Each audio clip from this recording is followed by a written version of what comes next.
Welcome to today's session of Viewer Levels. As we wait for the queue to fill up with the first submissions, beginning with the one that's coming from Glitch 9700 in the first position, we'll begin with a quick warm-up level. This is going to be Floodpipe Stomp Hold by, I believe it's pronounced Luuka, but who knows. Beware of the lava level. Are those pipes switching things? I guess we'll find out. And yeah, Glitch, thank you for your maker code. We'll definitely fix something from your list when we get there. Okay, we've got 100 seconds to deal with this somehow.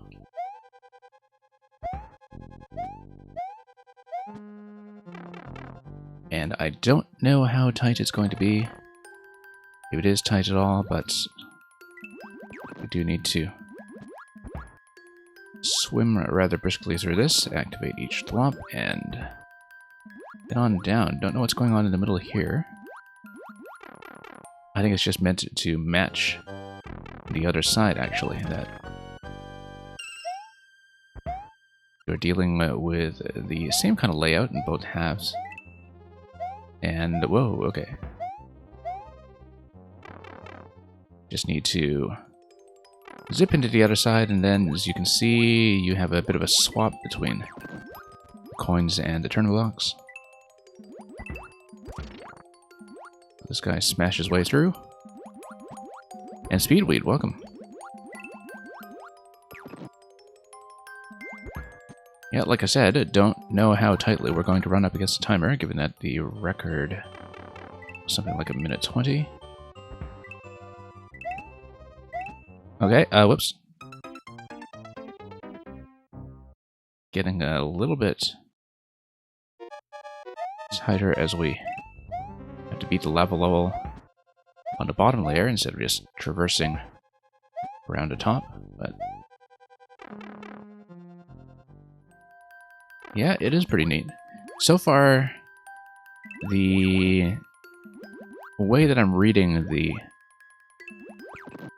main world with normal gravity isn't really informing my decisions that much with how I'm swimming through the subworld, but that might change as we get a little further through here, so. And that it's really neat to see the two halves match. I don't think I'm really actively applying any kind of spatial reasoning to work with that, but it's nice to just look at that and notice that this is what's going on. Anyway, the lump's going to go all the way down. And we'll just stay here and wait for the thwomp to do its thing. And down we go. And Speedweed, thank you for the submission. Glad you managed to get that code fixed up after the first one got kicked out. Okay. Oh, interesting. That the slope just recentered that spring on the right side while the womp was retracting and on its way back. I guess we need to follow it down now. I like the timing on that, having everything meet in the middle. Oh, didn't miss the, or rather didn't get the coin that's at the very bottom, but I don't wonder. That was not a good idea, actually. I should have recognized that that would happen because, like I said, spatial reasoning from what we saw on the other side, so let's do this again.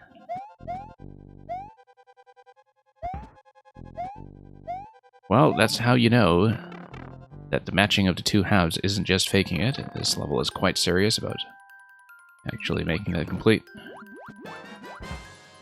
And we're going to have a raid right off the start, once forever. Let's give you a quick shout out. Don't willingly go into soft lock. That's a very good advice. We'll try to remember that for later. Actually, if you have ever seen my stream and you know my playstyle, you'll know that every now and then I quite willingly go into soft lock, so that's going to take a bit of an adjustment of our habits, but thank you anyway, once forever, for coming in with such a great crowd. We are right at the start of the queue right now, so submissions are wide open. And hope everything was going well on your end as well. Do tell me how everything was faring over on your stream, whether you were doing viewer levels or soft lock levels or something else completely. But yeah, good to have you here, and with that sizable crew behind you. Kuba T 583 thoughts on Paper Mario. Well, it depends on which Paper Mario you're talking about. I have, I think, played all of them. I think that's true, yeah, now that I look back at it. There are 6 in the series now? Yeah, I think I have played all of them. Although I haven't played the N64 one in a very long time, so I don't have a very good memory of that, but we certainly have opinions about Paper Mario around here. I did actually stream all of Origami King when it came out last year. We're not going to die to that the way we did previously. Had a great time once forever, a lot of viewer levels, and many good troll levels. Okay, that's good to hear. It's always nice to have trolls from people who are troll creators who actually know what they're doing and really come up with some surprising techniques. Interesting ways to invite you to go into the soft lock.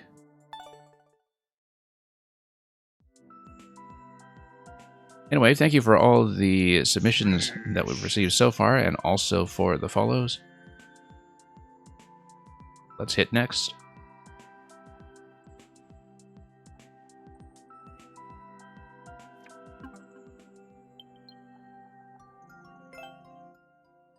Okay, Glitch is going to invite me to pick something from your maker code.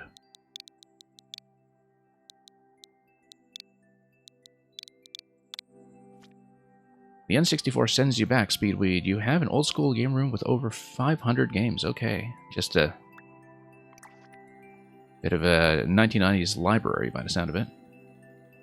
Well, PS2 and GameCube, so okay, late 90s, early 2000s game library.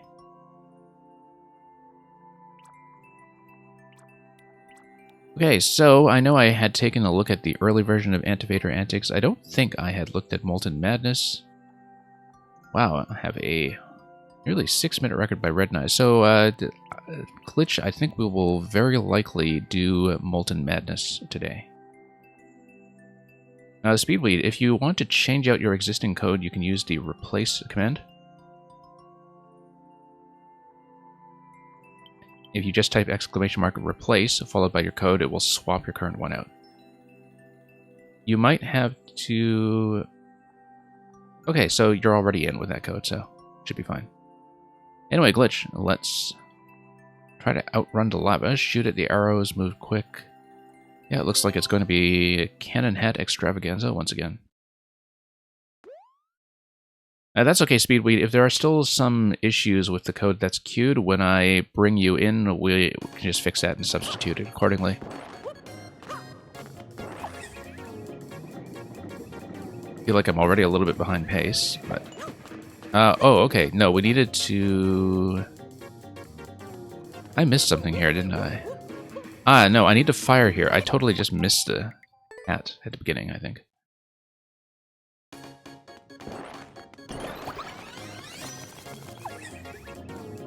Yeah, because firing that will hit the on-off switch. We can probably do that right away.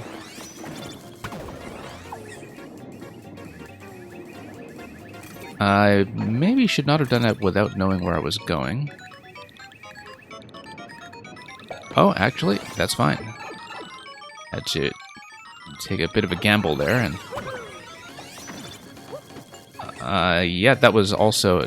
Okay, we need to deflect on our way in. We need to fire a second shot, then hop into the pipe, then wait for everything to release like that. Except I'm a little bit slow. Speedweed, you have to go and come back later for your level? Yeah, that's fine. Okay, I need to change the timing here. I think I do need to shoot left first. I just need to do everything faster, actually. Okay, that's fine. Wasn't sure if I should be going into the pipe, but... Oh. Okay, so that's something I'll just need to anticipate. The state needs to be on at that point. So, whoops. No, let's not restart. Let's just take the death here. I have to rethink what I'm doing right from the checkpoint. You do need to react very quickly, so spawning in here and knowing exactly what to do right from the start. And then, no, I do need to activate an on-off switch again, though, and I don't see where the activation point is going to be. Seems like there's a particular order here that I don't see. Okay, so go into any pipe with no arrow. Alright, so maybe I shouldn't be shooting that. I'm not convinced I should be shooting that, because the problem is... Oh, no, you still have the blast radius of the cannon box, though, right? Is that what I'm supposed to use here? That I am able to shoot it a second time, or...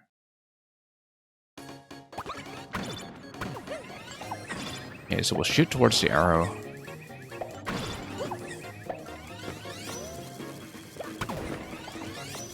But then what do I do with this here? I don't see what we missed, unless I'm just not supposed to shoot that. I missed a pipe on the left. Okay.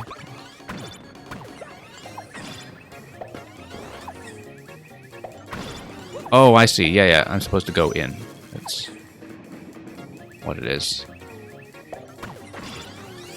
Didn't really even see that entrance. Okay. Was momentarily concerned that I'd blown up that block.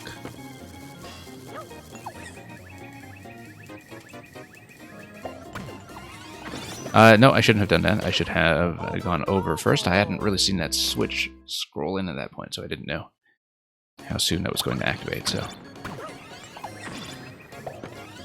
As you can already see, the main reason we're sort of struggling here is because it is a level that requires you to trust the markers and just do what they tell you, which, as Glitch knows by now, is a rather serious weakness of mine. Following instructions, not really the thing I do well. Okay, there we go, though. Wait, and then into the pipe to the left, okay. How much would I enjoy a Paper Mario Color Splash Super World? I'd be interested to see the concept.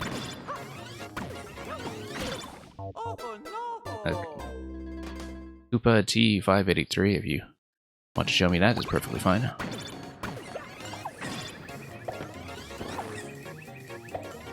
It'll be interesting to see how exactly your Super World is executing on that Color Splash concept. Maybe just by... Oh, you're supposed to enter there. Okay, yeah. Maybe just by recreating some of the zones in that game thematically. You've already remade the entire game. That's impressive.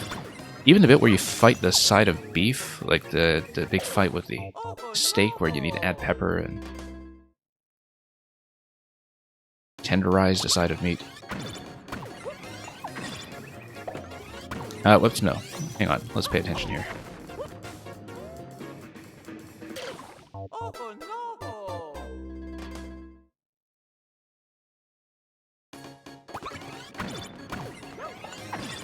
Yeah, Glitch, I'm glad you are present for this to just kind of clarify for me what the indication system is here, because I don't think I would have necessarily been able to figure that out myself. Oh, let's remember to go into that pipe. Mail64, welcome.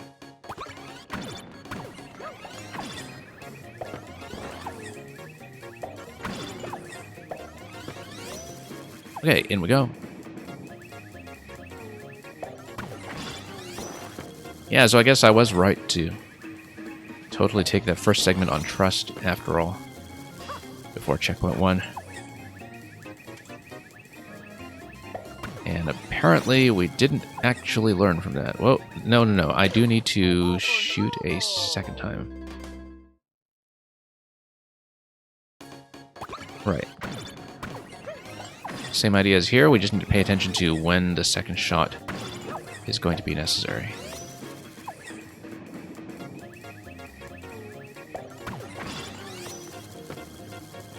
Okay, up we go.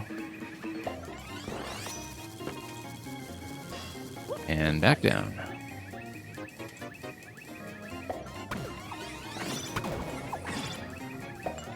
Okay, that seems correct. Seems like this is good. Whoops. No, I need to shoot to the right and then enter the pipe going after the cannonball. The timing there is going to take a little bit of work, but I think we can do it. Whoops.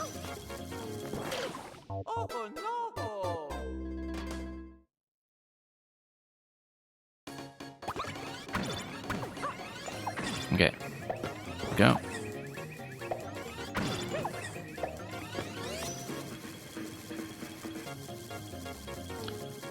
And, oh yeah, I keep forgetting to actually enter that pipe. It's surprisingly well disguised, considering it's right in front of me.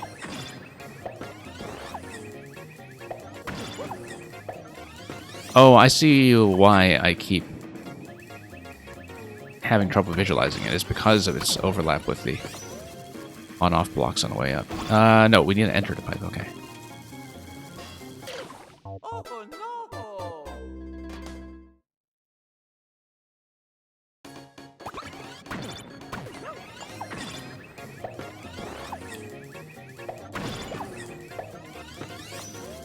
Okay, knocked out that crate on the right side again, so we'll be a little behind pace going into... Okay, never mind, we forgot to enter the pipe. So, glitch, as we're discovering here, and as I think you knew already. So, when I play games like this, I don't instinctively really think about reading indications or markers or following instructions. I tend to just read the obstacles and just sort of think about my own objective, and unfortunately, that's getting me into tons of trouble with this level. Because that's pretty much the opposite of the playstyle that's being encouraged here. No. Forgot about having to deactivate that block, or no, I don't need to. I can just take damage there. I was looking at the spike blocks on the right side and thinking, okay, am I supposed to take damage, or was I supposed to deactivate the switch first? Because on one hand, it looks like a damage boost is probably going to be okay, as just a bit of a check to make sure you've still got the hat.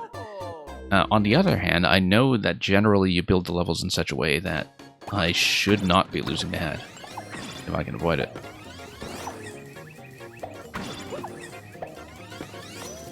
Because there's nothing stopping me from just taking the damage there and entering the pipe right away. Let's remember to go through the pipe. Still winnable with missing crate, but tighter. Okay.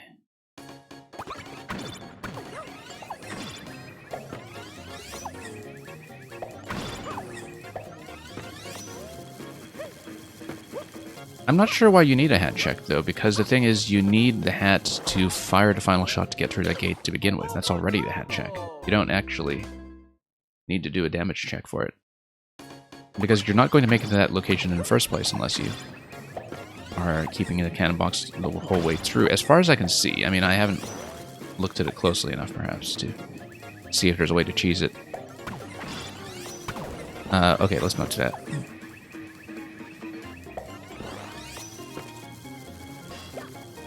Anyway, down we go.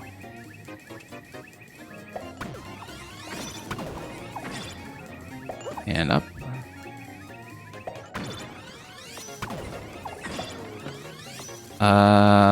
Okay. Yeah, that's the problem when you blow up the crate on the right side, and unfortunately that's just going to come from that crate being within your blast radius, so...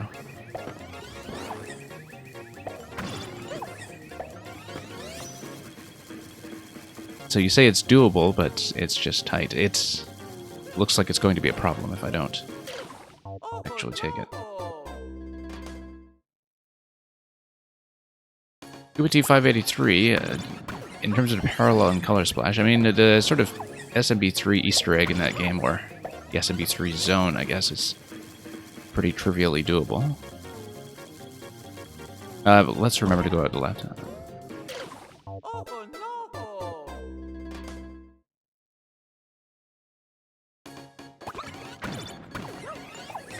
Yeah, not exactly learning from mistakes here.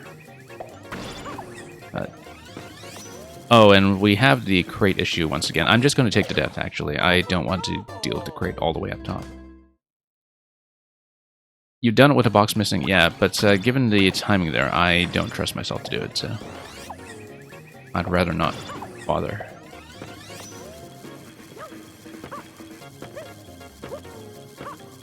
Okay, we've got to remember to go to the left. I don't know why it's such a problem.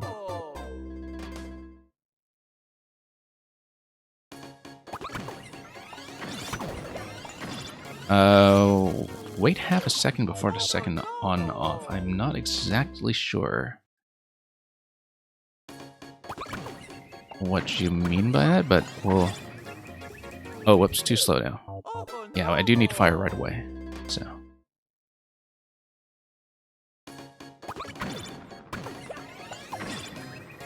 Okay. Oh, I see, because it's killing the, crate down low, yeah. Right, because it's destroying something down below that I can't quite see. Oh yeah, because of the way that the block...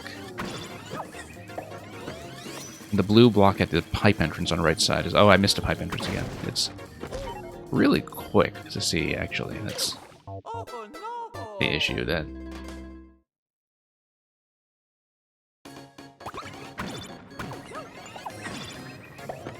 I think it's actually just a problem with how I'm visualizing that I'm landing in that location. I'm not thinking about going straight left, I'm thinking about going up, right? So, but psychologically, something that's really throwing me off about that first entrance.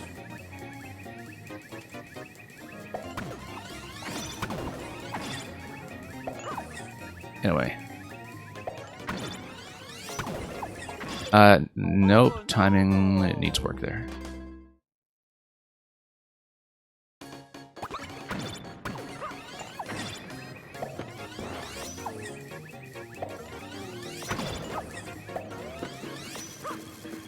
Yeah, it just feels... we missed a pipe again. It feels a little bit strange to have to wait there in order for things to not break. Simply because... everywhere else here, there's enough time pressure that you're always encouraged to go as fast as possible, right? So... having to deliberately slow down for something that you can't see like that does seem a little bit strange. Given that the rest of the level is just training the player to go as fast as the obstacles will allow, and sometimes even blindly.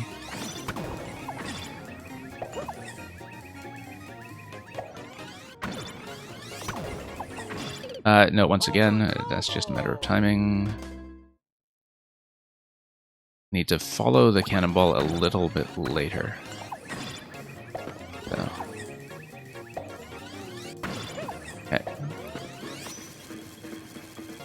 Okay. We missed the entrance again, yeah.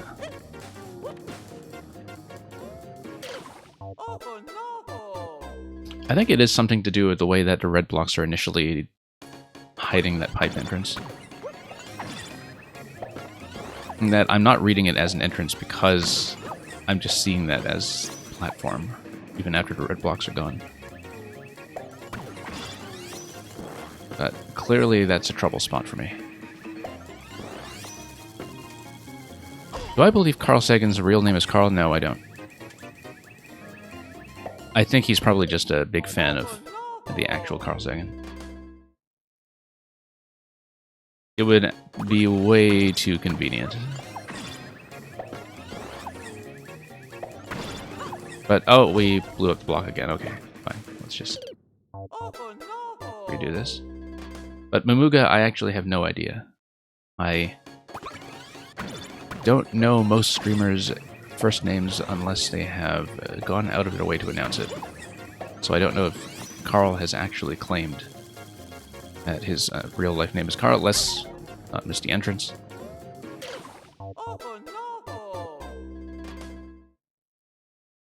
I know I'm dying a lot to that silly thing there, but...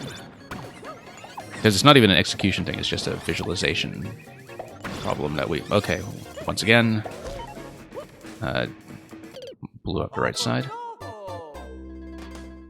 In Arc 7 Man, you say you don't think it is? Yeah, I didn't think so either.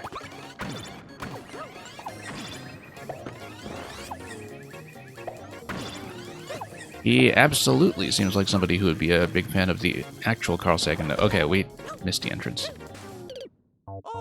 I think a big part of it is that the right side pipe is spitting me out above the left side, and so I'm thinking the whole time about continuing to go up all the time, and it doesn't occur to me to look for a way to head back down, so to speak. It's not really that hard to see if you are consciously attentive to it, but everything is just telling me to think about going up, and so it's a bit of a weird location. There we go. Finally. Actually, the crate position here doesn't seem to matter. That no matter how fast you go, I don't think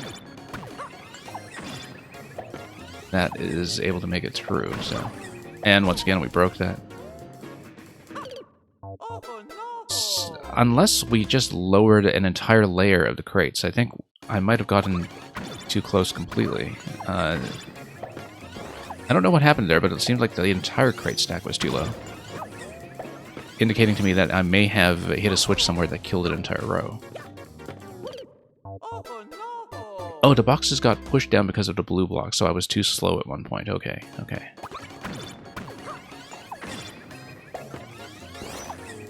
Alright, I couldn't quite see that, that's all.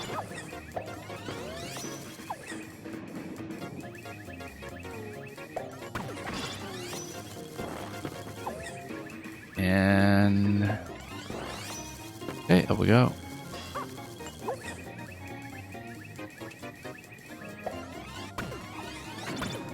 Yeah, it got pushed down like that. Okay. And so I'm too slow on that double shot, then. That's what's being implied there. Yeah, I am shooting twice. I just took too long to fire the second shot. And didn't know that was going to be a hard requirement.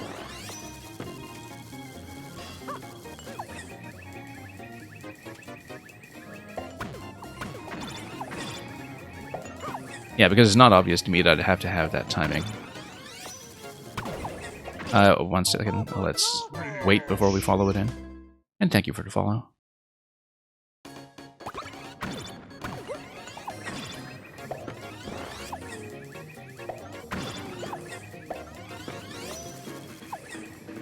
Okay, up we go.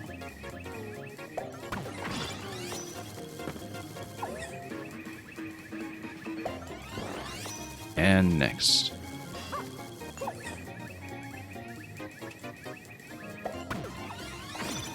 No, once again. Okay, that's okay. We still have a little bit of room over the boxes. It's not terrible, except, once again, we have to enter it with slightly better timing.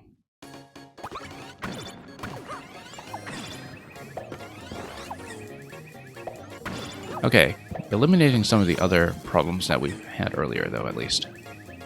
Starting to get out of that trap.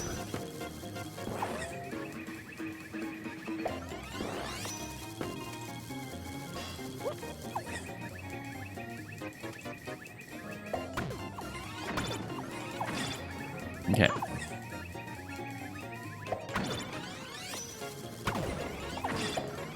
Here we go. Hopefully this is enough room. Take damage, get through.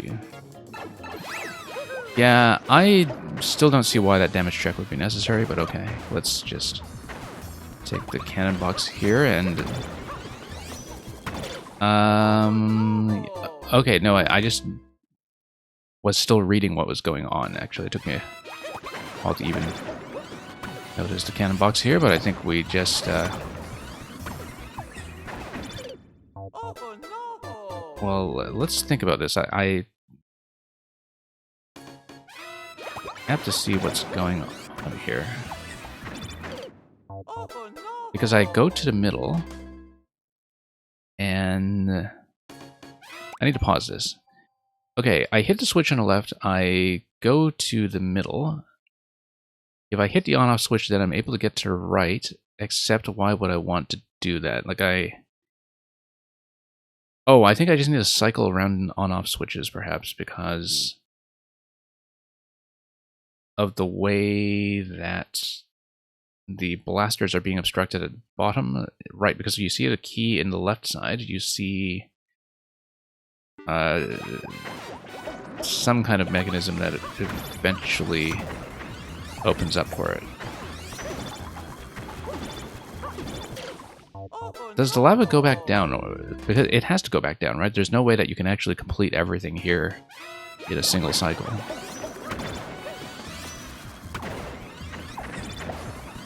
So why would I want to move here? Why wouldn't I just let it go and let it come back down so I can see what's happening? And just stand here until we understand how to release each of the subsequent segments.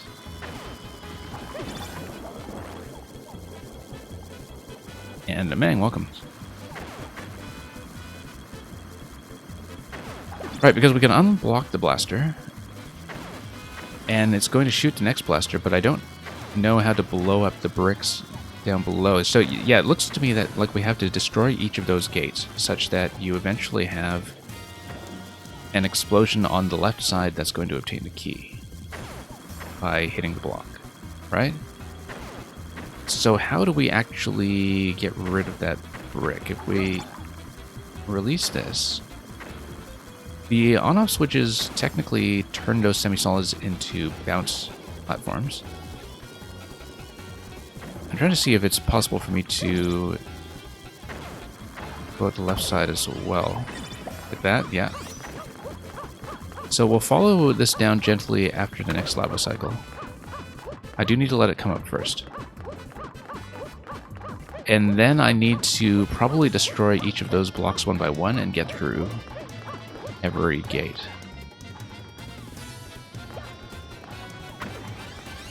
So, okay.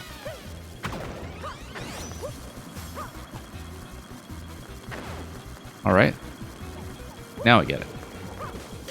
Except I need to get up on the top layer a little bit faster. That timing gives me just enough time to do all that. Except we need to time the pipes a little bit better.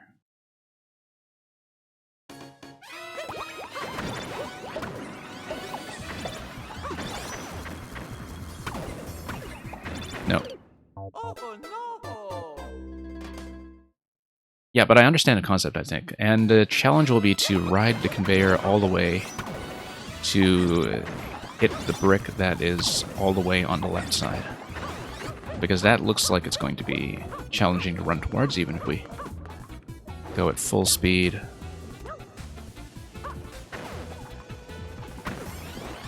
On the way over, like this. So yeah, let's do the left side first, because if I don't get it done, nothing's going to happen. Okay, let's get up here. And once again, instant kill if you fail that kind of interaction, so. But yeah, there is enough time to get over there. Of course, the sooner you hit the brick, the longer it takes to get back to the top left corner. So we'll just need to keep that in mind.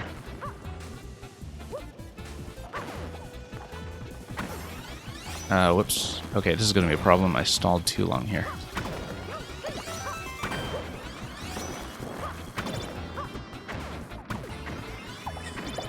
Alright.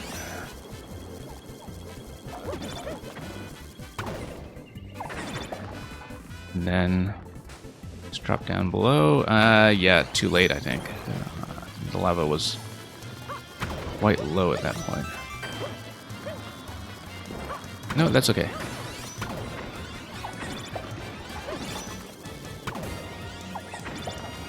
And then down. This is going to sit quite gently, and yeah, now we'll just do them in order.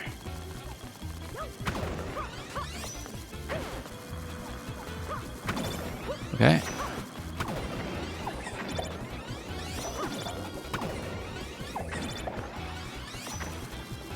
And that's going to be fine.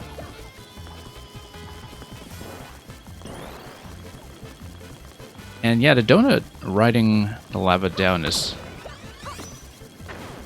kind of an unexpected interaction in some ways. I must have seen it many times, but not really thought about the way that its pacing kind of gets altered. We need to wait for the next cycle completely. I just messed this one up. Or we can just hop to the right side and hop, hop, hop.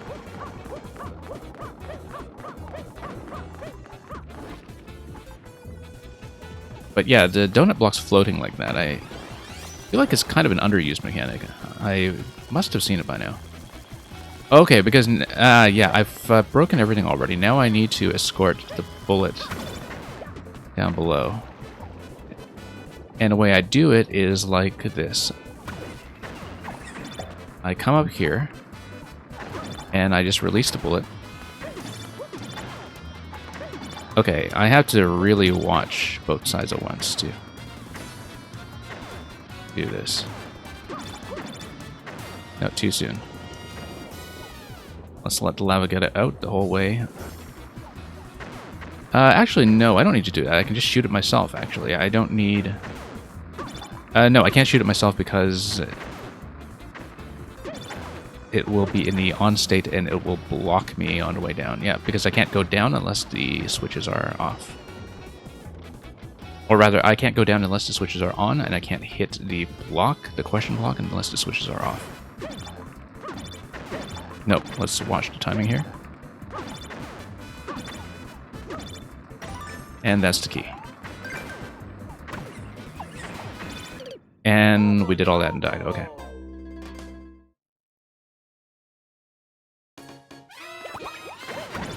That's okay. I've seen everything except actually going through the key door now, so I know how everything works.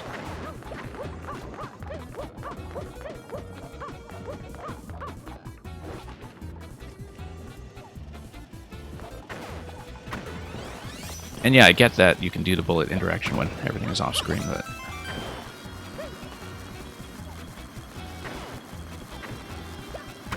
yeah. Honestly, the timing on this segment feels more gentle than in the actual platforming segment prior to this. Everything except the pipes, of course. The pipes are sort of unfortunate. But yeah, no, I'm going to wait for the next cycle. I don't want to mess around with this. So let's just wait it out.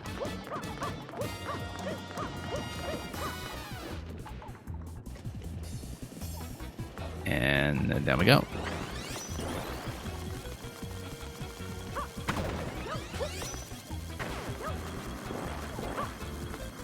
Yeah, in general, I like the timings here much better. Once I figured out how to read this room, of course. Which didn't take too long. Let's just wait for the next cycle. No need to be too impatient with it.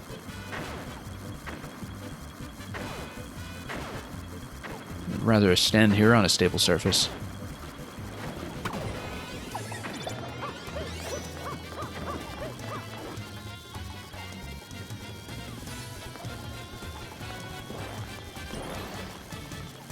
Okay.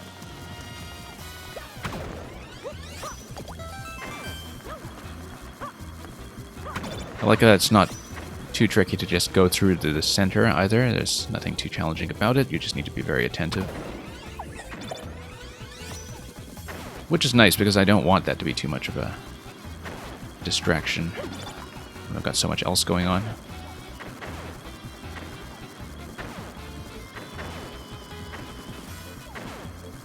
And yeah, let's go through here.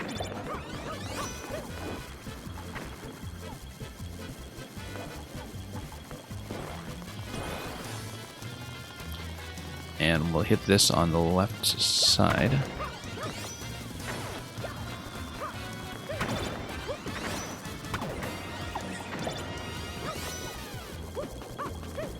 Just need to mind the timing here once again. Have I hit every block? Yes, I have. Okay, let's just get back to a safe position that will allow me to respawn that donut block. And yeah, let's wait until we can actually see what's going on. 100 seconds left. Pretty generous timing, in fact. Nope. Too soon.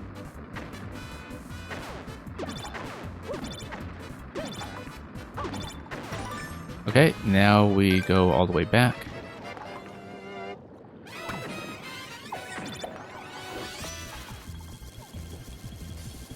And, yep. All the way into warp block, and that should be the ending.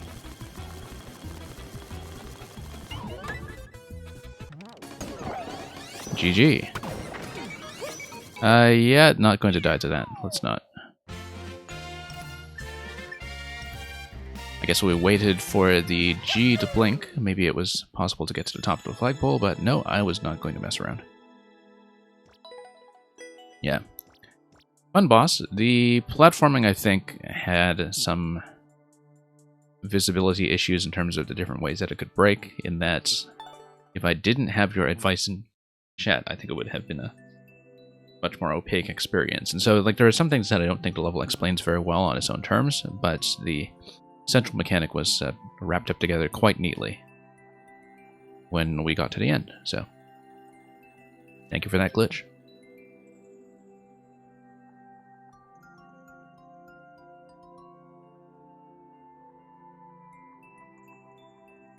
Okay, I think Speedweed said they had to step out, but let me just do a quick check in case they did in fact come back.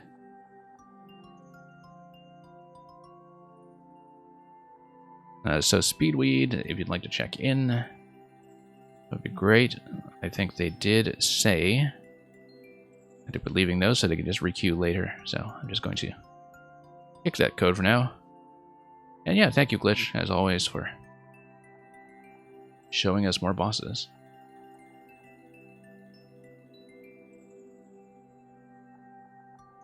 And Koopa T 583, you were saying something about your Paper Mario World, if that's your submission. Please check in, just let me know if you're still here, and we will take a look.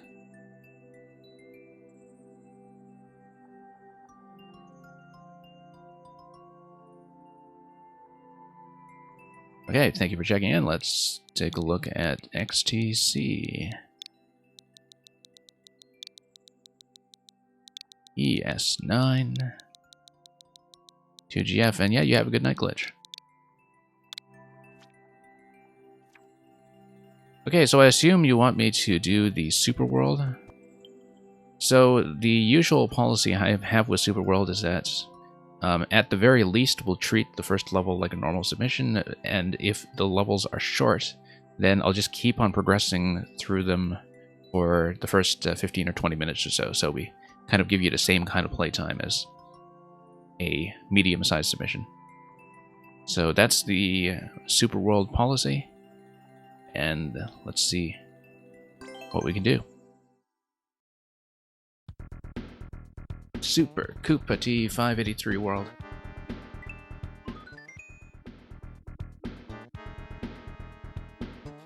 Okay, we're going to start with a bank of 99 lives, and let's see what we can do. Color Splash number 1, Port Prisma.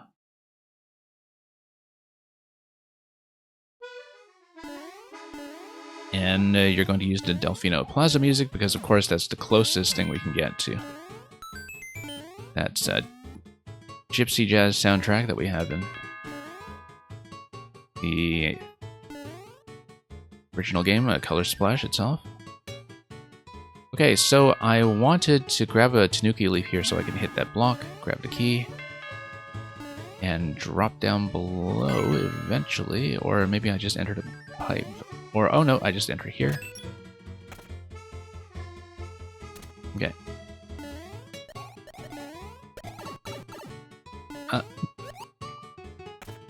Good enough. Let's just come through here.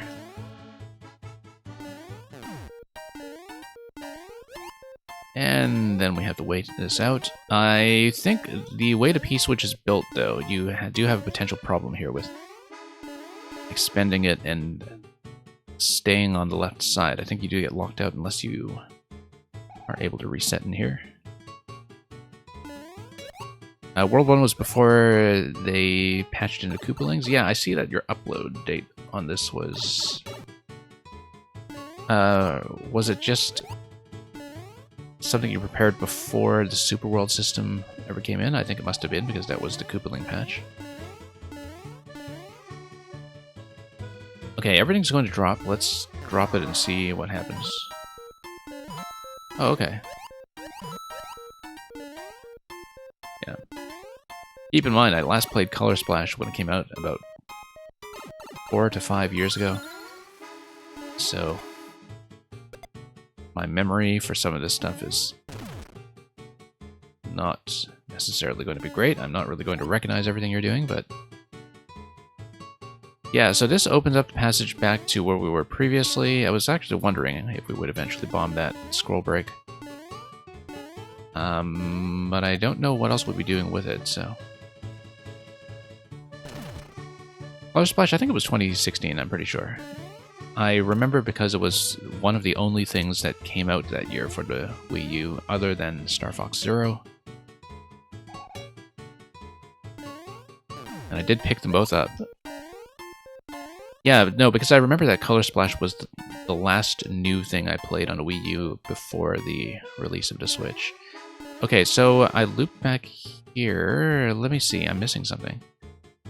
On-off switch over here if you go through one of the pipes. So I think I need to go through that red pipe that we saw earlier. And if the red pipe is matched, then... oh no, this is...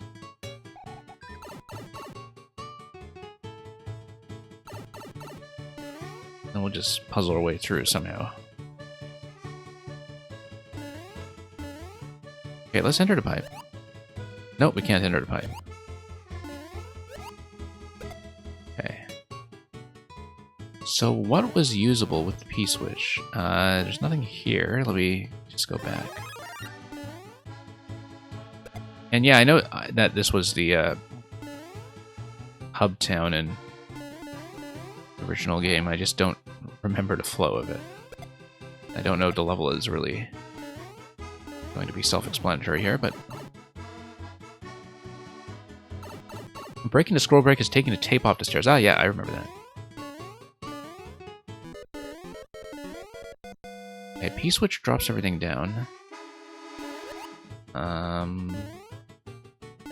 But then what? Because we had invisible blocks up there, I don't think... oh, because I didn't see the semi-solid to the left. This is obvious. More P-switches. Yeah, the way the P-switches are laid out here, I think it is maybe a potential blocking issue, but... just tap that and see what to do here. We can jump to the right. We can also... whoops, no, I didn't intentionally take damage there. I just made a mistake. What is this? Oh, okay. That's fine. We'll take that. Yeah, so the right side is just showing you the later parts of the town. Okay.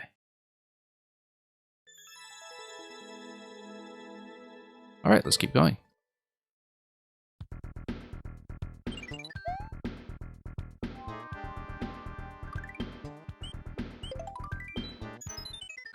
And yeah, thank you for the GG. Like I said, we are just starting this out, so I'll see as much as I can. Color Splash 2, Ruddy Road.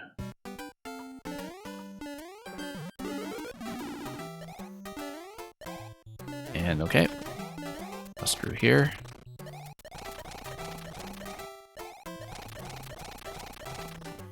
We can fly, of course. Not like that, we can't. Let's build up a bit more speed. Skip on up here. Now, why would we want this star? Oh, because if you fly, you can just skip over, yeah.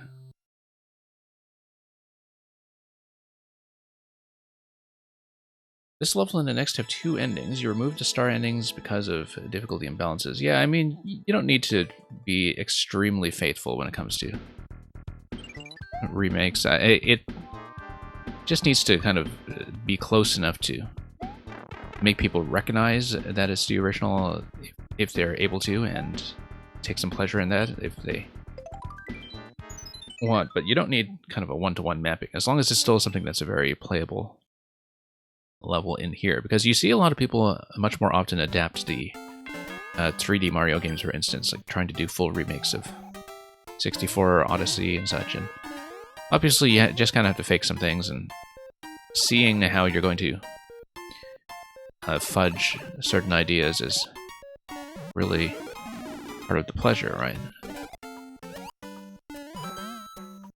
Just in terms of finding out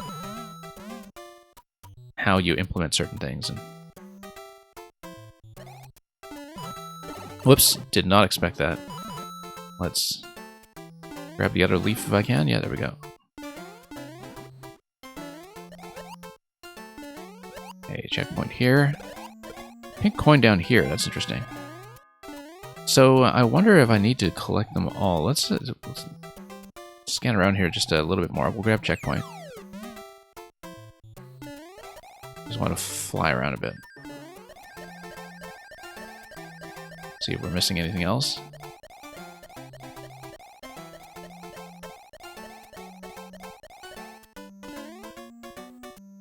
Okay, that's fine. We'll take this. Whoops.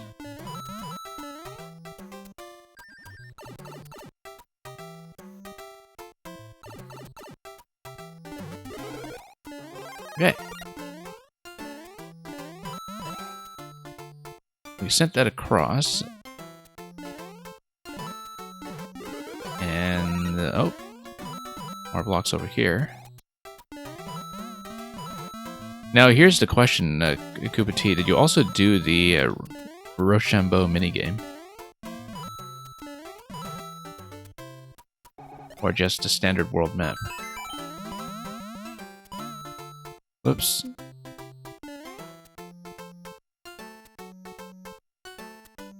Do I recognize this? I kind of do. Cherry Lake. Like I said, it's been a really long time since I looked at Color Splash. Because I only played it at lunch. And some of it is reasonably familiar. I guess Dodora here is just to get you out if you did, in fact, have some issues with the Tanuki. Oh, look, second coin. Yeah, nice to do a little bit of optional secrets hunting here. That's, you know, is still visible, but does require me to be attentive. Okay, P-switch will create all this, but I won't need it if I can fly. Let me just see, because that'll close off. On-off switch is going to change the conveyor direction, but also give me an entrance to that other pipe, right? So, I don't want to touch the P-switch yet, actually. What? Let's grab that leaf. Yeah. Let's also remember that blocks are everywhere here. Okay. Well, now we can enter that. Theoretically. We can also fly over the right side, but we want to see what's over here. Cherry Lake has the water wheels. Yeah, that's right. I don't have the key. This might be the key that's associated with the pink coins. I'm not entirely sure, but clearly nothing here. We'll just destroy this for fun.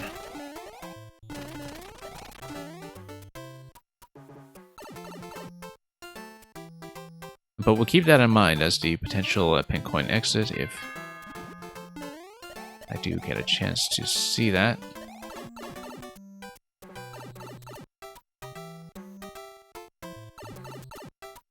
Okay, whoops, taking damage. I would need to take a P-switch in here with me from the previous location, unless there's one that we can obtain up here. And there is. Okay, we'll stop that.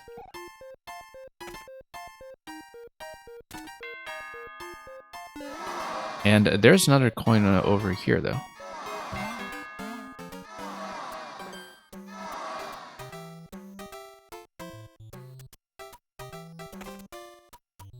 So we're missing one more. Okay, that's why.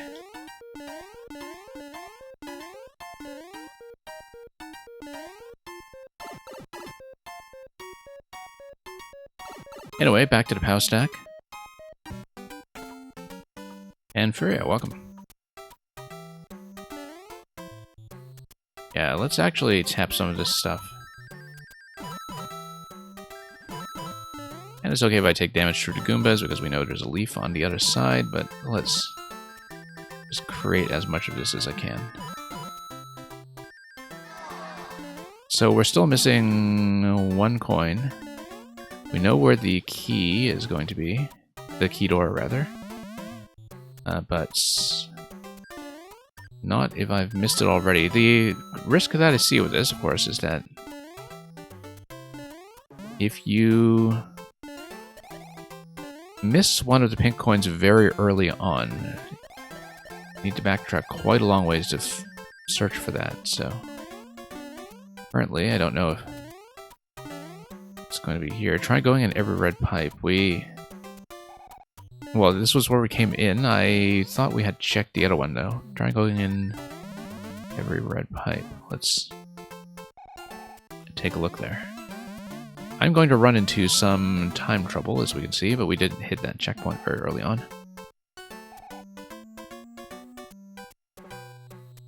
Yeah, I haven't passed it.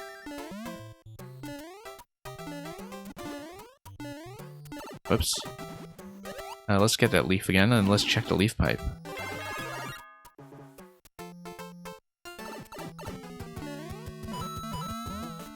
Yeah. Sometimes you do kind of get dunked by that stuff. Oh, there's the coin.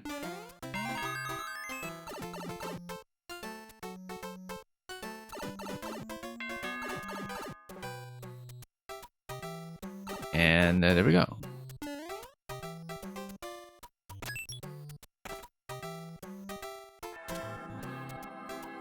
Ta-da! Let's fly. Hang on. Not expecting anything. I knew this was going to be built on the top half anyway, so... Okay, and once again we took an alternate exit by the looks of it.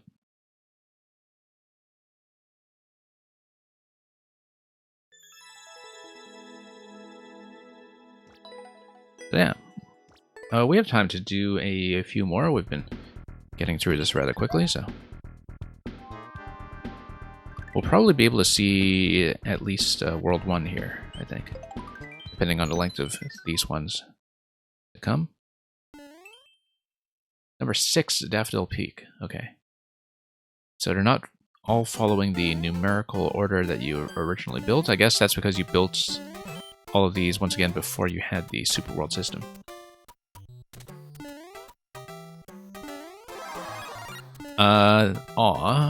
It's saying... We need the POW block in order to get rid of the Muncher up front, though.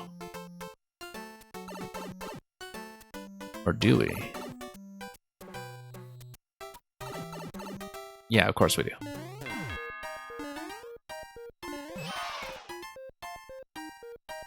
On-off state is going to be enforced here anyway, so I'll just nuke that and go down. Do I know what a spider ladder is? I have a vague idea I do, but I wonder if we're thinking about the same thing. Let's ignore the flower. Oh, let's not ignore the flower. Let's pick that up. It is kind of tucked away in this one tile spot, though. So.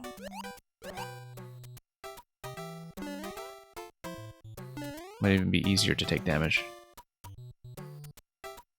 Or, yeah, we'll just let the Koopa wake up, walk it back, Bit of an awkward spot for it here, but we'll take that.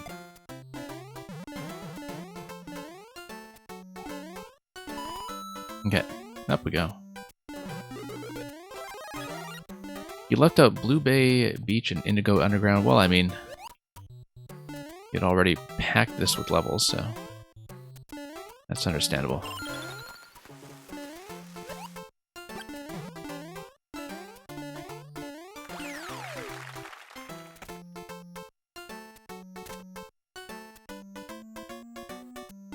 And yeah, I think I know what you mean with the ladder.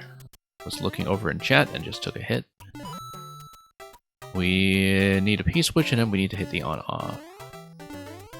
Oh, this was a Tanuki Leaf spot. Or for a shell. Could be either thing. So, this is going to be a P though, and we'll take the door. Just to see where this drops me. Okay, so still missing some kind of object I can use over there, but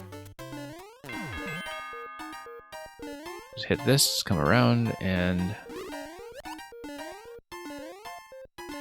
hope this guy carries a key. He does.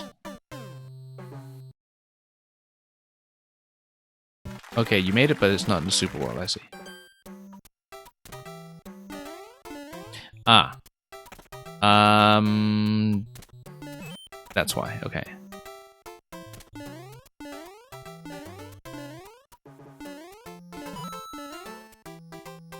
Alright, let's do this loop again. Grab the P-switch.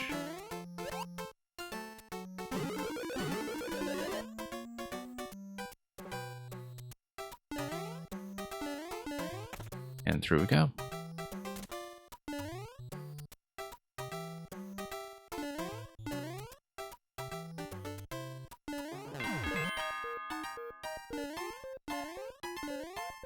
Okay.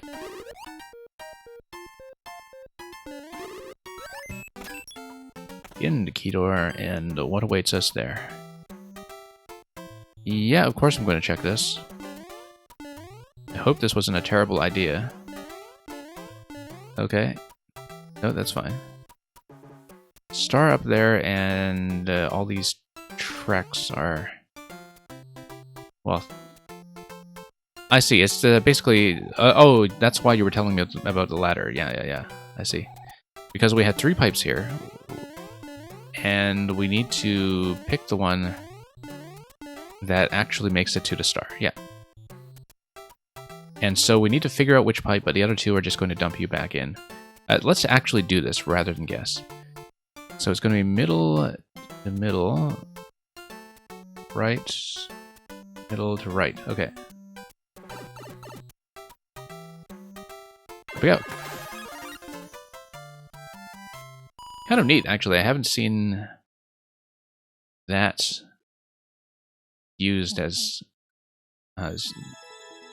something in what would otherwise be a sort of a pick-a-pipe puzzle in Mario Maker before, I think. But yeah, even if you didn't give me that little clue about the spider ladder, I think I actually would have understood that independently, and so that's kind of nice. Also, the fact, of course, that even as a pick-a-pipe, it doesn't kill you. It just gives you a chance to understand that. Okay, this will be the last one I do in this set, I think. This will be Crimson Tower. And then we'll go to the next submission after that. First one to actually figure out the spider ladder. Yeah, that's because, I mean, I normally do things like puzzles and escape rooms with decryption puzzles and other things like that on this stream, and so when I see something that looks like it can be figured out and gives me enough information, I prefer to do it that way rather than just speed through it.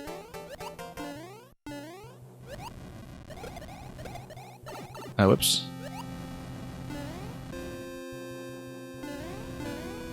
Okay, sure, let's fall in. The switch gets you over here. Thank you for the follow. Oh, it can kill you because of Spinies in Subworld. Right, because it's not just directly matched, then. But then at least it's avoidable, so.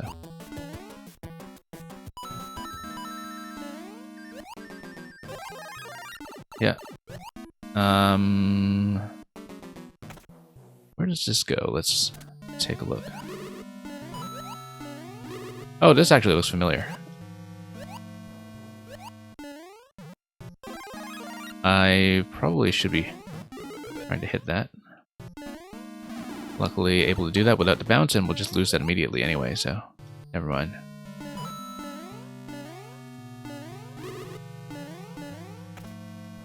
Melon Run, welcome.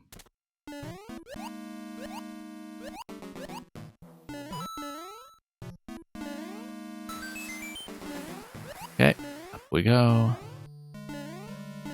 And neat little conveyor over here, just sending all of those guys over.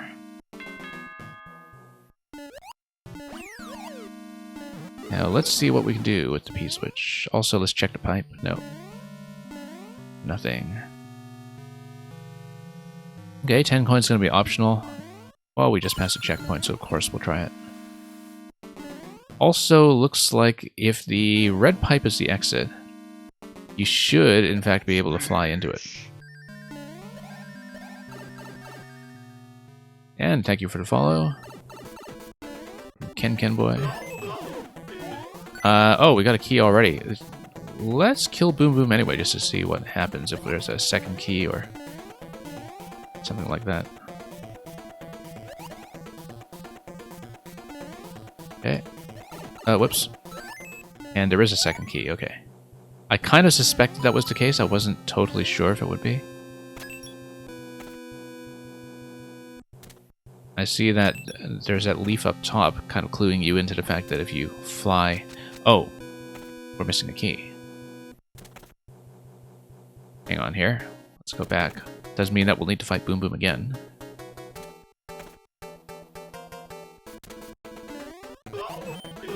Okay, let's stop everything. And kill the Goombas. Because we didn't eradicate them to extinction last time, and maybe we should have. There we go. And...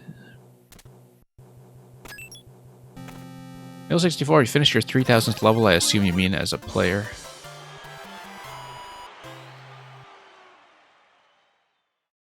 I think I got that not that long ago, considering how much I play this game. That's the one that gives you the Rosalina costume. But I remember seeing something like that notification on stream. I think it was 3000 or something, but it might be shockingly low given just how often I'm playing.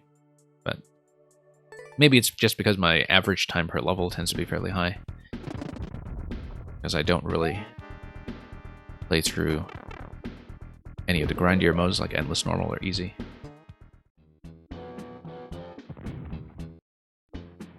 Okay, so thank you for that, Koopa T583. If you want us to continue at some point, you're welcome to resubmit your code and we can continue to Super World, but we'll kind of do that as one big chunk right now, so. And yeah, Ken Boy, as far as the 100 level cap goes, we have one guy who's a regular submitter here who is on his 3rd profile now. I think he's made over 230 levels or so, which are mostly quite small. So people do try to get around that. I know a couple people who have at least gone on to their 2nd profile. I think they work way too fast.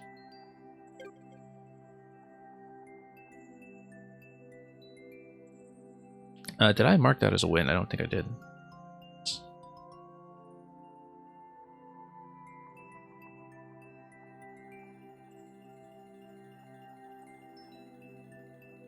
I don't think we have any subs in right now, so let's just keep going down the list.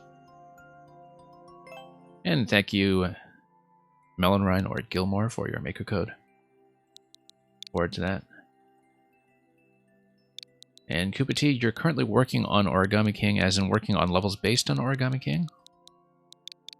On your secondary or tertiary profile?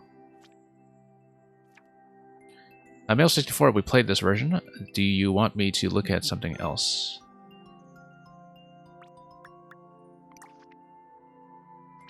Okay, I took the key door last time, so you want me to do a different path. Let's do that.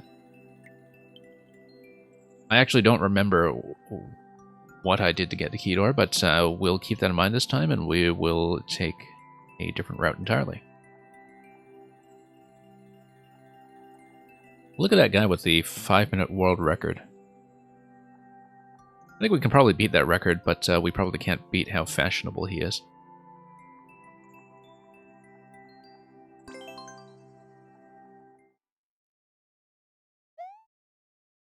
Yeah, Furia, I think... I don't exactly know how the profile system interacts with the family memberships or the family plans that give you multiple sign-ins, but... Yeah, I was never fond of having to pay for the online subscription to begin with. But it's one of those things where now that Nintendo is doing it, I don't see them ever going back. And at least it's reasonably priced enough that it's just... you know... part of what we need to budget for these days. But I do think it's kind of unfortunate for things like the player base for this game, where I'm pretty sure that if there were not a separate online feed that could have even more growth in the maker scene in terms of people not dropping out because they feel like they're just going to cut the subscription out of inactivity, or... You never know how many people are going to be deterred from online-centric games because of something like the subscription. But, I mean, Nintendo has statistics for that, I don't, so... Okay, let's actually pay attention here. Let's let the saw blade cut across, and... You'd rather not bear story mode 8 times? Well, you could also just live with not having the Super Ball and Hammer, I guess. Given how scarcely used they are anyway. And even more rarely used well. Oops. Stood a little bit too close to that.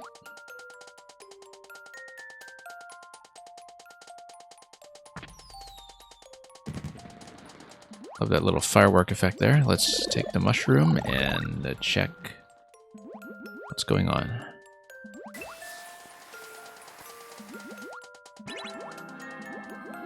Okay, that was the pink coin that was to the left over there.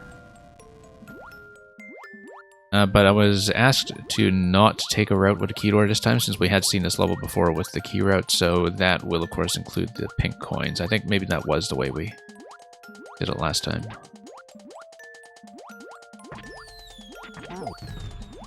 Now, why did I want to hit that?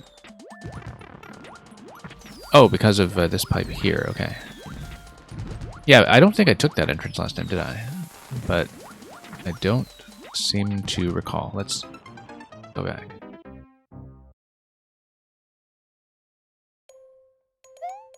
Okay, so the alt account can be through the family plan. Yeah, that's what I thought from what I had heard from people who do run multiple accounts in this game.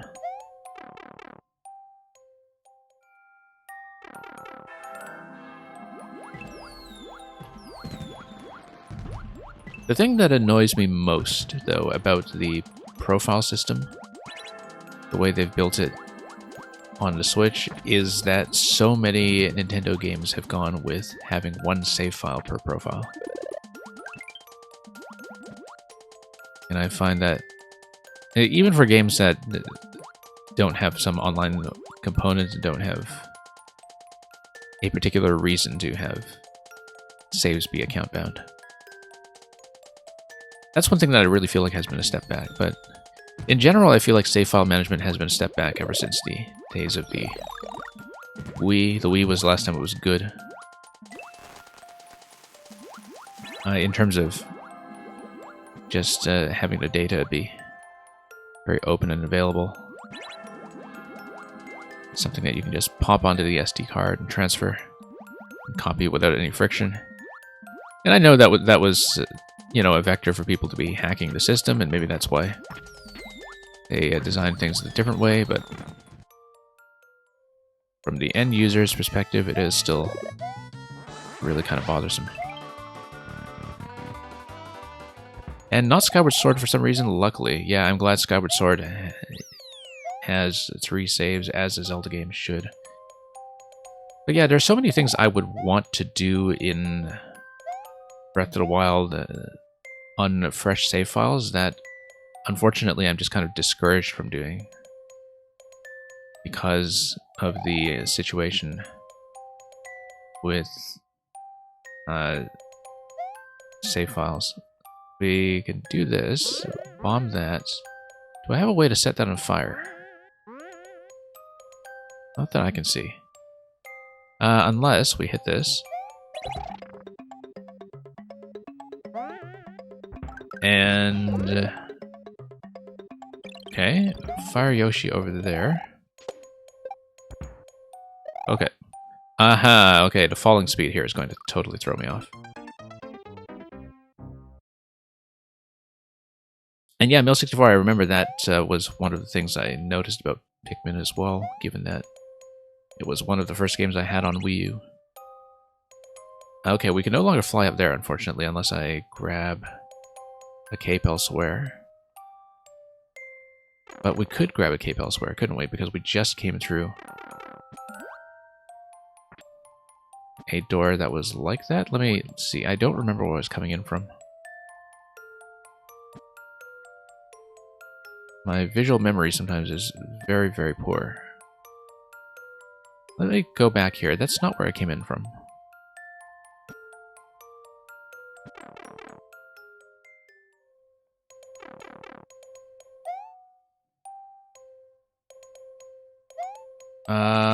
Let's see. P-switch will get me through here. Maybe I did come here. I'm thinking of finding a cape again so I can see the upper path.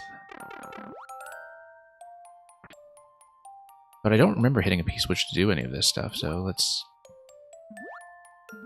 go through here and just do this. Yeah, I think this is new territory.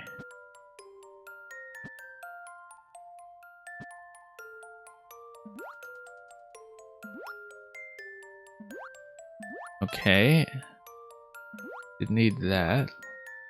Yeah, it looks like that's something push-based, and you have the P-switch over here. Why don't I actually remember any of this now? Wait, oh, we can of course hit the P-switch and go through the gate on the left side, but before I do that, I want to check one thing. I am going backward? Yeah, because I was hoping to get the cape. That's why. So we could see the top path. Alright, let's tap this. That's okay, we'll just miss that. And do this instead, okay. Looks like the conveyors are going to send us forward as a bit of an underwater train. That's kind of neat.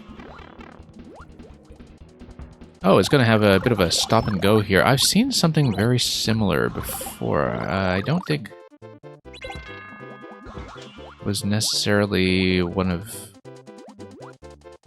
your levels, but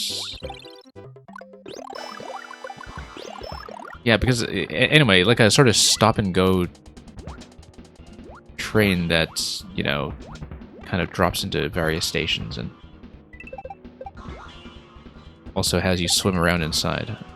I feel like that actually seems very familiar to me from some other level. That's the centerpiece of the level, okay. Let's not do that.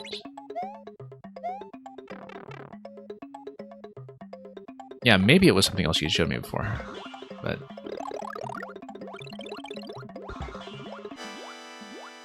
I kind of get the feeling that I wasn't supposed to nuke half of this with the P-switch earlier, but... maybe I was. Open up some space.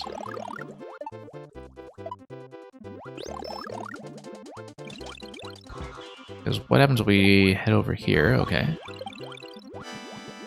And then activate a snake block, which is going to crush the bomb. Or, well, no, the P-switch is going to crush the bomb, never mind. And then we do this fight and move on. So yeah, fire flowers do refresh from one of the blasters on the left, so we'll just try not to destroy that. And grab the P-switch. Drop the P-switch. Nope.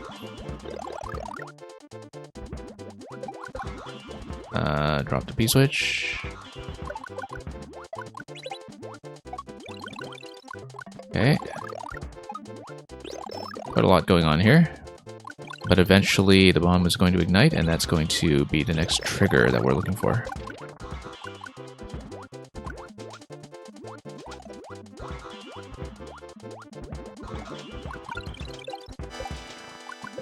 Okay, let's nuke everything we can.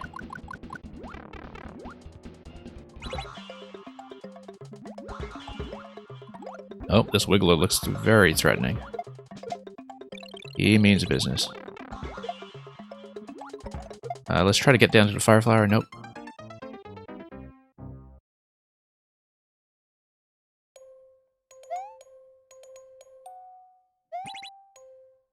Oh, whoops. Mr. Greggy's back. Welcome.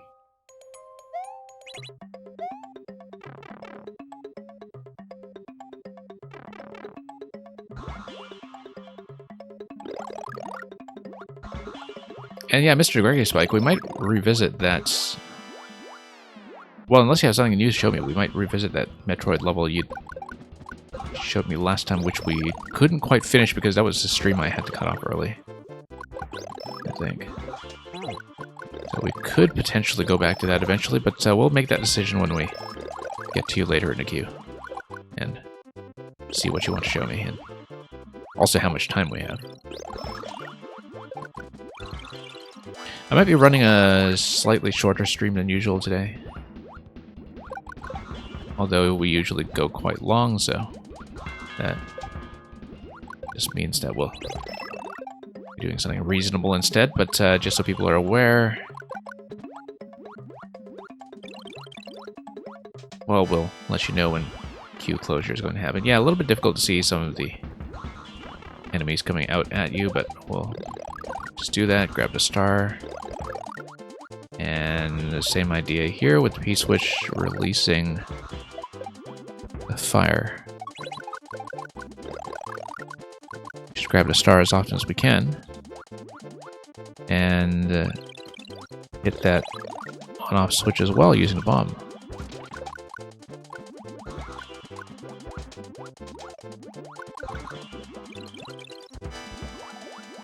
Okay. We'll just stay invincible.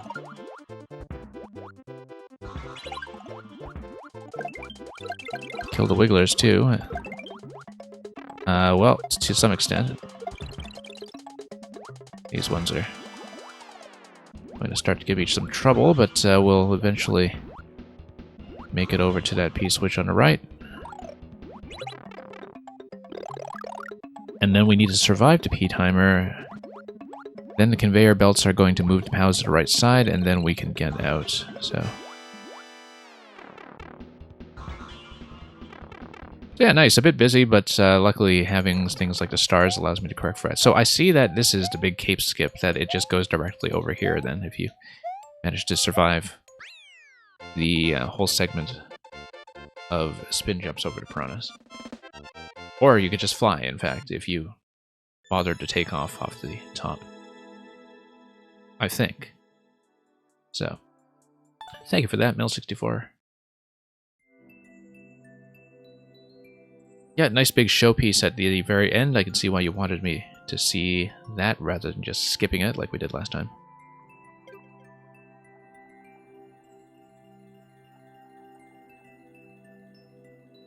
So yeah, I mean, I didn't get to complete the Cape segment, but I'm glad we managed to see where it was and how it was connected.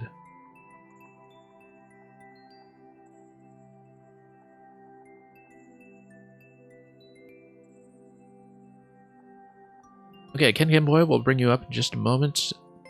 Just making sure I didn't miss anything really critical in chat.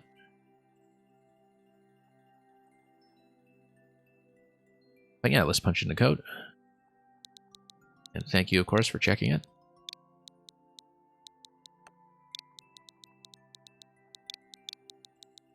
And yeah, no worries about comparing to the train part. That was a particularly ambitious element, but here's the Sand Dungeon. So this is going to be a dungeon where Link shows up. You learn from Link's adventures that coins are disappearing.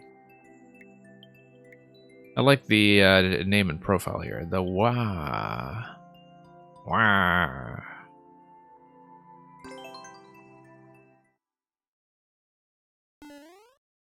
Okay, Sand Dungeon.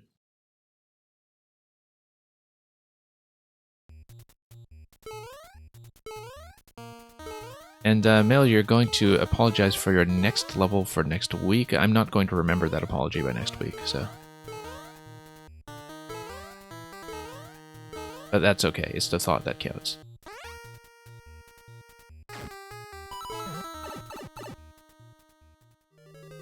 Also, next week, hopefully we'll be on a regular schedule for viewer levels. There might be a change next week or a cancellation because it depends on how soon I can set up. Because I'm setting up my stream in a slightly different location next week for a couple of reasons.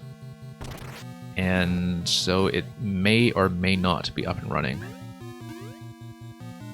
So next week, hopefully I can do both viewer level streams as usual, but if we can't, I will let you know in advance on the Discord. So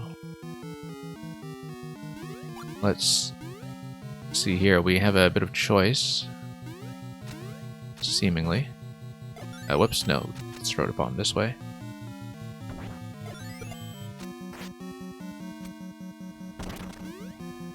You made a 3-hour and 23-minute waiting level. Is that something that's using like a deliberate lagging mechanism or something like that? Arrow. Here we go.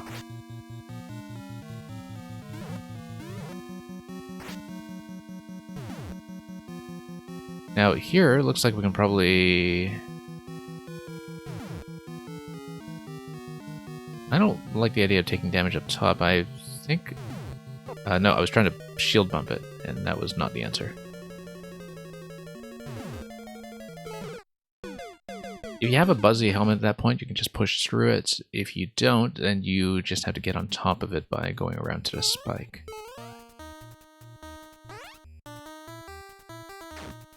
And yeah, very good luck with clearing that Trial of the Fool. Whoops. That's what happens when I look over at chat while I think I'm doing the easy autopilot part of the level.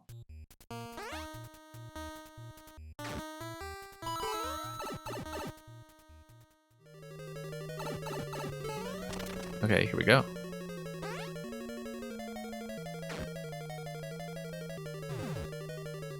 Yeah, let's see something a little different this time and try this in. Yep. Make a bit more space.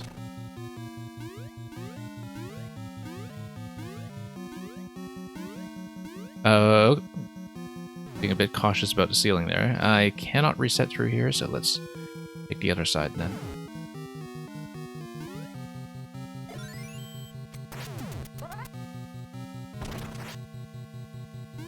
Yeah, I was pulling back on some of those jumps on the right side because I wasn't sure where I was going with the camera. So on the upside, we did not get the skewer, and either way, both paths just come up here, so that will be fine. And yeah, we do have a helmet here. So here's the issue. If you go up to the right side first, you don't get a chance to see that your helmet is actually required. So if you do things the way I did earlier and go right side first, there's no way to tell until you get to the end that you have to turn back. I think you can turn back at least. So you're able to backtrack. No, you're not, because of the one-way panels. You're not able to backtrack. Hence, getting yourself into a locked situation here where you can't progress simply because you picked the wrong way forward. So So that's kind of unfortunate that players who do the right side first don't actually get a chance to see what's going on. And the one-way panels are totally the problem there. And it's not enough to just, you know, put in some spikes there and say, okay, you can just die. I think it's better to design a way back out so you have another chance to see what it was you missed. Okay, over we go. Let's go up through here. Oh, whoops. Let's watch the artwork. And yeah, I know it's probably intended, I just don't think it's a good idea. Okay. Whoops. Okay, let's try to bump this without running into quite so many problems. And then, yeah, we'll just take out these guys a few at a time. Slopes are going to be slopes. They'll just do their thing. You ran out of normal blocks. Yeah, the thing is, if you're out of ground, you don't need to fill in all of this with ground. You can fill in a lot of space just with semi-solids, right? And yeah, because you are going to run out of ground tiles if you just try to fill everything with a uniform pattern. It's going to be more decorative anyway to mix it up with some semi-solids and other elements just to fill empty space that is not going to be interactive anyway.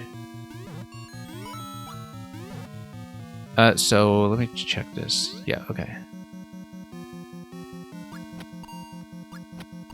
We can bomb that too.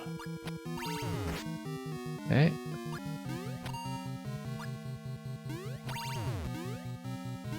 Checkpoint over here.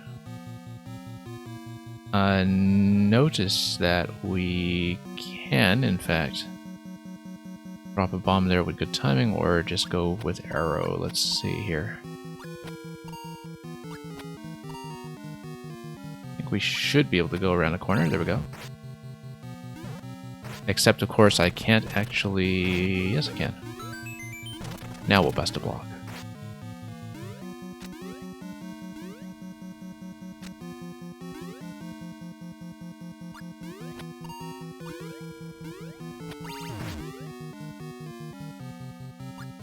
Okay, let's do this.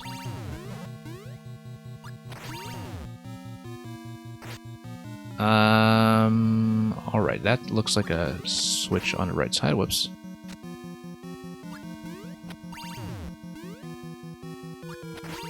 Okay.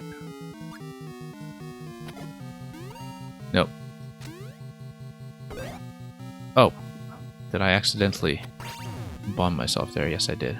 Oh, this is an on-off switch to the left. Okay, that's much easier, in fact.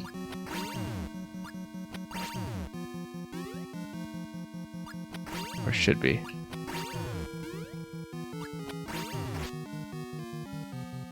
And... whoops. Thought I could just do that. I know there's that block on top as well. I think it's not going to be much easier in the way I'm doing things. Oh, we can just go like this. Nope. Went it the wrong way. Yeah, aerial shots with the arrow are kind of a known weakness of mine. But we'll check it.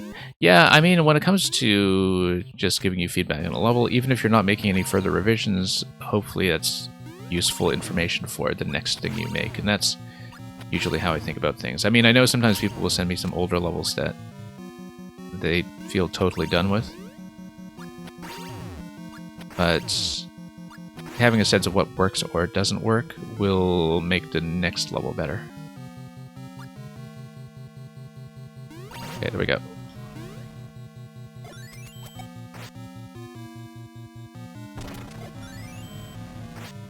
Or we can just go through that gap, but Or we can just soft drop this. There we go. Would rather give myself a little bit of room here. Check the pipe. Okay, so you can go through. Looks like maybe there are alternate paths, or... Oh, okay, this is just... a bit of a... bonus area. Would have been a nice spot for the fairy fountain music, in fact. Okay. So this seems to be telling me that it is safe to go down. The door, though, is matched with what? Let's check.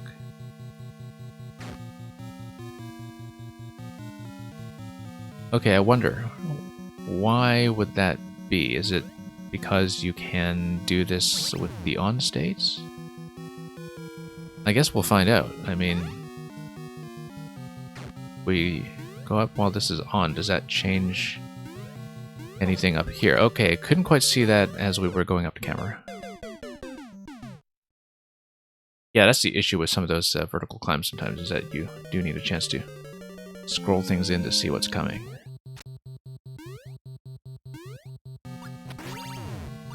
Okay. Here we go.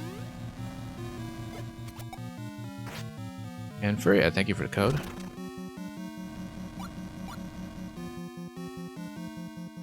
Yeah. And to answer Mill's question earlier, the ground limit is much more generous than it was in Maker 1. I think it was significantly expanded for this game, but yeah, there definitely is a ground limit.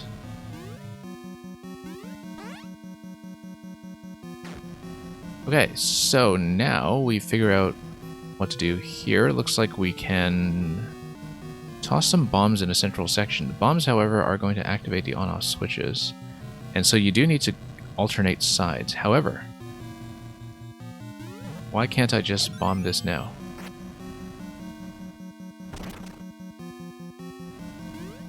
Whoops. Okay, that's the exit. We'll keep that in mind, but why would I not want to do that? Oh, because that doesn't give you anything. Whoops. Do I get another Master Sword? Yes, it's through the pipe.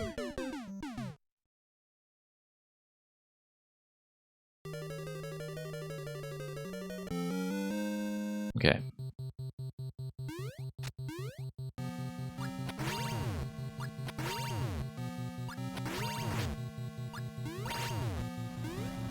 And yeah, I'll go back to see how that reset door was actually functioning here. Because I don't see why the on-off state matters here. It doesn't affect anything until you get up to the top of the area. Oh, I see, because then if you drop in from up top... Maybe. Anyway.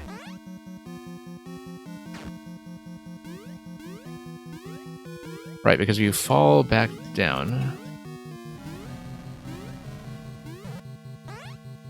Well, if you fall back down, you're kind of in big trouble anyway.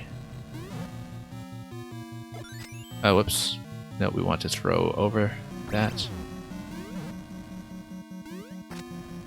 Let's bust this out now so we can eventually make it back. We should just shield out of this stuff. Grab the sword. Nope, hang on. Grab the sword. Definitely should shield as much as possible.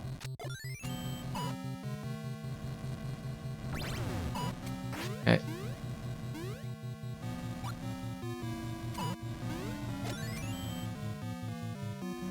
We'll blow that up, and we'll need to fire at him a few times.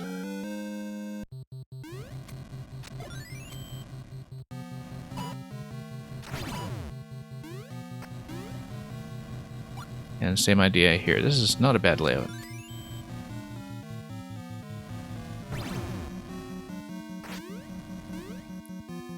As far as dealing with Bowser Fire goes, it's more or less manageable.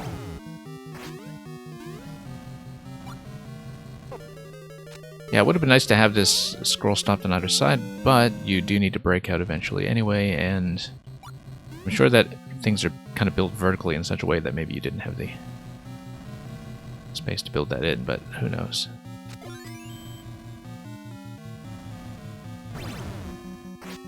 Okay, back we go.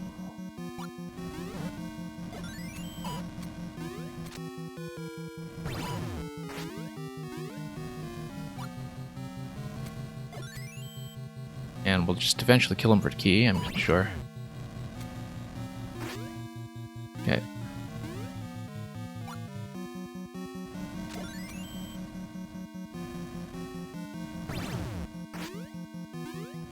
And Meng, thank you for the submission.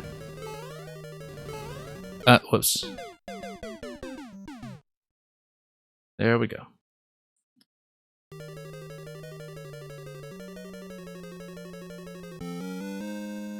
And yeah, Furia, no worries about adding maker code if you don't keep track of what I have or haven't seen.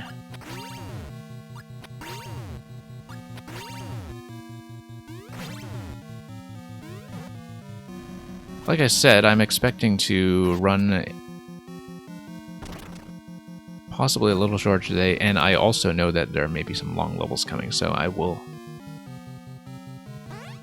probably be closing the queue a little earlier than usual. But so we'll see what the state of things is like when we finish this one.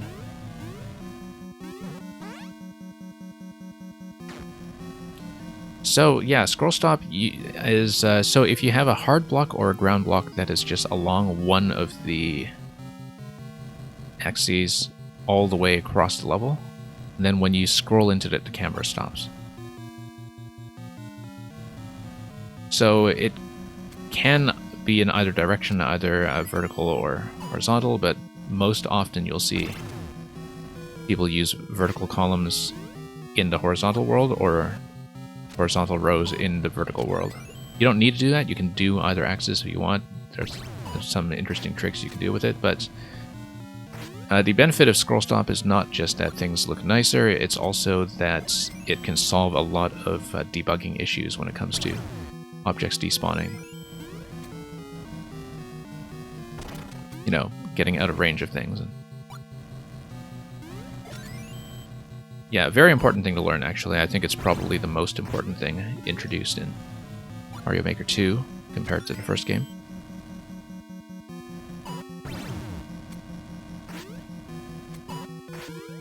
But it's true that I think within the game itself, maybe... I know nobody really looks at the in-game tutorials. I never have, I don't think, but... It's true that if you don't know to look for scroll stop, then maybe the game doesn't do a good job of teaching that by itself, so... But yeah, very important to know it, I'd say. Especially if you're building bosses. It's more useful for bosses than... well, I mean, it dramatically improves a lot of boss fights, I would say. Okay.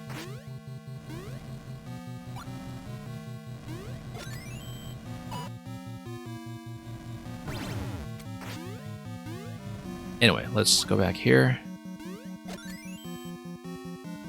Just need to be reasonably consistent here, and there we go, that's the key. So let's get through the door. And so yeah, here of course you don't want to be standing too close. You need to get out.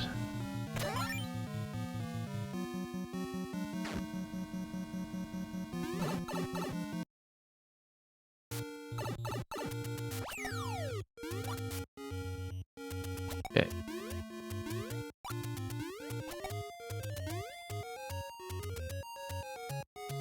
Well, we can take damage to go through. I don't particularly prefer it, but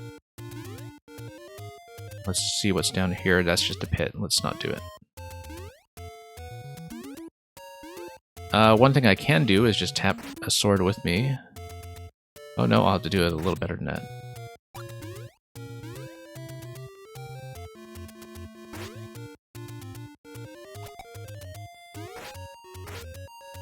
Yeah, that's not quite going to do what I want.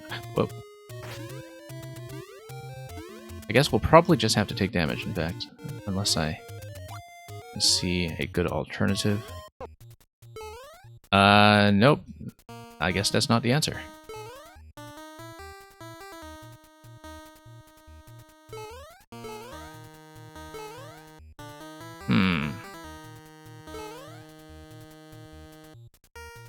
I probably should have waited down with the bomb, yeah.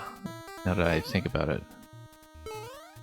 Because now I'm past the boss, and I guess we'll redo it. Or, yep. We did get a checkpoint, at least. Good placement for that.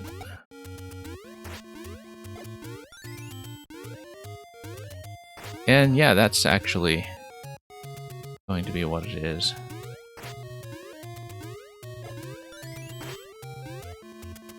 General rule of thumb that I definitely had to learn the hard way myself is that if people see taking damage as a potential solution to their problem, they will try it. But that's okay. That is why we have 2 segments with the seesaws earlier, so it's gated off from cheese like that, unless of course you're very fast and you just go through both at once. Now we can go through the key door, or we can go through here. Let's see what's through here. That looks like it's almost the ending, but let's hop in here and check that first.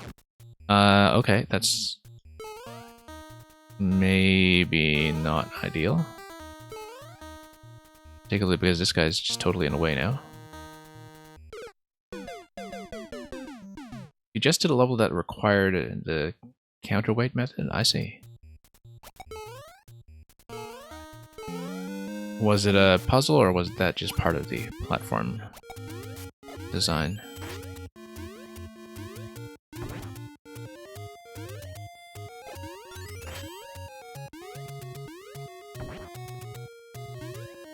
Okay, let's bust through here.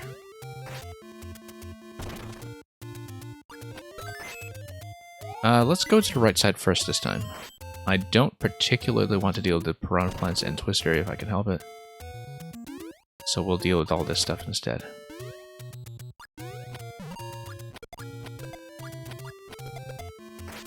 Okay. Whoops. And yeah, we had no way of going up there, so we'll just take the bottom of the flag. So.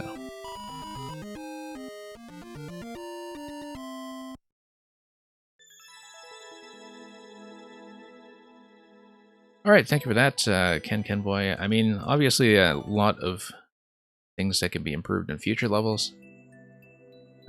Highly recommend you learn to use scroll stop and also watch some of those locking locations, as well as things that trap the player if you just pick the wrong route on the first try. So lots of room for polish, but some of the interactions themselves had some pretty good ideas in there. So let's take a look at whatever's next, and also just a list in general. I don't think I actually had any subs in here, but let's see. Yeah, I think given the length of the remaining submissions that I am going to close pretty soon, because I know there's some long stuff coming. So let's punch in Melon Ryan's code, which is going to be next, and this is going to be last call. If you have anything that you want to get in to the queue, I recommend you do it now. And I'll be on for a while yet. I'll be finishing the rest of the queue. I know I am closing off a little bit early today, but that is so I can spend a little bit longer on some of the levels that are coming.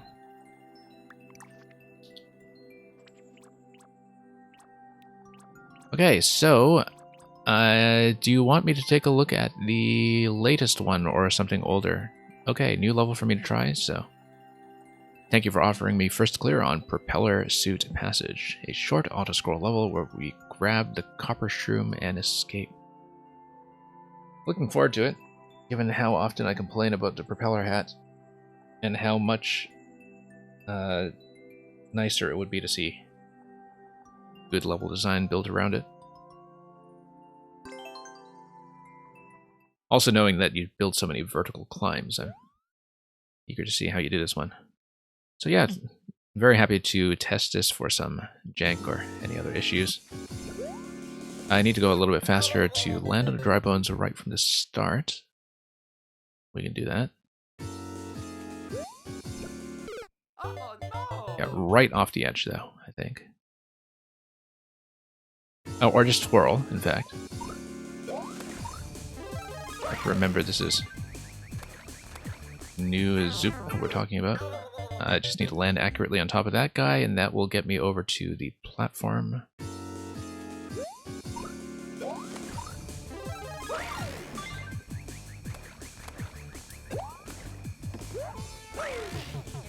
Nope, just need to go a little later than that so I go after the chomp. If I get in after the chomp, then I can get on top of the next platform in a fall.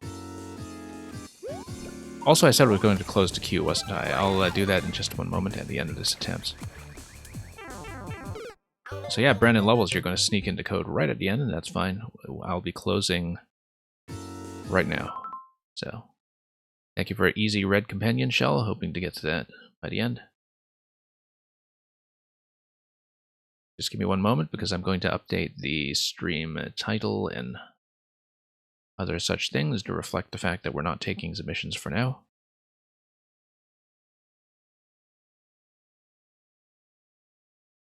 And as always, I will try to get through absolutely everybody who is in the queue already. I almost always manage to do it. We did have to dip out of one of those a couple weeks ago, I think, but it's very rare for that to happen. So if you are in the queue, we should get to you. Let me just update the bot here. Your level's easy? Yeah, that'll be great if it's going to be our closer today.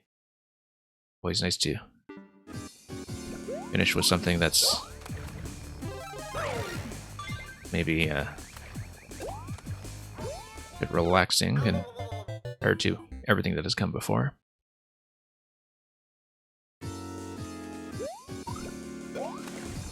And yeah, going to need to fix up that timing and get forward a little bit sooner to get around that chomp. Let's just twirl onto the bones here.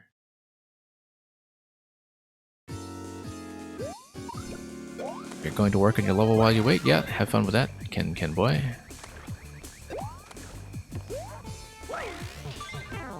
I probably shouldn't have lost a propeller. I'm just sort of thinking about the timing and thinking about how I could do that faster. I should drill down towards the Koopa, I think, just to spend less time floating down towards it, because it's clear to me that the track is too far to the left by the time I reach it. So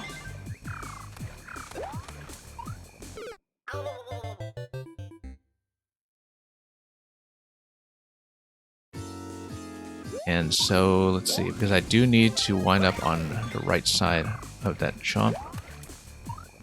And I can twirl with the propeller after taking the bounce there, so... Or rather, I can twirl the normal way, I can't boost with it. Let's not do that. I do need to cancel. Koopa, how often do I do viewer levels? Usually I do twice a week. Let me put on the schedule here. So this time slot and the same time slot the day before, those are my regular times. I don't know, as I said, if I can do both of those times next week, but usually we manage to do that every weekend. The Friday night or Saturday morning slot, and the Saturday night or Friday morning slot. This chomp.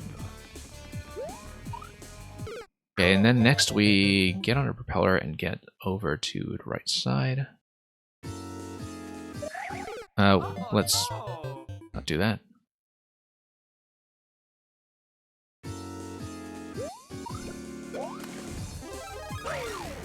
Let's figure out how to do things a little bit better. That chomp, I think I do need to twirl there, get to the right as soon as I can.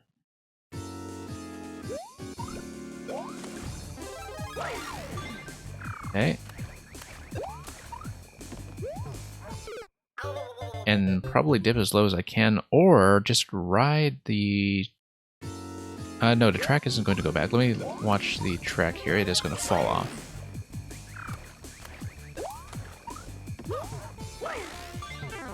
Yeah,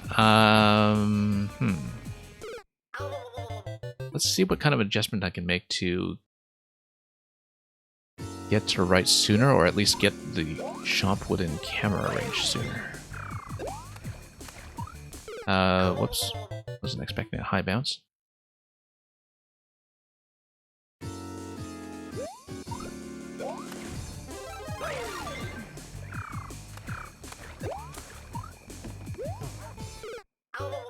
Yeah, trying to twirl there, I'm a little late on that though, so...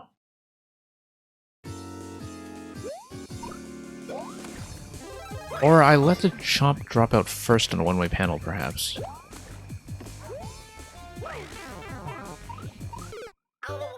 But... yeah, maybe if I stall against the one-way panel until the chomp goes over me.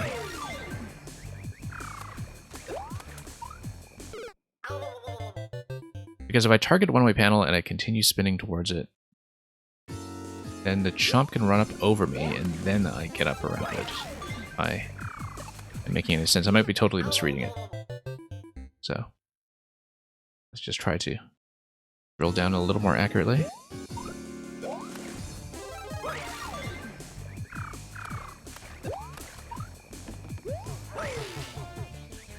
No, that's too soon.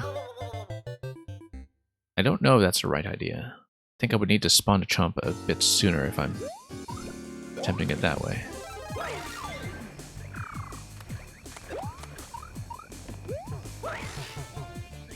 No, that's not going to work.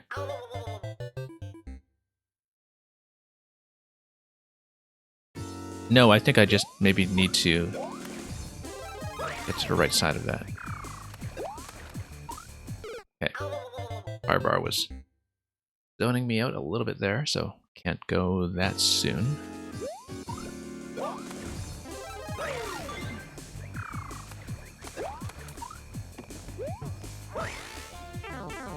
Yeah, I should be able to get to the right of a chomp now that I look at it. I just need to do a similar kind of pattern but boost slightly later.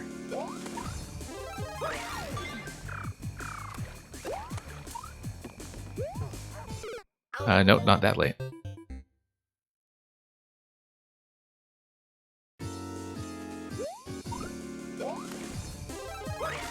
Okay.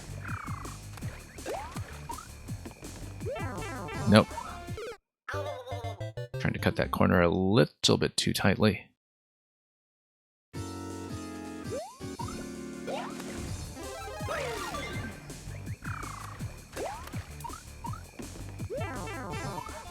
Whenever Mang posts that, I start suspecting that I'm missing something really obvious. But we'll see. That 30 coin, though, is suggesting... Oh, you know what? No, you can just drop back in the left side. Okay. Yeah, that's what it is. You get up there to the 30 coin, you drop back to the left, and then go around the chomp. I like how the spacing puts it just out of range for doing it one ascent. But yeah, that's how to do it.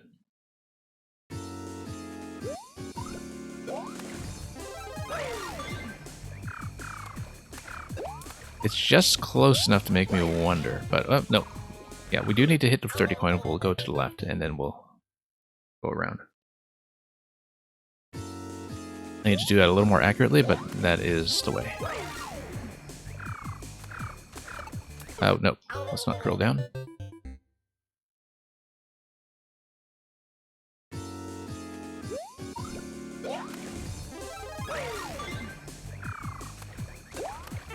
Yeah. We can probably do it without drilling down, actually, now that I look at the new spacing that we'll be attempting. But let's make some minor optimizations here. And there we go. Except we needed to hit both blocks.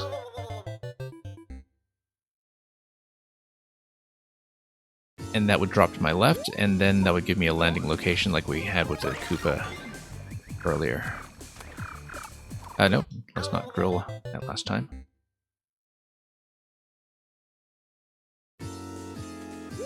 I actually don't think you would necessarily need the arrow. The problem was I was not thinking about collecting that 30 coin to begin with.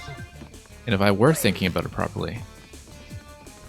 I mean, I don't know that the scroll is going to accelerate that like that, but the change in tactics from me happened pretty much as soon as I started thinking about the 30 coin, because I started thinking, wait, why am I not going for the 30 coin? And it became evident to me as soon as I saw that, so maybe if you want to do some kind of signification there, that's fine, but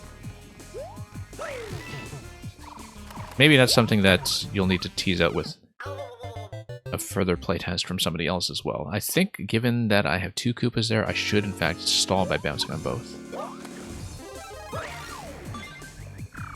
That wasn't quite clear on that, but we'll do this.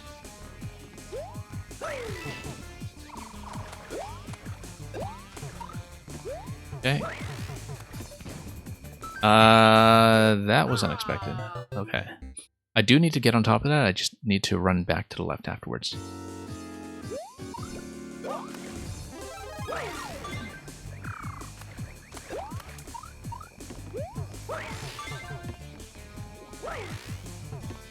Okay, there we are.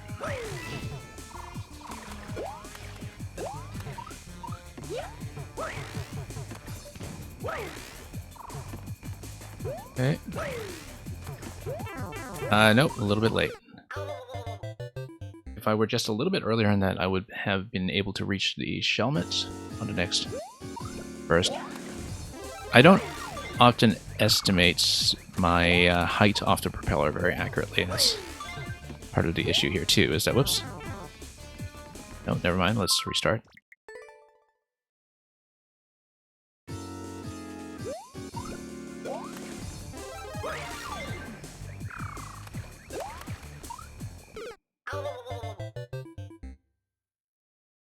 Yeah, just given that the propeller doesn't really show up that often.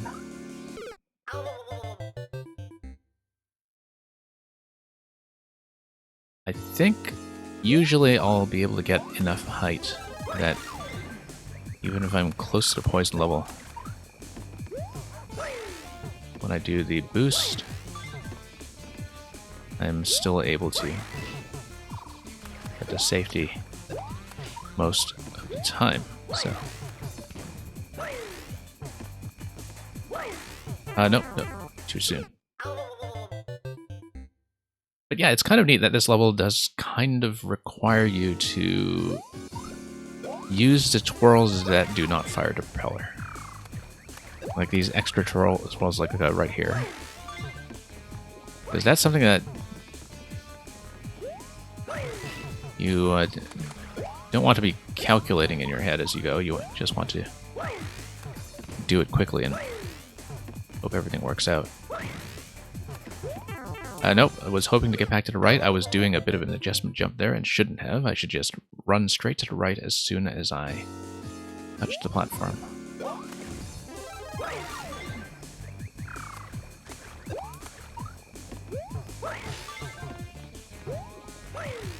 Okay, there we go.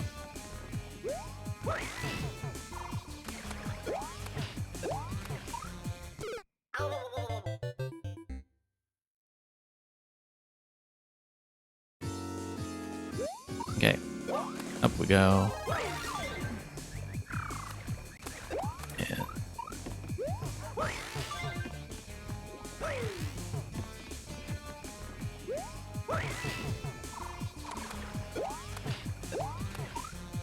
And No, needed an additional twirl there. Double twirl down to the platform if I can.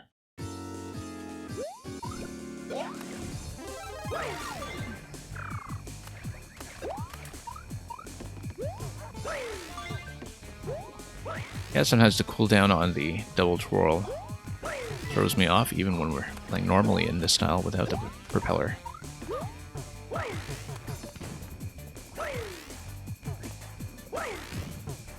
Nope, totally missed that overshot. Once you get up to Shelmet, then the next destination is going to be on top of that Dry Bones.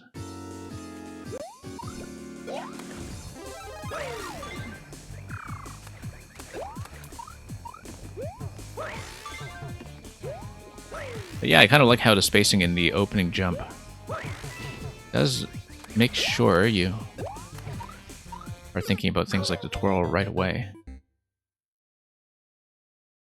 I feel like I hit the Koopas too early there just by staying so close to them on that stack. Such that the platform was not far enough to the left by the time I wanted to go over, but we'll see. I think that was maybe designed with the expectation that you give the Koopas a bit more space before you land. I'm not quite sure.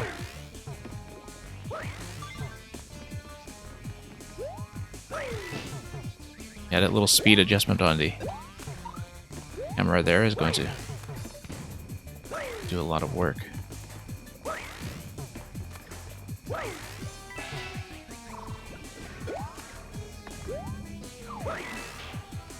Okay. Yeah, and then you land on top of that, and then I'll be jumping over the chomp on that platform. Took me a moment to read how that was going to go, but I think it's actually very clear.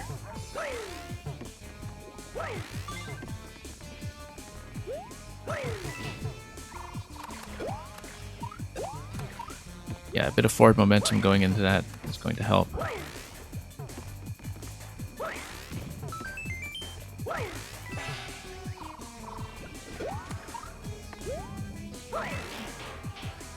Okay. Nope, didn't want to burst there. Just need to land accurately onto the Muncher once I let it head down.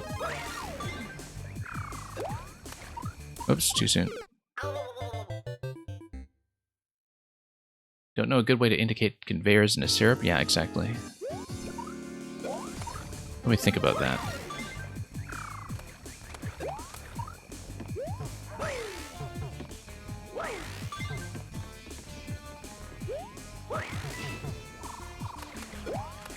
Okay.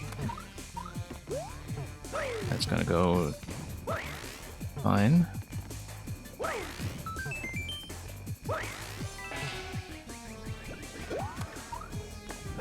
Whoops. Nope. Slipped off the icicle before I could get a jump.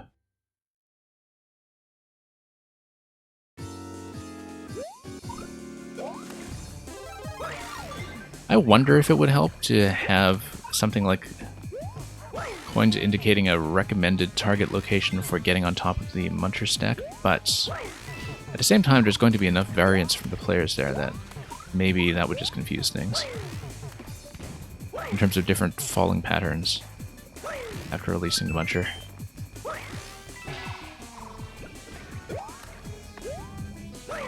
Like here, I mean, there is a falling pattern actually. The coins do that for you. Yeah, I was trying to drill down to that because I was a little up high after that boost, but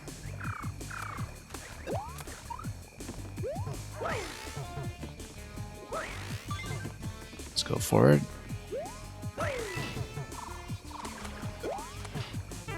Nope, I was trying to go a bit left there so I could get some forward momentum going into the bounce, and unfortunately, that's not the way.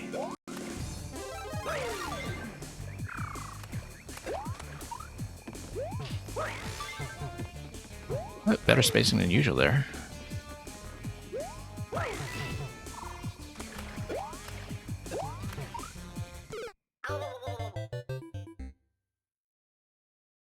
Yeah, still not quite catching that, but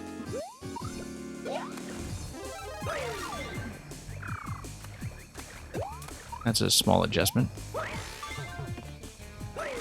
Nope.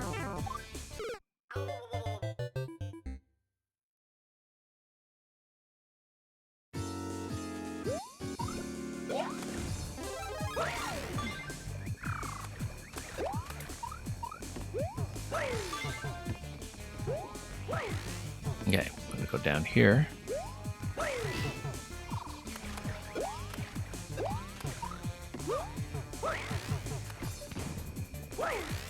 And same idea as usual. Okay, slightly ahead of the usual pace, in fact, so. Nope, shouldn't have done that. Even with the helmet. Actually, we could have, and that would have finished it. Didn't know it was that short. Guess you did say it was going to be short. No, I didn't know the flag was coming, so I was thinking, okay, maybe I shouldn't burst through the top, but if you do that, that is in fact safe.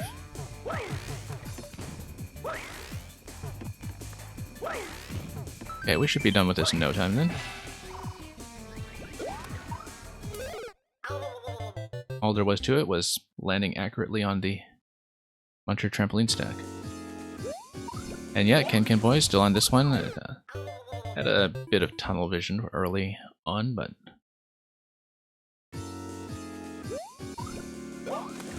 we've pretty much figured out the whole thing at this point, having seen how close the flag is.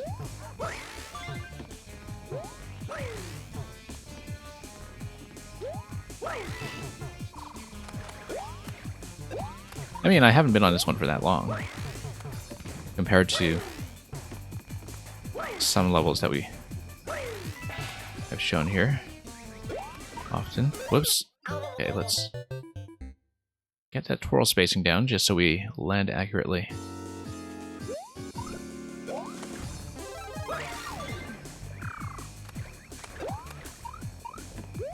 Yeah, have to be very deliberate about when you use the twirl here.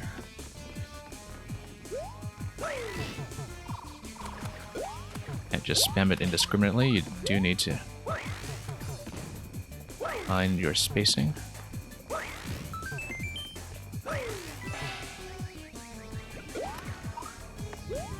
Nope. That was just a missed input there. Yeah, the banner in the start would really get in your way, given how this level gets underway immediately. I would not bother with the clear condition, for sure. Specifically because of that. Because it really just destroys the opening if it is something that doesn't give you some easy space in the beginning to just adjust to, while getting rid of the box and also pressing whatever it's saying. So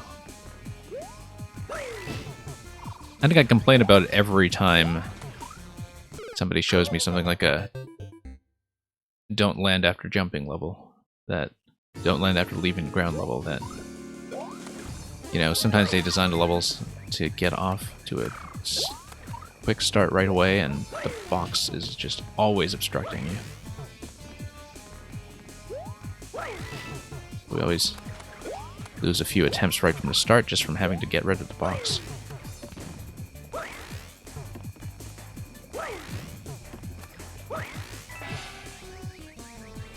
One of many elements in the UI that feels like it was scaled with handheld in mind. Whoops, let's acknowledge the raid after having flubbed this attempt. Zero Planes coming in yet again, this time with a party of 25. Glad to have you back, along with all of your viewers.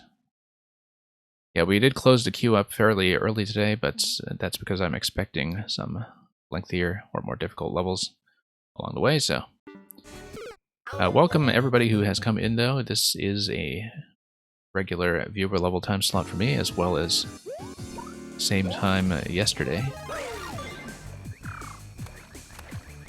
when Zero was also here hanging out.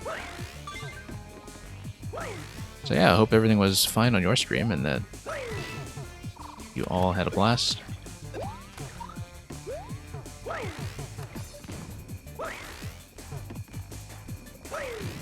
And okay, there we go again.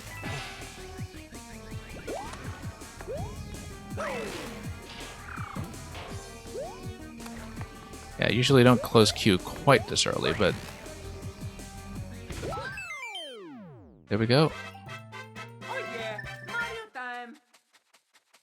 Definitely want to make sure we have enough time to get through as much of this list as we can. So thank you once again for offering me first clear on this version, whether you're going to revise this or not. And I see that Mang beat me to it anyway, and also got in just a few frames ahead on time, but I kind of expected, given the nature of this level, that Mang would be able to sneak that in.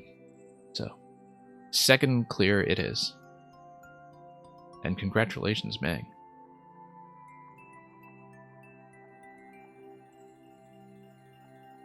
So you found some of the best uncleared nonsense you've seen in a while. Okay.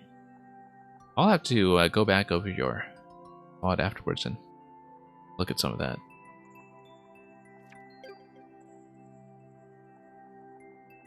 And by best uncleared nonsense, I think we can probably interpret best in a number of ways. Most entertaining, perhaps.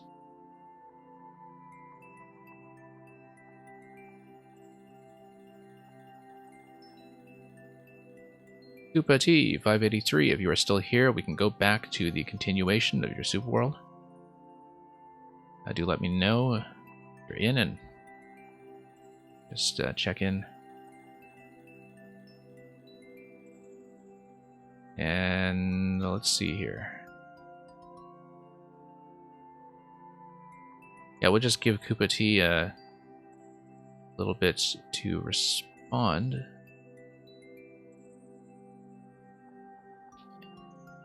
And I do see them in the chat, so if they just happen to be AFK or lurking, we'll just bump them back one spot and go on to Mr. Greggy Spike.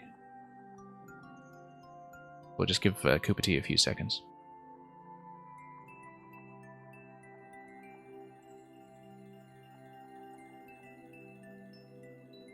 So yeah, let's just rotate him back one spot, unless we hear from him in the next few seconds, and move on to this one here. Now, if this is what I think it is, this is going to be your maker code, of course, but if the level we're playing today is what I think it is. So, Mr. Greggy Spike, do you want me to return to the Dread level that has the stars around it, version 2? Or do you want me to do one of the newer ones? It's your choice. We, of course, got all the way to the end of this one in the earlier version before, but we apparently found some issues. But we'll just leave that up to you. I'm happy to do it. It is a longer submission, though, so we can try the newest one. Yeah, that's great. Okay, one clear so far, 0.31. Let's see how we do. Acorn Suit Adventure. Well, after that propeller warm-up just now, we'll see. Okay, so that the difficulty tuning is calibrated around not taking the checkpoint. That's an interesting way to indicate that. Don't see that too often. Here's reach the goal without taking damage, and as we were just saying, the box is just going to cover everything. Let's not pound him like that. Let's not do that either. I'm just going to scout ahead, though. You need to float down and mind that dry bones timing.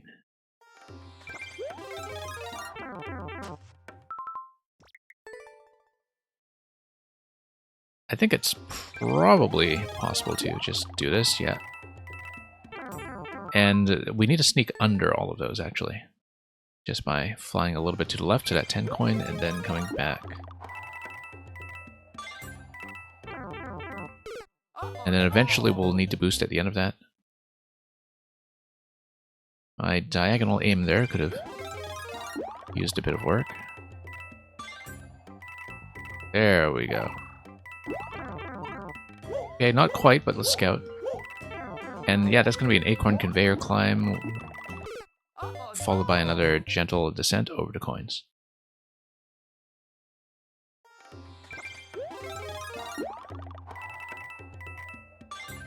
Okay. Nope. That was just a missed input, as I was trying to make a minute adjustment. Too early. Probably should follow the coin trail a little bit closer and allow myself to dip just along the screen boundary.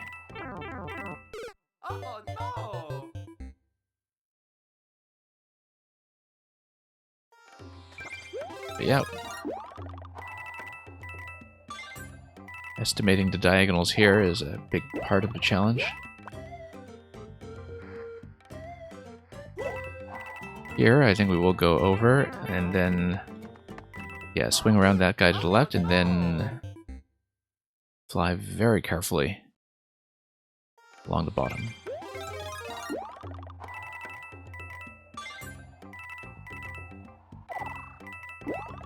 Okay.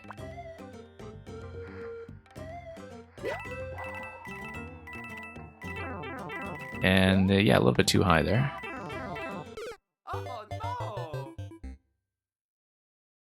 Yeah, sometimes not easy for me to see exactly how the diagonal is going to go by the end of it, but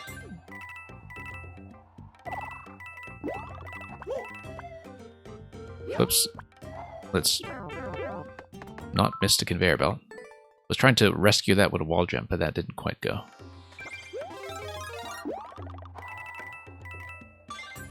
Okay.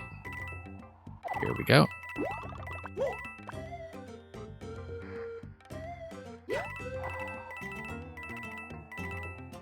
And adjust. And adjust. Whoops.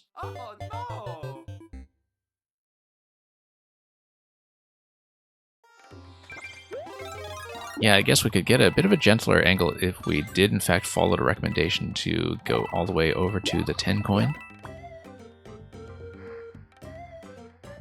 We'll see if that's the case.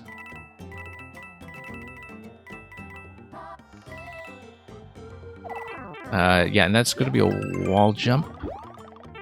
And there is enough space to just do a series of wall jumps, so we'll be sneaking under that dry bones. The timing should work out, depending on when it's spawning in. It should be spawning in when we're already mid-flight, so the height should feel pretty tidy in terms of our timing there.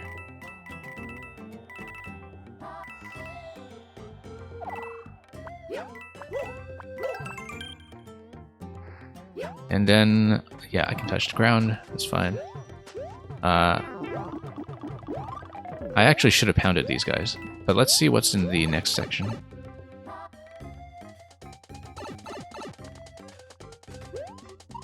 Yeah, and it's a clear condition level, and I should have noticed that when I was talking about the no CP difficulty earlier on, but just scouting ahead here. Because, of course, that's the only difficulty you're dealing with. Given that as a clear condition level, we are going to do it all in one go.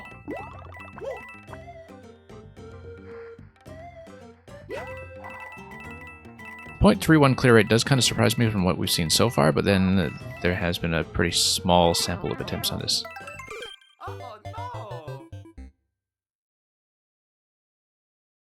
Because it definitely feels more relaxed than that, but that's from what I've seen so far. We don't know yet how tight some of the angles are going to feel in the second half, but so far, this is pretty doable.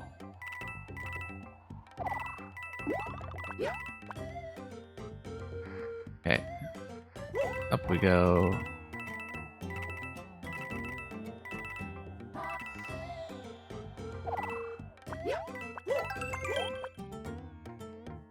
Okay. Yeah, just gonna pound these guys, actually. That's going to be the easiest way to do it. trick is slow dive.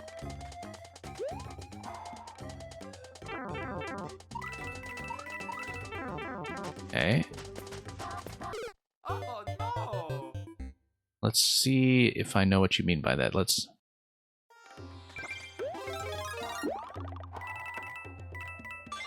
figure that out.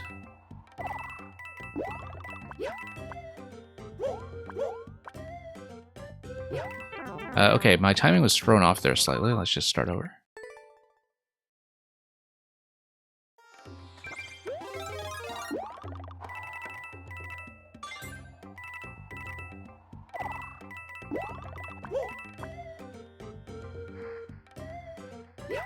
And we'll deal with a later problem when we get to it.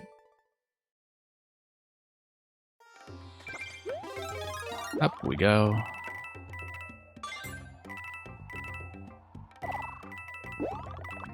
And up.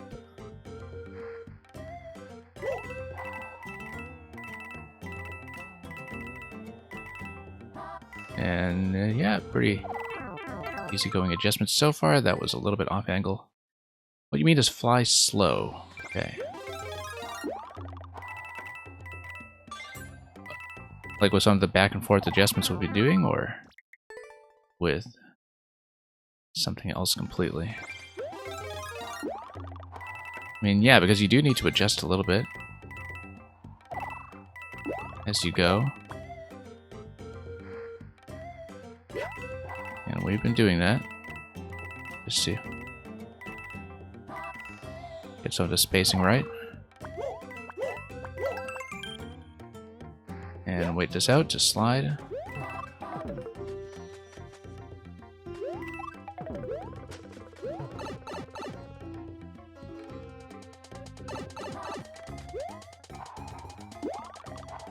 Okay, a little bit off screen here. Well, I actually shouldn't hit that guy at all. I should just dodge him. Oh no! And then we have a really quite lengthy descent here, so.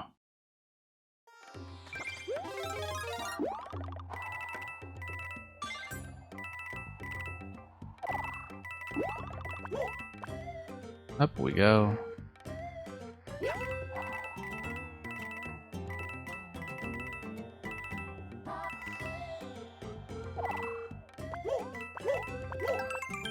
And down.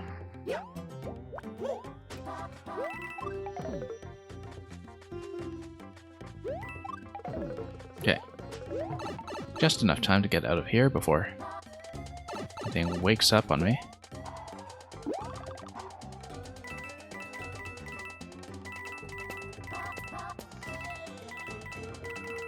Okay, let's not get some of those 10 coins here. Whoa, this is going to be a little bit tricky. Okay, that was a bit of a surprise. Didn't expect Boom Boom to just ambush me like that. Oh, I see. So, okay, I'll do this to see... I was about to say I'll do this to see what gets me through to keys. Not clear to me whether we're killing both Boom Booms for 2 keys or just one Boom Boom for 1. I think we'll probably try to kill 2 just to be safe, but... the flight didn't go too badly. As long as we know when to adjust to pick up some speed and fix our angle. Okay.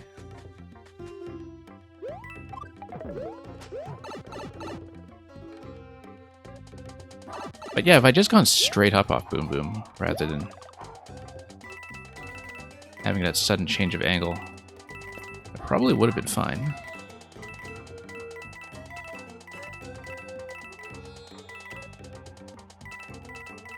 Okay.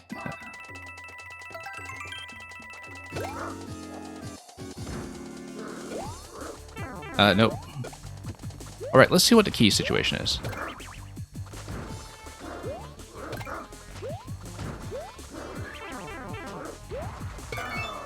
One key. And then we, of course, would need the squirrel, but I just want to see if there is going to be a second key.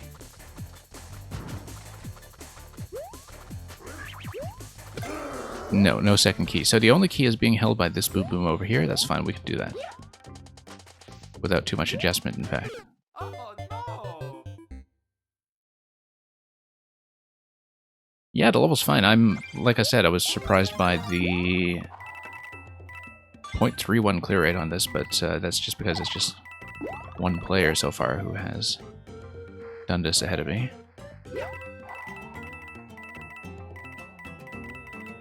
I think some of the timings are definitely dependent on a particular entry point. It seems like I have to hit a particular timing sometimes to just have everything work out really neatly. And that if I miss that timing, like here for instance, if I miss this cycle, then I'm in big trouble. But I'm able to hit it almost all the time, so it's pretty reliable.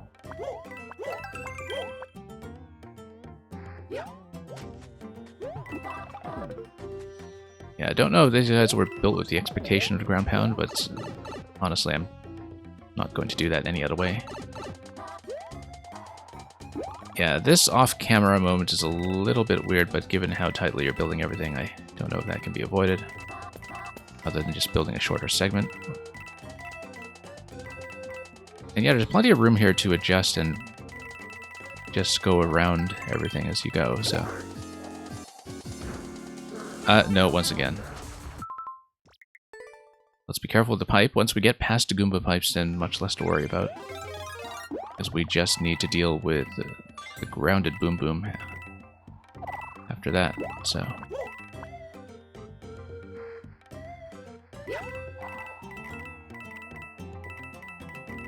Yeah, I like that there are those moments here where it pays off to understand that you just need to be patient about the wall cling or wall climb timing. Okay, missing this. It's not great, but that guy's going to walk, so that's going to be just fine. Yeah, this location here, of course you have to go immediately.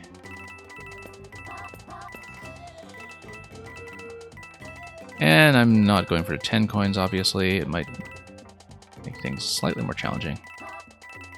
Go all the way to the end, but the angles are working fine, as is.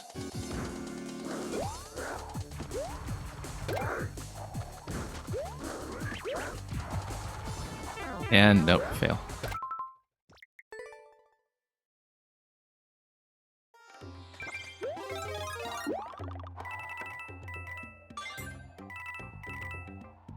Okay, it's fine, we'll just go back to that.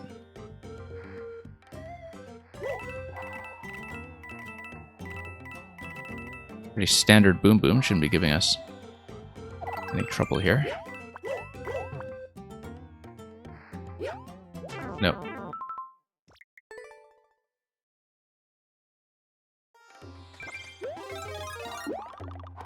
But yeah, I mean, if that's the end, that's looking pretty clearable, so thank you for the follow.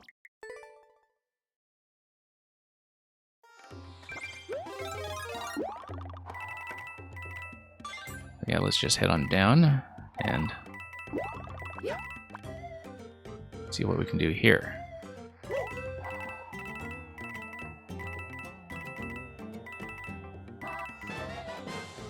And we have another raid coming in. I'll acknowledge that in just a moment. We have to get past this location and take damage and fail this first. Or, oh, no, it's not a raid. That's just a totally different host indication. Never mind. This is what happens when you do things by audio. But anyway, thank you for the host, rather. That's a quick correction on my side.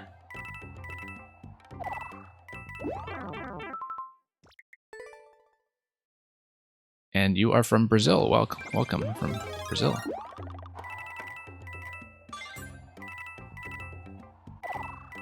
Whoops. Let's try this again.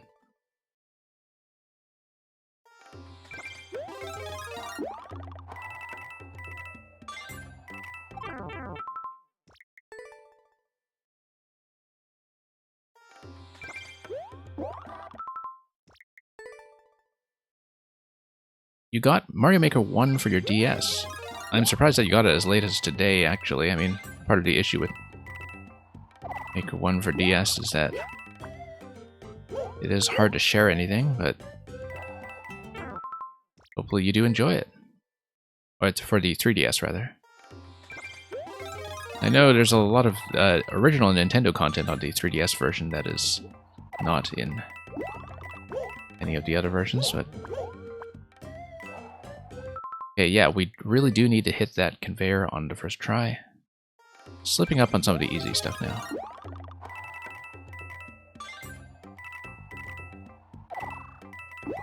Yeah, I never played the DS one myself. I did have it on Wii U.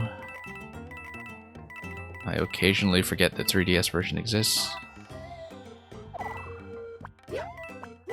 That's because I got my hands on it myself, so...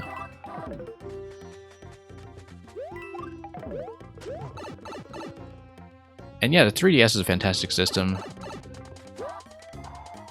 I mean, obviously there's been much less software for it since the Switch came out 4 years ago, but there's a huge library to catch up on. Fantastic games, years and years of content.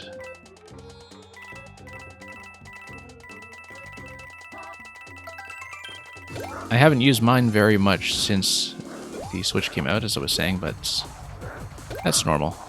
And that... Whoop. Certainly isn't because I played everything I wanted to on 3DS. There's quite a lot there that I still would have liked to catch up on sometime.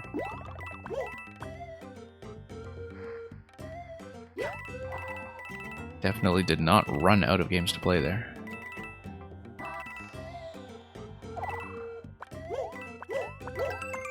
I should actually replay Samus Returns before Metroid Dread comes out. I did play it at launch to 100%, but that was about 4 years ago at this point.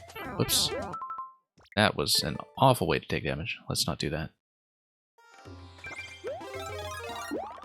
Anyway, I'm going to stick with this a bit longer because it looks like I can clear it. Assuming Boom Boom and the key door is the end.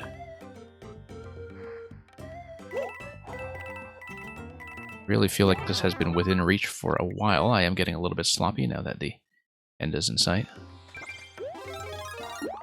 Really eager to just get back to the Boom Boom fight and do it cleanly, given how easy it theoretically should be.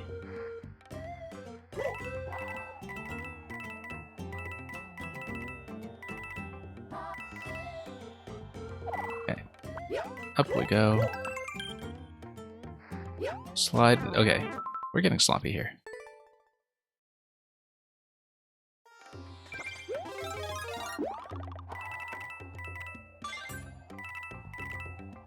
And up we go. I'll catch up on what you said about your software library in just a moment.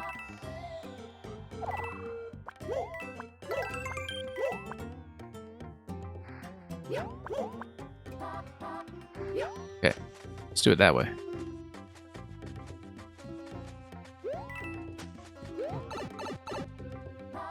Spin jump. Don't know what location you're talking about. Let's not worry about that yet.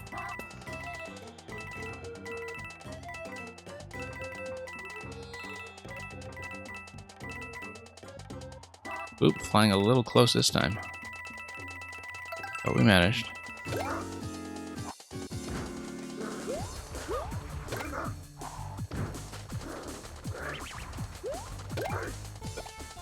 Let's get rid of the flying Boom Boom, actually. Whoops. Okay, too many Goombas here. I don't want to fight in this arena. I really do want to fight on the left side, but to do that, we do need to clean this up a bit. So yeah, maybe I'm underestimating that fight. Because it looks so simple. It's just Boom Boom, and you just dodge the other one. It's fairly simple.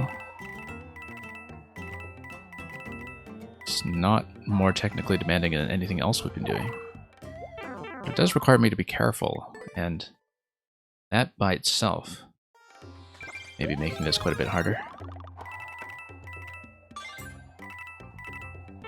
No.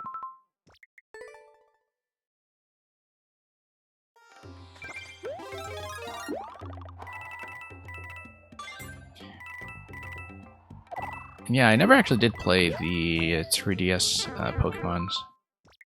To go back to what you were saying about Pokemon Sun and NSMB1, which I also mean to return to. I do have the original cart of NSMB1. I've not played it in a very long time, and I have been catching up on a lot of the older games again, too. It's been next on my to-do list for a while when it comes to catching up on anything on DS and 3DS.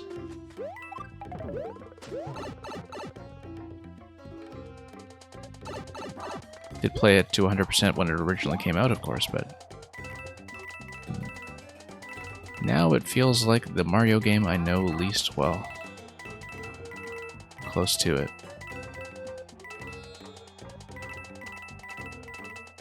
Somebody else I know who recently went back to NSMB1 said that it was actually surprisingly big, considering that, you know, we know that it's just the standard old 8-world format and doesn't seem particularly elaborate, but it's actually a large experience, and we, of course, get the key and just take damage at the very end.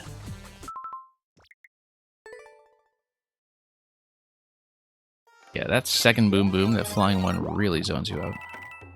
I should kill it if I can, given that we get one easy hit on it at the very start. Whoops.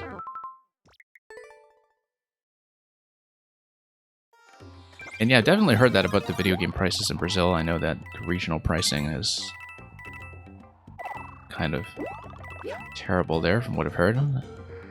Not just for Nintendo games, but also for the PC market.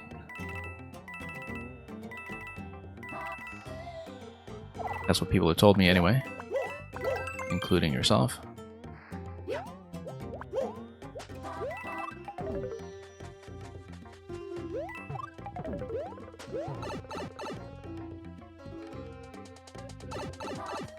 Okay. Let's try this again. It's funny because the flying that's the main bulk of this level hasn't really been giving me that much trouble. Boom Boom fight, however, that's causing problems.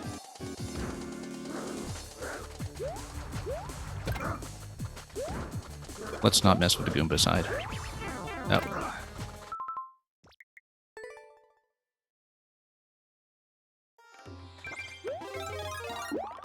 I originally said, oh, I don't see where the 0.3 clear rate is coming from because this doesn't seem that hard, but then now we're just dying repeatedly to Boom Boom, and so...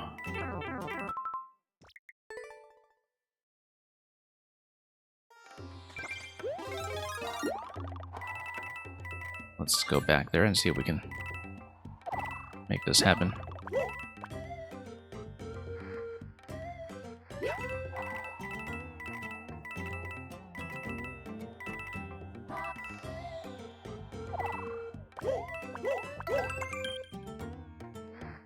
It's not even anything elaborate, it's just Boom Boom being standard Boom Boom. Okay, we need to wait that out a bit more, I think. Maybe with one additional series of wall jumps. I'm actually getting there maybe a little ahead of my usual timing, and that's what is throwing things off.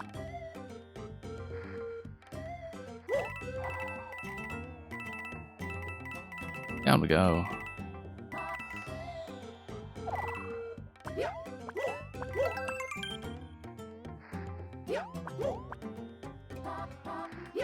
Yeah, waiting for the second cycle is actually going to be safer.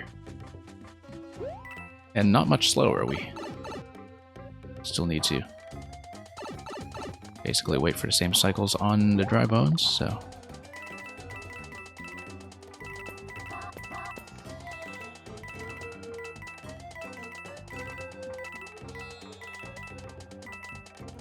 Okay, there we go.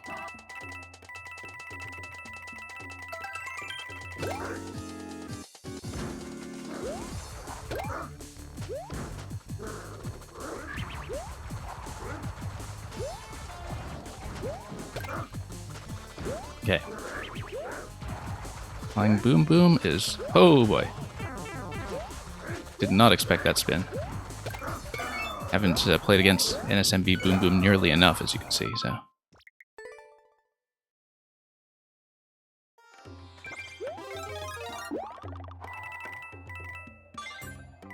Yeah, that is not what I expected to be dying so much to on this level.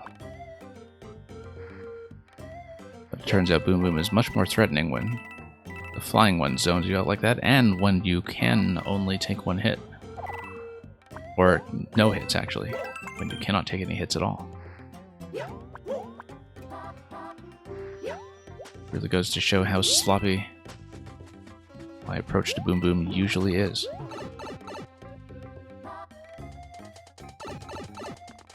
Okay.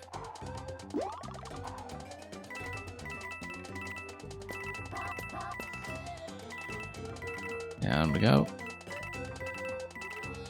Nope. That's the first time I've made that mistake. Usually just slip over that guy really quickly, but I was already thinking ahead to the Boom Boom fight. You see, that's the issue, is that I'm making mistakes that I normally wouldn't. Because my mind is on how I'm going to finish this. And what we can do differently is not even a matter of anything strategic against Boom Boom. I think it's just a matter of accuracy. And so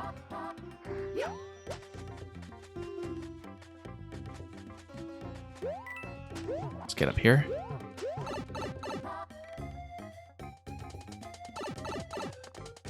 Yeah, I know that if we kill the flying one first, well, we already have one hit on him. I've been considering that. I also don't want to get trapped into Goomba area for too long, so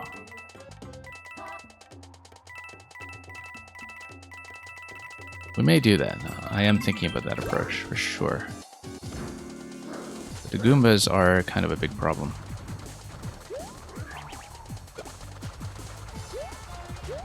And like I said, I really don't want to fight that one in the middle, although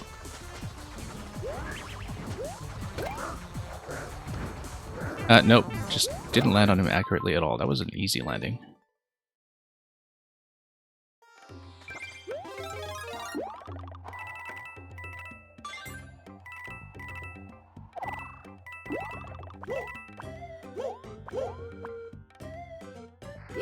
Yeah, but yeah, I keep hearing about the game prices in Brazil, but I don't know why that is. I guess that is just because of the imports and just poor distribution there. But it's sort of interesting that that's true of the industry on the whole.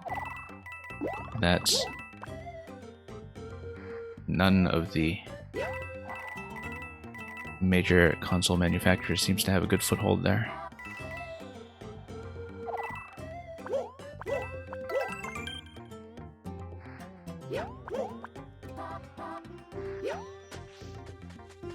But anyway, Rakowski, welcome. Good morning to you, I guess.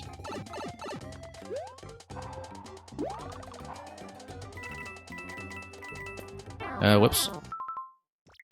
Yeah, we solved almost all of this level ages ago. It's more that I'm dying to a very standard Boom Boom fight at the very end. Over and over.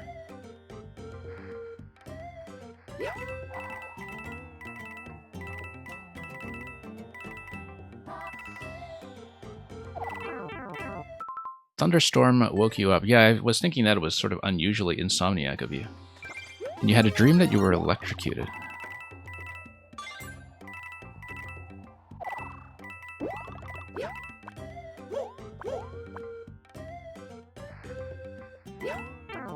I mean,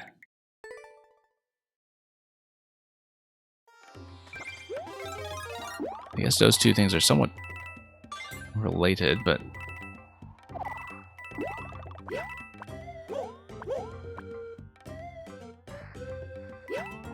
to hear thunder and lightning, though, and actually dream that you were hit by it directly, no, that's a chain of associations, to be sure. Let's go up.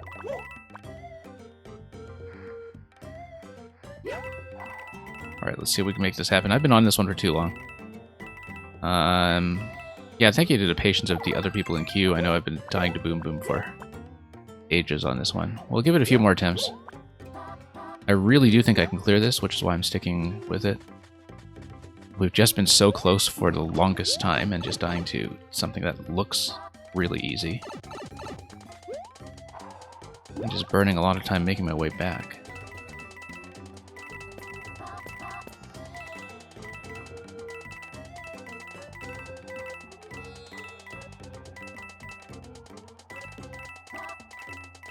Okay.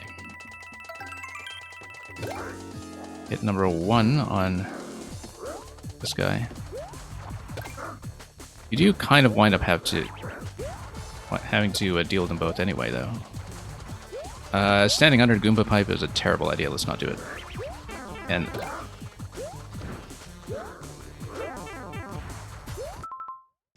yeah, the level is great. I did not expect a Boom Boom fight to be this hard. I think maybe the Goomba Pipes are a little aggressive at the end, with them being set to yellow pipes, which is why I'm not really fighting in the middle there.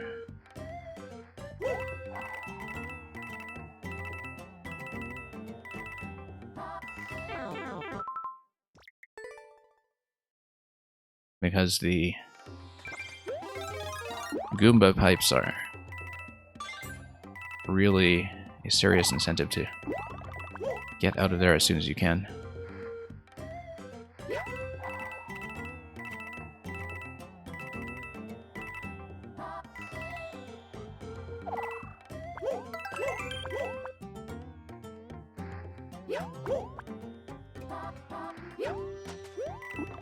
Okay, let's not choke on the easy stuff here.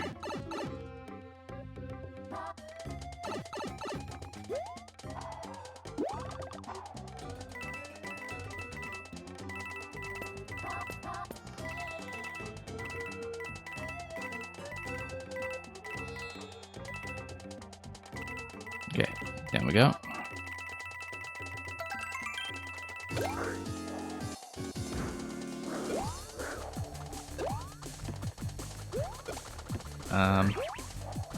Nope. Should actually use Squirrel Boost from time to time to reposition myself, but flying Boom Boom, I think, is just in general a much bigger nightmare than I give him credit for, even by himself.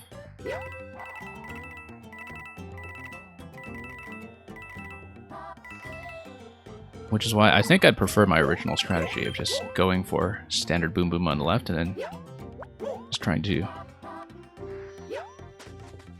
simplify the problem as much as we can, given that we know that standard Boom Boom is the only one who's holding the key. But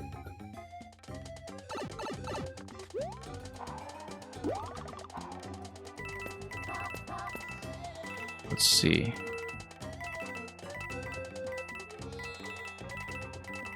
Yeah, it does feel like a completely different challenge there than the flight level that had come before it, which is why now it does seem like a bit of a two-parter. Oh, okay. Well, after all that effort to dodge that Goomba, we're just going to get swiped anyway. Alright, I can't put in too many more attempts, Greggy Spike. This has been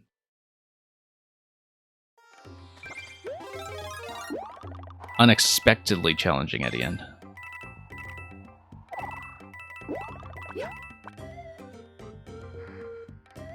And unexpectedly challenging in a room that does not even look hard, which is, I think, the thing that is keeping me playing here, that I really feel like it's not supposed to be as hard as I'm making it, and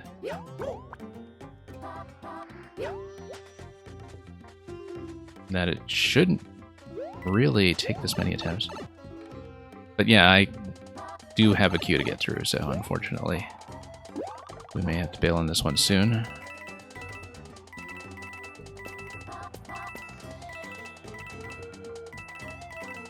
But yeah, this is just the most standard Boom Boom fight imaginable. And yet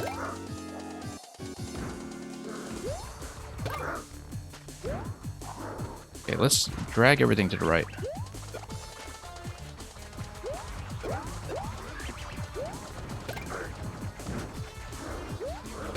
Okay. Nope.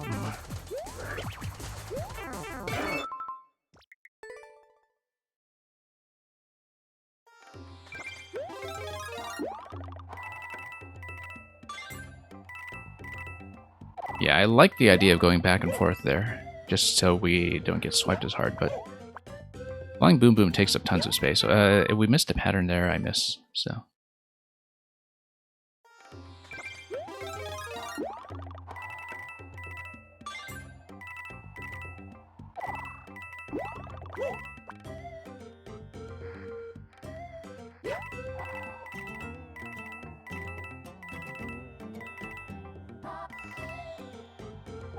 Okay, up we go.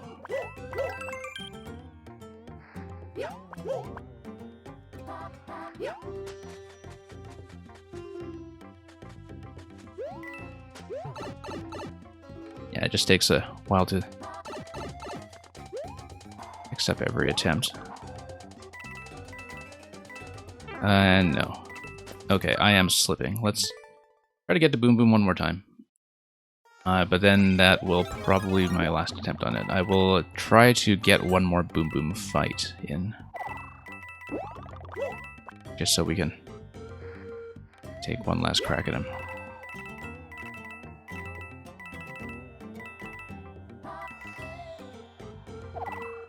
Yeah, the issue with something that looks that deceptively simple is that it's very difficult to say what I should be changing in terms of method, since it purely looks like a problem with accuracy rather than strategy, and so when that's the case, then there's nothing for me to rethink, really. We just need to not get hit.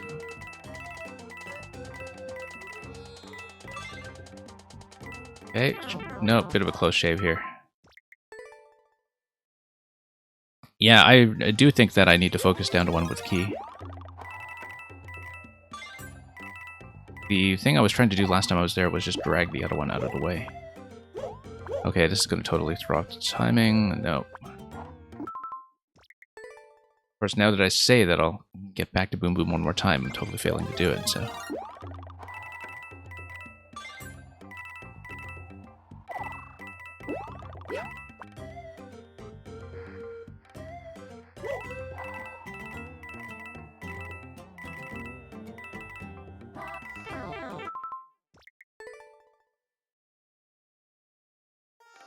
Yeah, really beginning to choke on this one. But we'll see.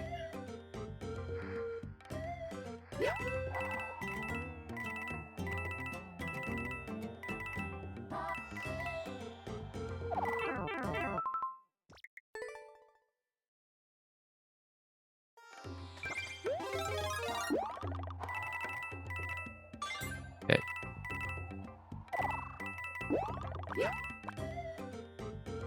Here we go again.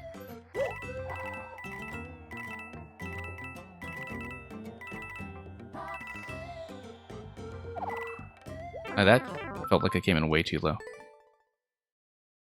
You see, now that I said that I'll give Boom Boom one more fight, I feel like it's going to be quite a while before we actually do get back to him. Probably shouldn't be setting conditions like that.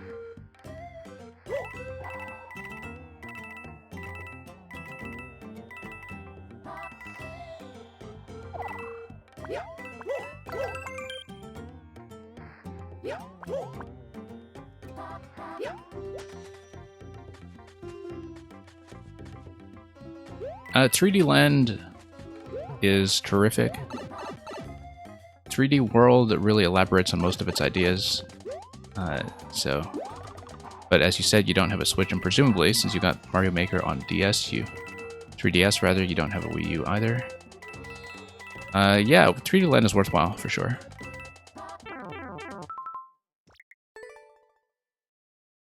I think most of its concepts are done better in 3D World, but that's fine. That's definitely not a reason to skip it or anything.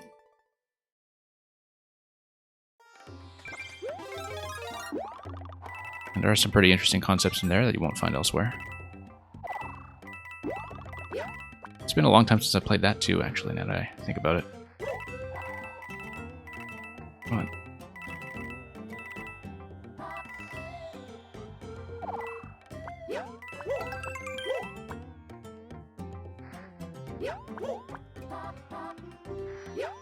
Okay. Let's get back to this.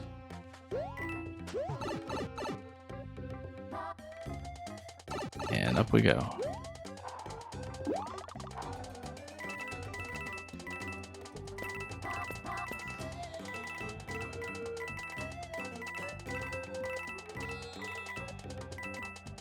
Okay, this time, let's not get hit.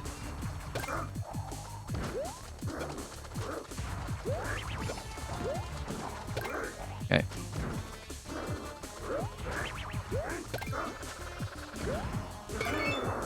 Okay. Nope. Let's...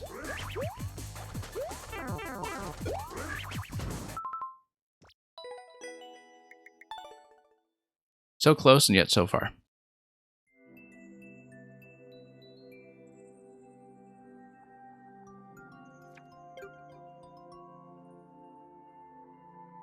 Well, thank you for that, Mr. Greggy Spike. Some other time, I think, when I have a catch-up or overflow stream, we have to get our revenge on that. But it will be some other day.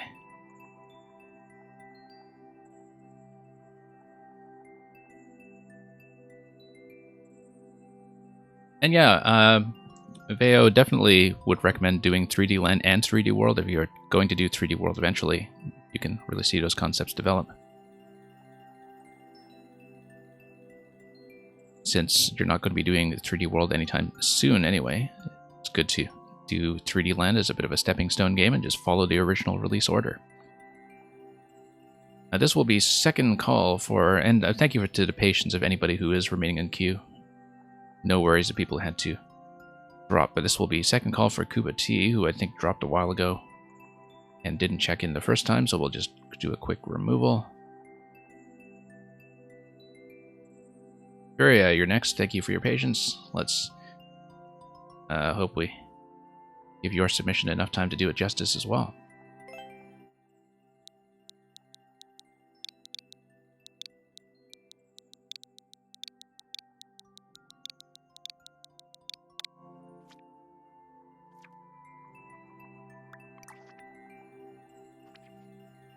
Okay, this was the really super hard frog level.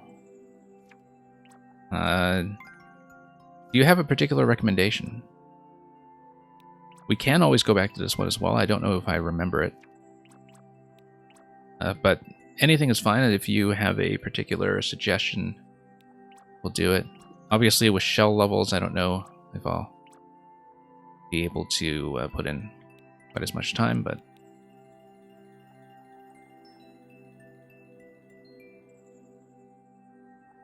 Either the mole level down far below or the Yoshi level. Yeah, we'll pick one.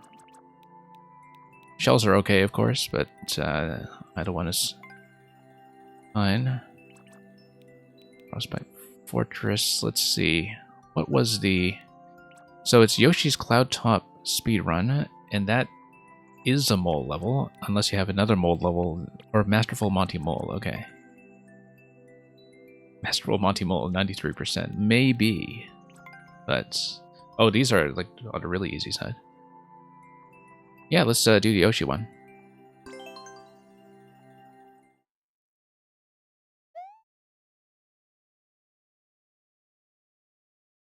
Brandon Levels, you're already in the queue, so no worries about that. If you're able to stay, we'll do yours at the end.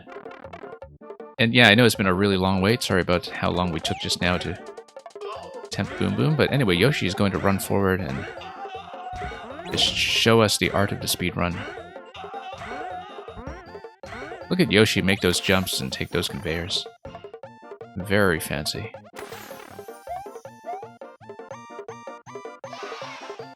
And Furia, these are short. We'll do them both. We'll do this one and the mole one. That one is a cute idea. And it also fulfills the lingering request that we had from Zero Planes yesterday to switch to the Yoshi costume. It literally does that. It's because it's a level that puts Yoshi at the center of the action and kind of lets him kind of run around by his own agency. So, thank you for the GGs. Yeah, sure. Let's see the mole one. This is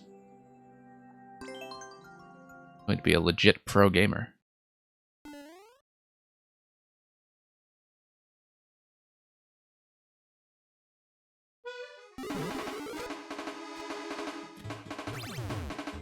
Anyway, Mario's just going to get bumped to the spectator seats up above.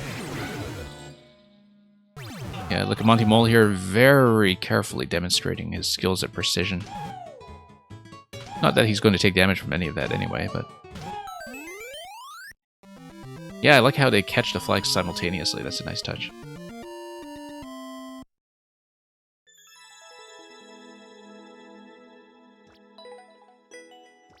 Imagine playing the game when the mole can dominate instead. I imagine that often. Well, thank you for that, Furia. I guess we'll do the platformy stuff some other time. If you wanted to see the autos today, but thank you for that.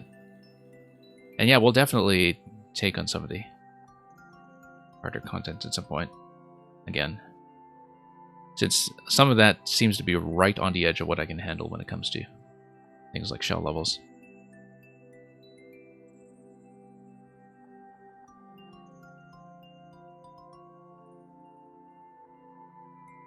Okay, here's Meng.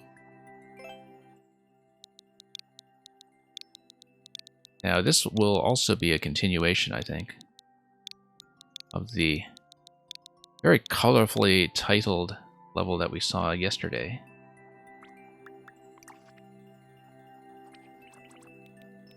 And down here, we see... Yeah, we'll just go back to play this one, which is called... In Yorkshire, 5 junior financiers go fishing hourly. Jackalopes jumping not very fast, just snatched 45 fish, giving King Koopa formidable profit. Act 3.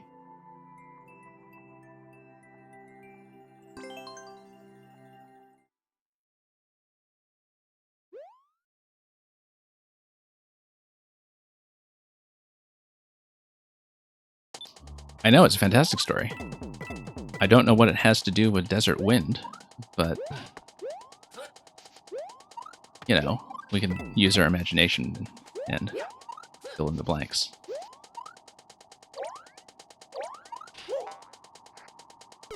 Oh no!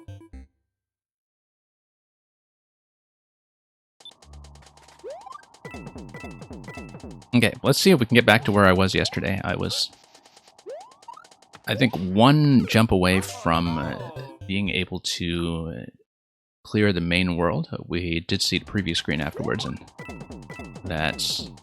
I was the last jump away from the yellow pipe that takes you to the subworld and to part 2 of this level.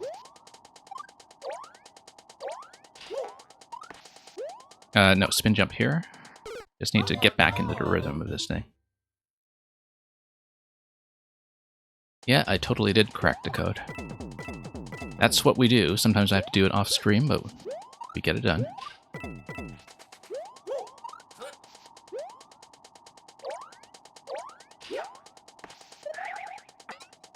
Okay. Down we go. Compensating for the win, of course. Oh, okay. That was actually correct, except I wasn't quite expecting to do that by a wall jump. And so, did need to make a bit of an adjustment.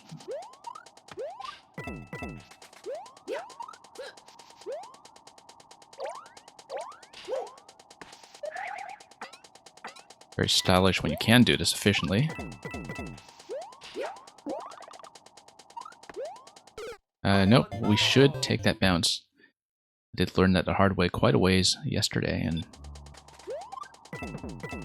we'll just figure that out as we go.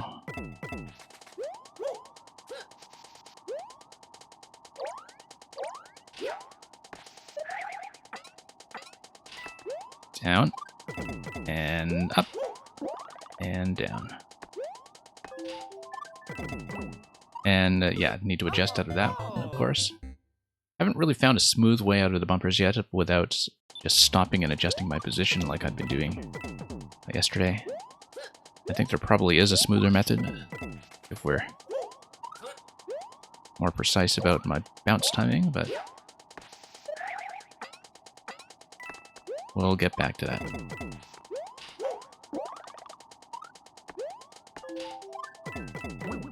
Yeah, kind of like that, except I would need to expect it. Whoops. Oh no! And then afterwards it will be the shell launchers and the thwomps, and that's where I was running into some problems because it was the second shell launcher with the thwomp that was as far as I managed to get. Recovering our early progress pretty nicely, though.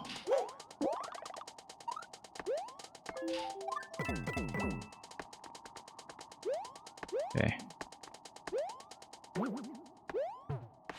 Nope. Trying to ground pound there, and I was late, which is why we crouched on top of the block.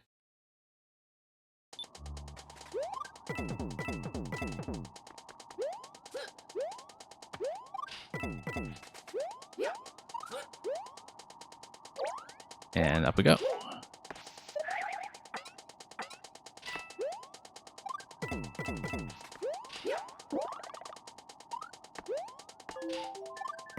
Oh no! Bit of a miss there, but we'll just make these adjustments as we go.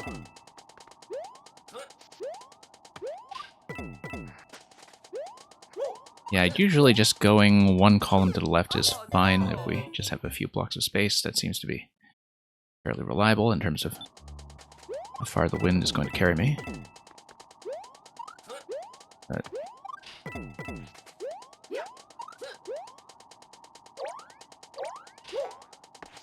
some of these adjustments will be a little easier to work with than others. Whoops, wow, Oh no! didn't expect that.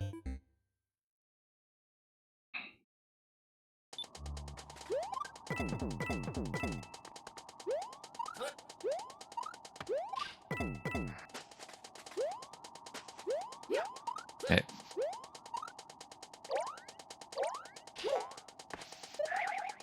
All the way down, and here we are.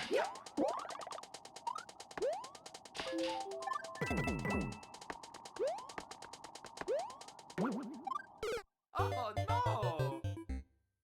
Yeah, there might be a smoother way to do it if we bounce all the way up and just follow it in one continuous motion, but I don't know if I want to burn too many attempts finding a more exact method for that. Given that we can get past it the way I'm doing things now.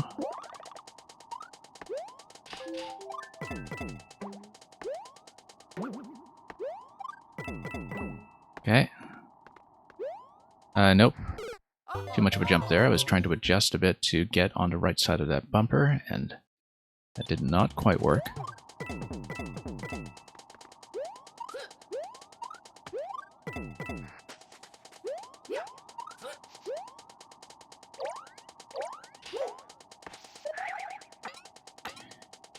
Yeah, I'd forgotten how fast this level actually feels, but I think that's partly because we were doing so much cautious squirrel flying over the past half hour or so that, whoops, half hour to an hour,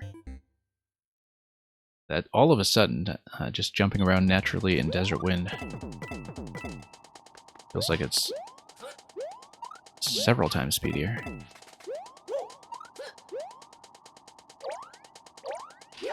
Okay, up we go. There was a slightly risky slide, but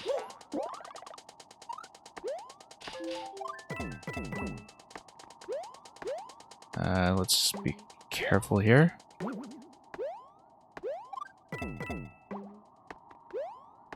Nope. Almost. There we go.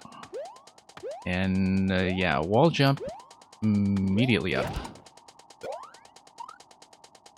And then that's as far as we've gotten, basically. Need to land pretty accurately on top of that.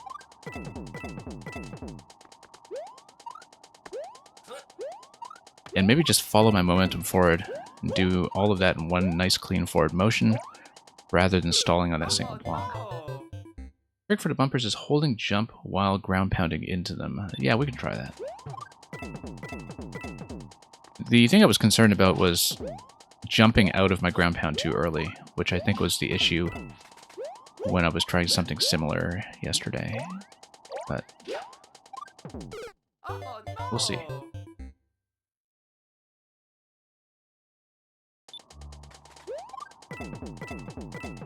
And Veo, I don't know if it's the worst port necessarily. I think, you know, the 3DS was reaching a substantially larger market than the Wii U, and so for a lot of people, including Meng, who made this level, the DS game was really their first hands-on with the toolkit. So yeah, you're not going to get much sharing functionality, but you still get that sense of playing with the toolkit. That's an important thing to have. Oh, no. I mean, the DS game is something, the 3DS game rather, is something that I'm glad they made, even though it was very disconnected from everything else that was going on with Mario Maker. And there were a lot of ports to 3DS in general, late in its life. There was definitely this strange period from, say, 2017 up to 2019, where Nintendo was kind of still hedging on the success of the Switch, as though they kind of wanted a bit of a backup plan to sustain the 3DS if the Switch didn't turn out to be something that would conquer the portable segment of the market. The same thing happened with the transition from GBA to DS, actually, where, you know, the 3DS looked like it was being set up as this sort of third pillar system, or so they would try to market it, and then with how successful it was, they realized, no, that's fine, we can just have it replace the GBA completely. But it was definitely a bit of a late life library to that first system as well.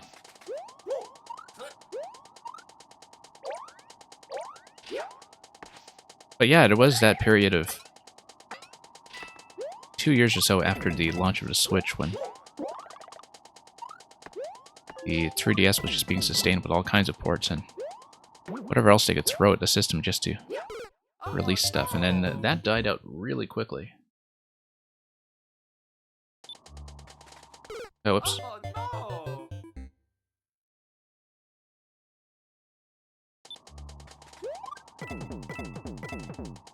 But yeah, I don't know too much about the limitations on the 3DS version, of course.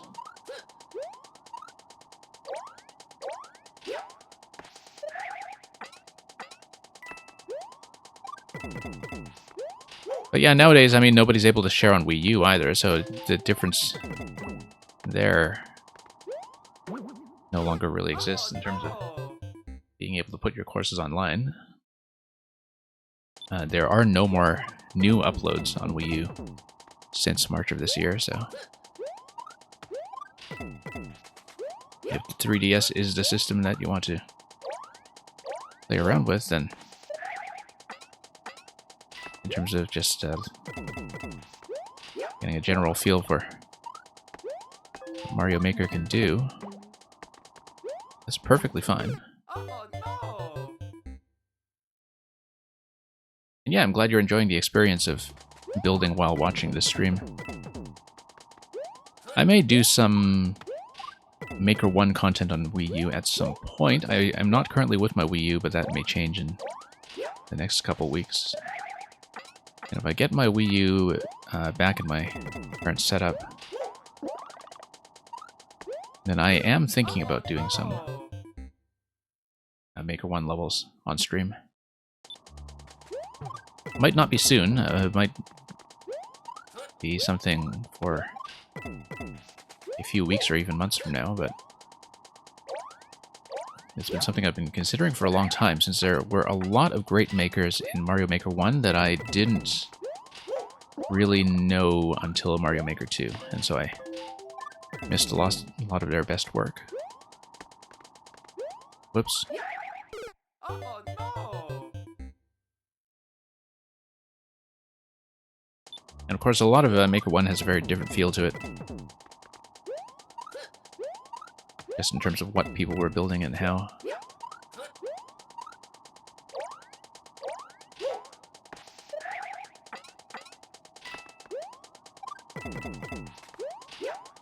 Okay.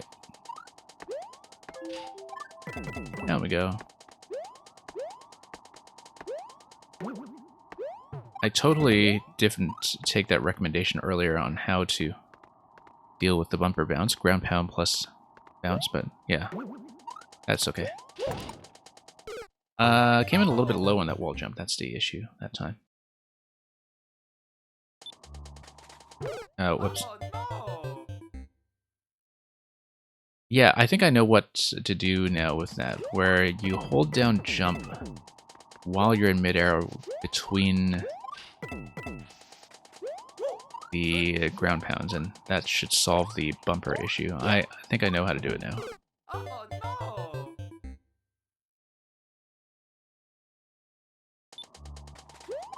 And yeah, Veo, that's actually a good idea to do NSMB 1 on DS first. NSMB 2 is kind of a strange game in that it is a perfectly competent Mario game, but also the most forgettable one because it doesn't add very much to the series. But you're not going to notice that if you're just going into that without playing, say, the Wii and the Wii U games.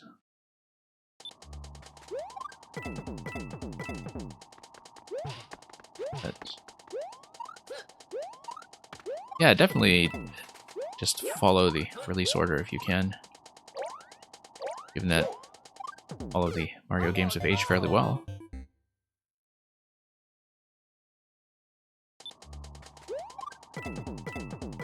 Yeah, back when it was originally released, NSMB 1 was the first major 2D platformer and the first Mario platformer in a long time in 2D. An extremely long time, in over a decade. And so it was very refreshing to see back then. Oh, no. So yeah, it's good to hear that you're enjoying it. Back then it was really the first platformer in 2D to start reincorporating some of Mario's 3D moveset. First one to really give you the wall jumps, the ground pounds. I think triple jump was in it. Trying to think back.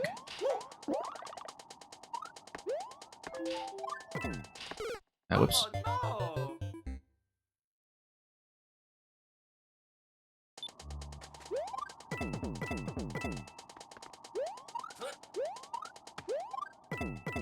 Okay.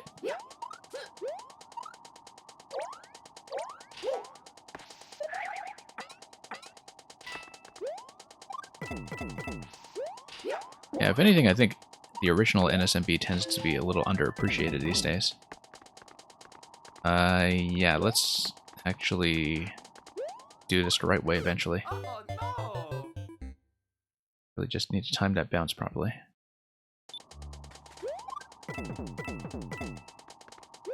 And hopefully the intended way to deal with the bumpers actually feels easier once we manage to execute it. I know, still Oh, hitting the ground pound too early, actually. I wanted to go into the slide. I need to hit the ground before I slide.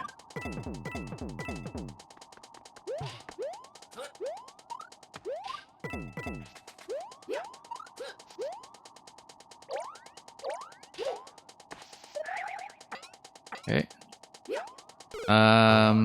Yeah, no, I can't just spin out of that directly. I do need to go up to the coin, as I discovered.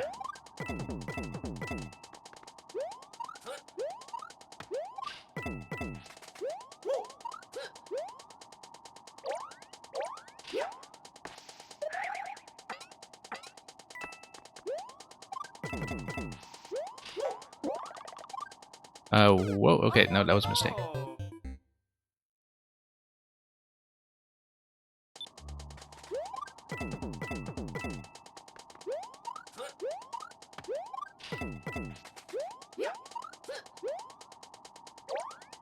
Okay, we'll just fix this up one segment at a time.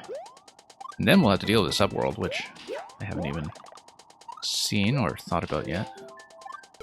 Oh no!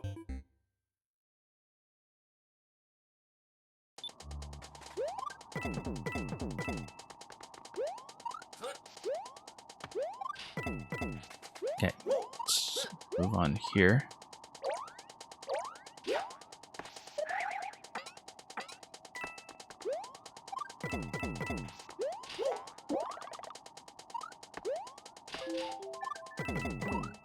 Nope. I was trying to do the jump button into the bumper that time, but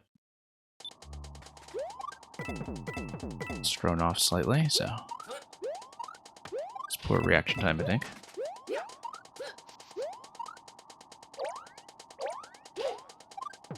Nope. Oh no!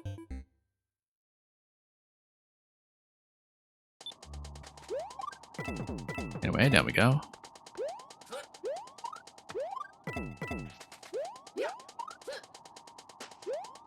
Down we go. Down we go. There we go. Getting a little bit sloppy.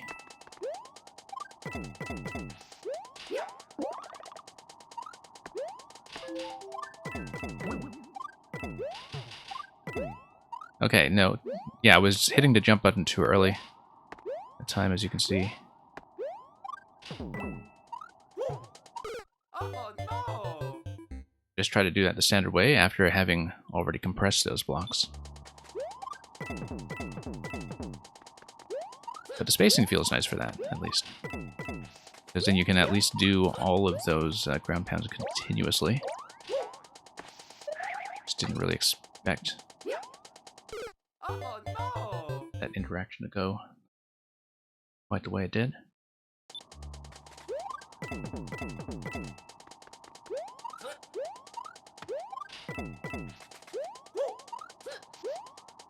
Okay, back down.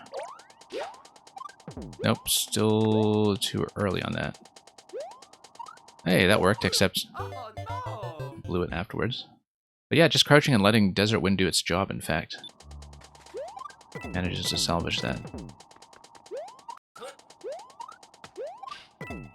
As long as I'm dashing into it, apparently.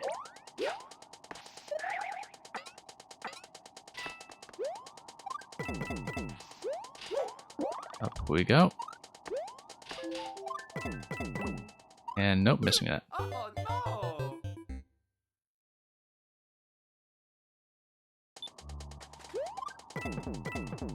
But yeah, it should take me continuously over to the second set if I do the bumper interaction that way. Maybe. Not quite clear on it just yet.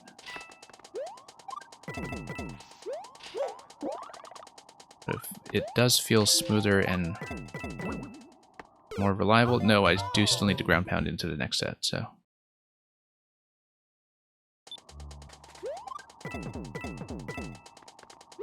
I don't know if I actually like that method.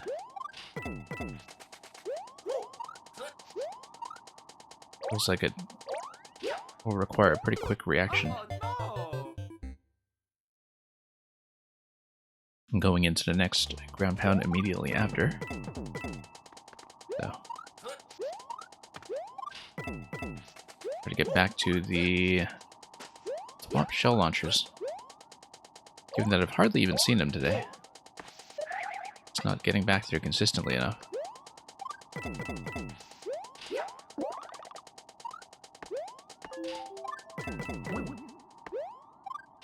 Oh no!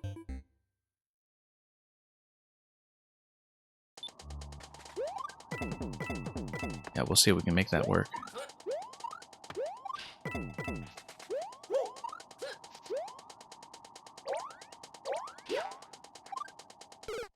Coming in low there, that's unusual. Probably because it was low on the initial wall jump to begin with.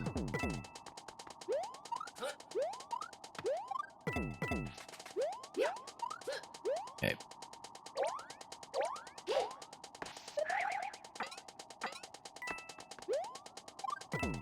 All the way down. And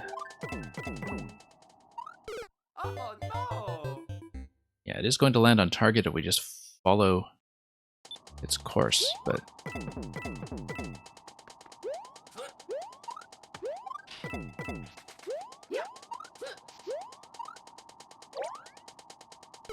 Oh, Might need no. to reconsider doing that a slow way.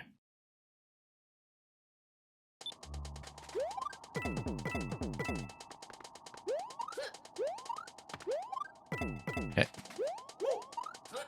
Here we are. Nope. Oh, no. Yeah, the pound animation and the crouch animation are going to have different heights here. Which is why they don't quite react the same way to the piranhas.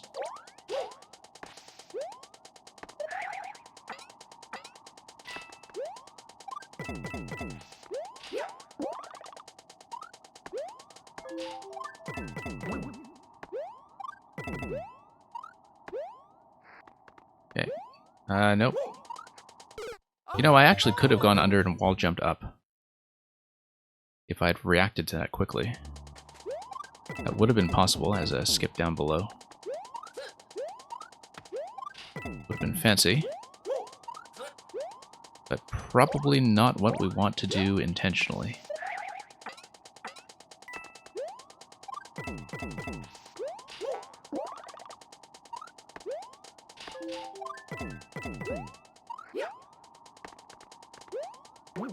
Okay.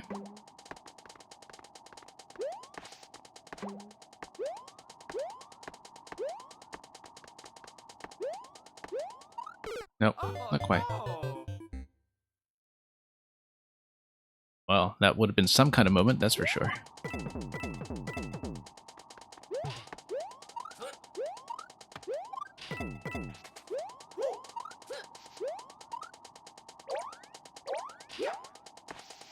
I mean, fancy unintended paths, Oh, no. followed by untimely deaths, is exactly what we do around here, so...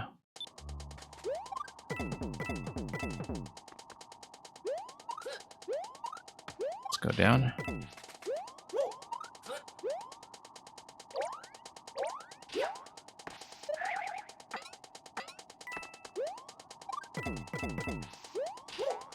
And over. Okay.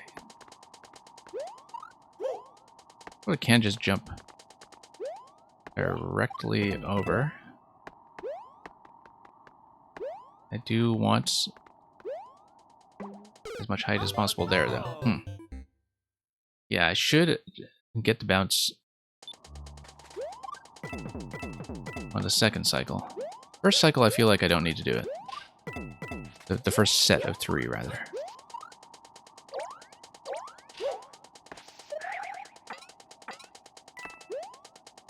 Whoops. Oh, no. That would have been a sploosh.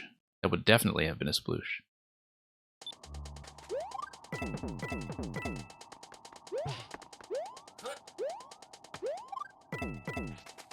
Okay. Up we go.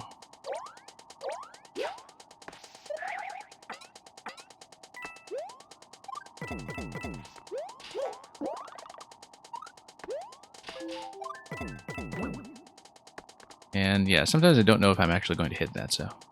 Whoops. Oh, no.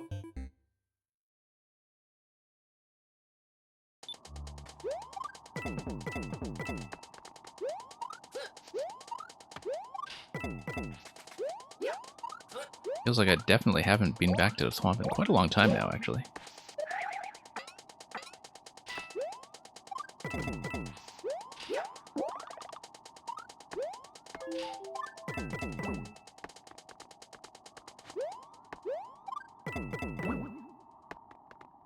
Okay. No. Yeah, I need to account for that and push forward as hard as I can when I get the bounce. And as you can see, even with the previous question blocks activated, you're going to slide into that with a Desert Wind just fine. And everything will activate as intended.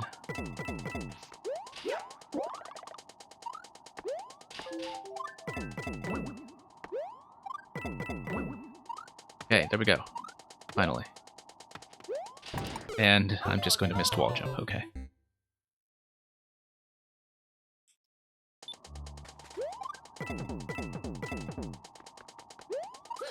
But hey, that looked reasonably fancy.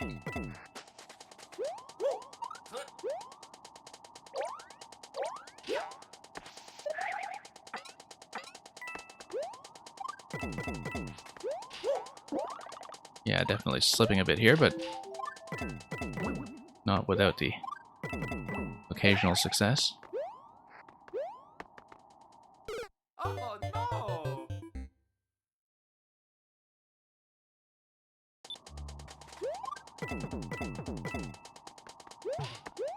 Well, we'll see if we can at least get past this first section. I'm spending long enough on this that even if I do hit something like a checkpoint, Oh no! do not really expect to be able to finish it in this stream. But we'll try to give it some proper effort.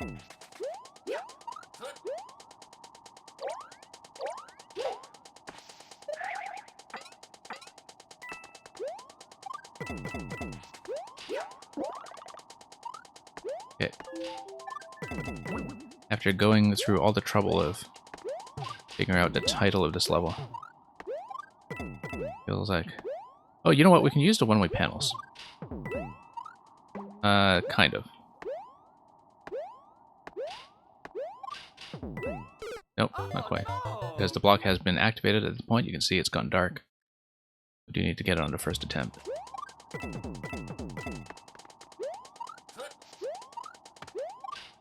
But if I do have a miss that still has the block available for a high bounce, that's definitely one method that is available to us.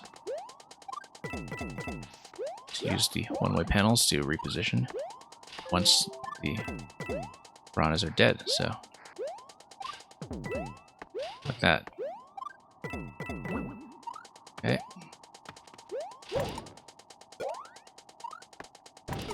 Oh no! Yeah, if I do a bit of a twirl there to reposition and then I just skip immediately over to the swamp, it seems like if I just go with full momentum, I actually overshoot that single block by just a bit.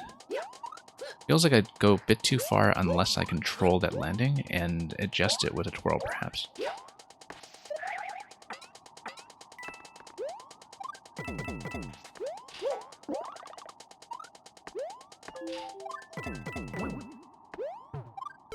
Oh no!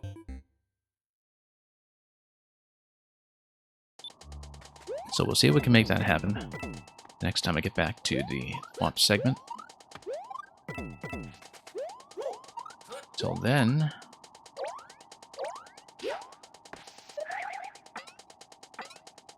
let's just try to keep the early obstacles under control.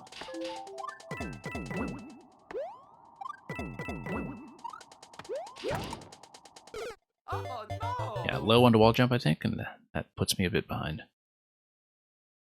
Yeah, definitely with that one tile small fuzzy shell, do need to be pretty accurate on that wall jump in a way that's a little bit hard to see, but I can usually do it reliably.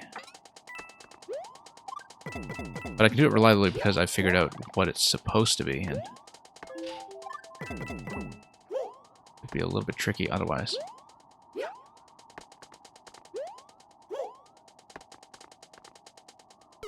Oh no! Veo 2021, we haven't gone much further than I've been doing previously. I did clean up my method a bit on the bumper segment in the middle of this zone. Some of the time. But yeah, we didn't get much further than what you had already seen. There we go. Oh no! Maybe I shouldn't be twirling at all, actually. Maybe the twirl is the thing that is pushing me a bit too far and overshooting.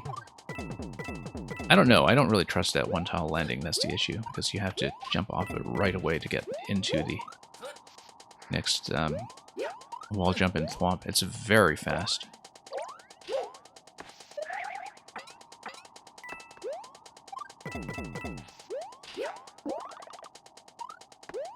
In general, it's very easy after you've been playing this for a while to lose track of just how fast this level truly is. Oh, you know what? We didn't even need to take the bumper.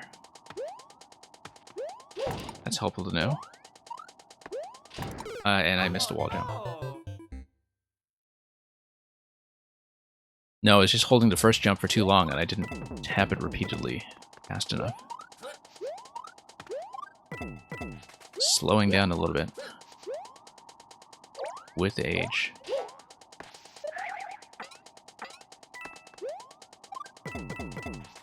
There we go.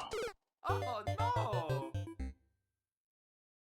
But actually making it to the second Thwomp is good news. Let's see here.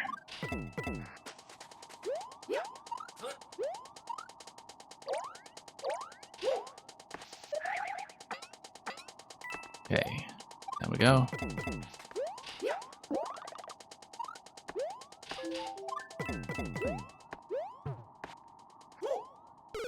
Oh, I didn't know I was still able to salvage that almost. No, not really.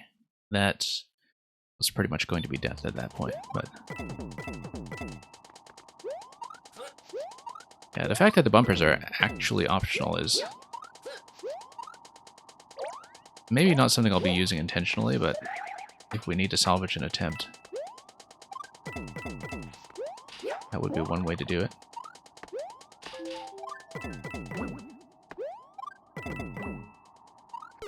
Oh no. Maybe reaction time on some of the button presses is getting a bit slow after everything else we've endured.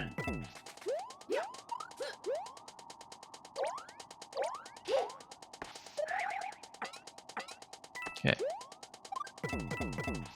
Here we go. Okay, thought I was going to miss that actually. But we made it.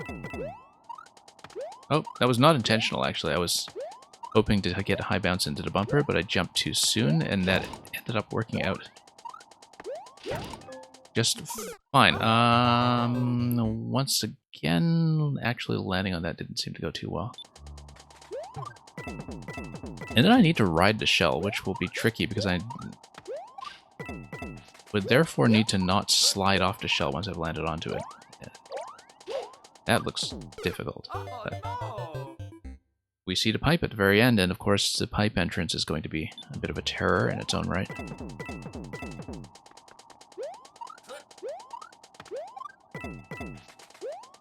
Couldn't quite see if you gave me vines under those pipes, under that pipe at the end, but vertical pipe entrances can be horrifying. Oh no. But hey, we made progress. We actually managed to see the shell for once. Actually landing on it is be a different challenge entirely, but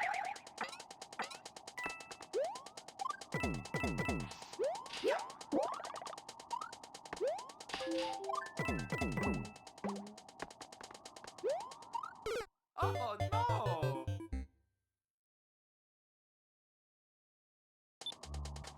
okay.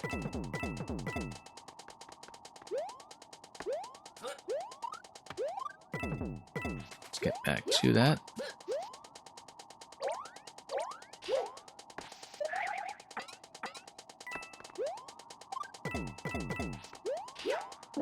Well, we're learning more of it.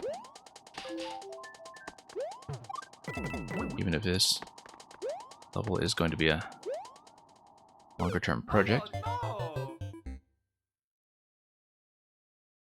I think this must be the lowest clear rate on one of yours that I played recently, in fact. Because it's also somewhere down in a 0.3 range, right? And I mean, Oh no. the mechanics itself are not too hard here, but you don't necessarily Oh no!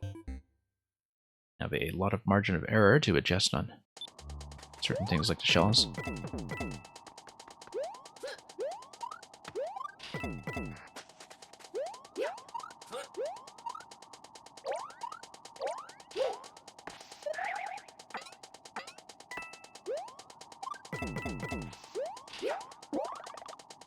Okay, up we go. And I don't know why I'm missing the ground pounds now, actually. This is one of the hardest for sure, yeah. Well, the central interaction, once you understand it, is not bad. I'm feeling pretty comfortable with it. The shells, however, that's going to be tricky. Oops. Oh no! Yeah, so just landing straight up in that block does also reset me out of the spin jump, and that's fine if I wanted to do things that way.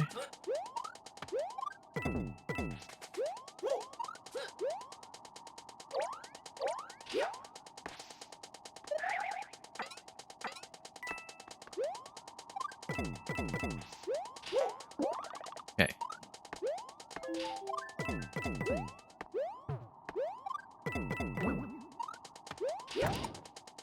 Up. And, oh, maybe I let up too soon. Didn't expect to hit that corner.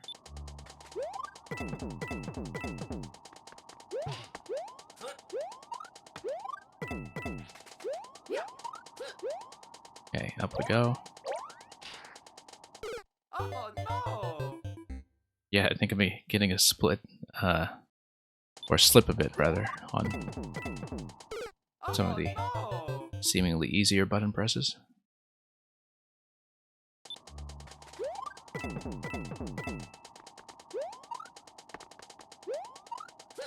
Okay.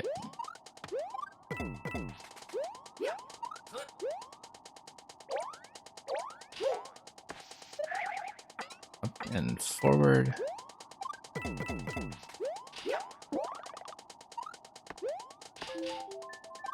Okay, I don't know why. I was trying to do a ground pound slightly earlier before that late one. I don't know why it wasn't registering.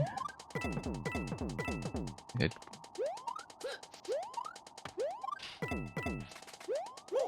Just need to make some improvements here.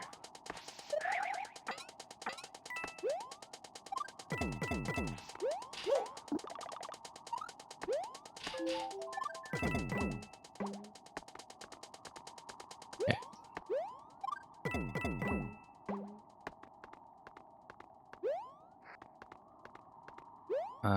Let's see if I can do this.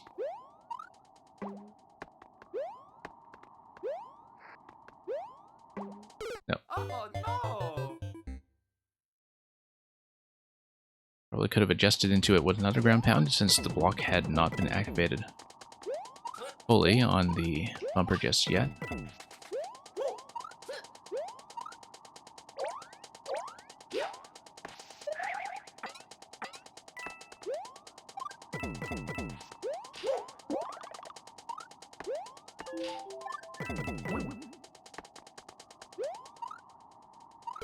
Yeah, you can sneak under the one-way panels.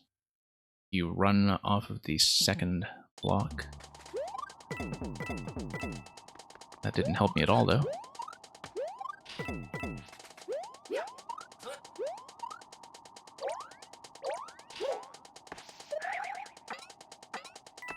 Okay, down we go.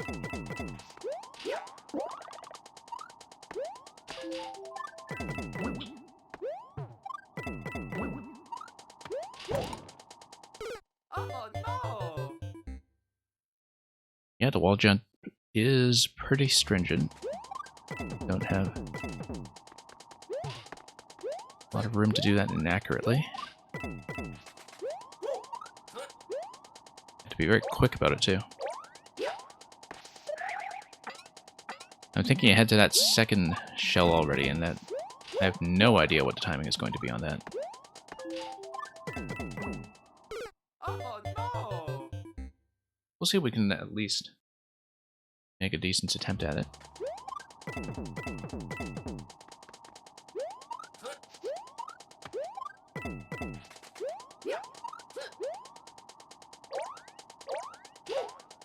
Okay. Here we go. Oh, wow, okay. I guess I started ground pound too early to the left.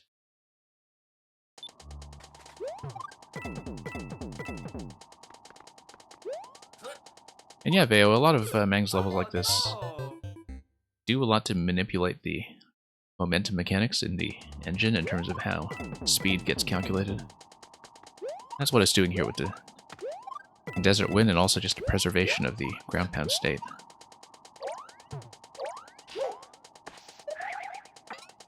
So, definitely not something I've seen before. In terms of that continuous sliding ground pound being activated the way it is.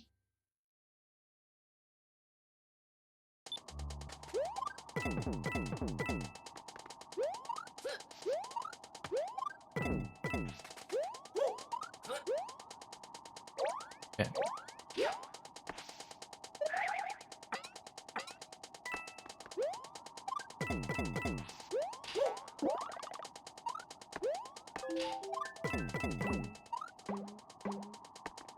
And yeah, let's just jump up here directly. Nope. Yeah, twirling might actually be causing problems for me here, but the one tile landing always makes me think I'm going to be a little bit inaccurate, and so I do tend to do a bit of a panic adjustment at the very end.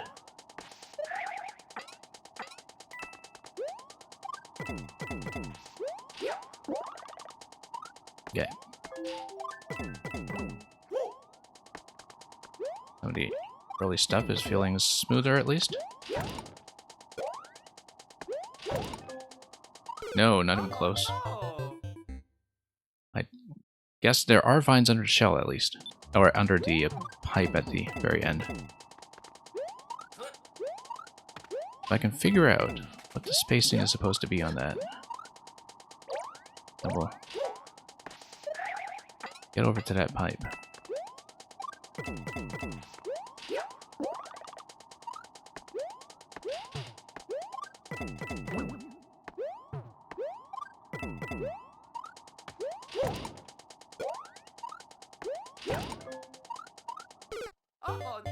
Maybe the shell is supposed to go over me, and instead of riding it up, I'm supposed to land on the right side.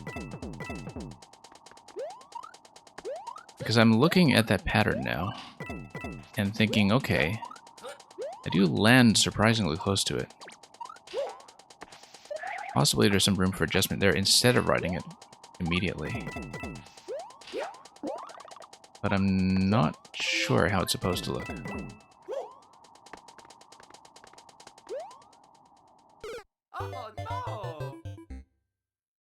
Unless I just swirl to get on top of it early, but maybe I am supposed to match its landing.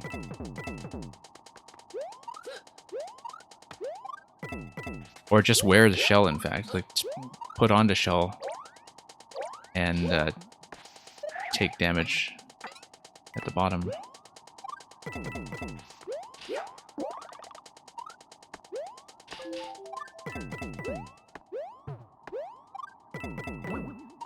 But I don't know, because I don't have a lot of control over my aim here.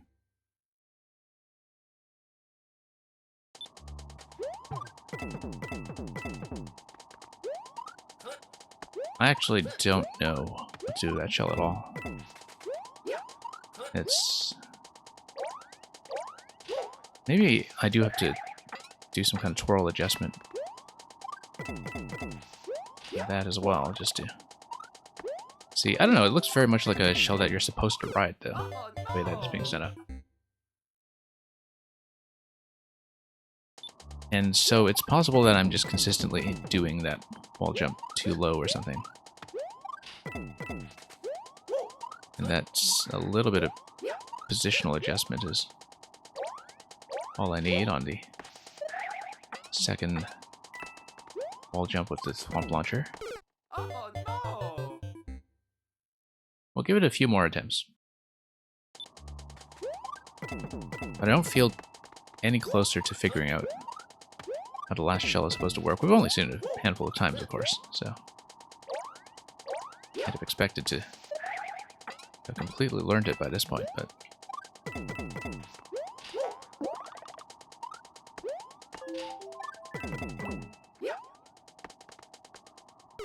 Oh no! yeah, we'll just go back and try to make that happen.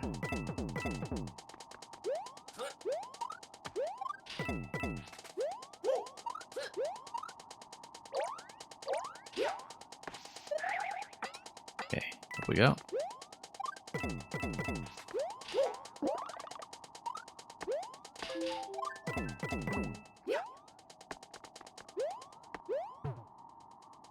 Oh no! Starting to miss some of the ground pounds now, which is unfortunate.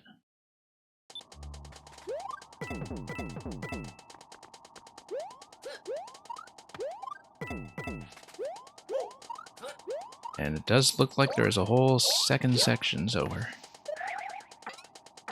a long ways away.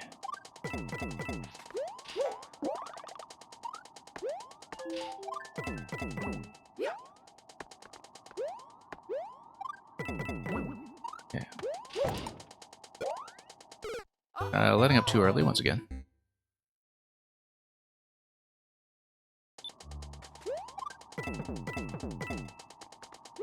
But yeah, I just need to do a nice clean bounce there. No twirling, no directional changes, no pulling back. Just need to trust that I'm going to land in the correct block.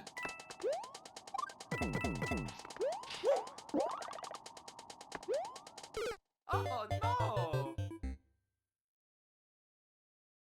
So we'll just need to get back to that and see if I can make it happen. So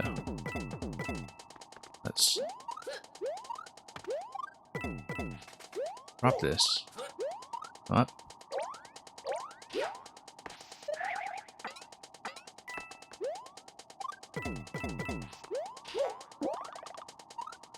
And up we go. That was correct, except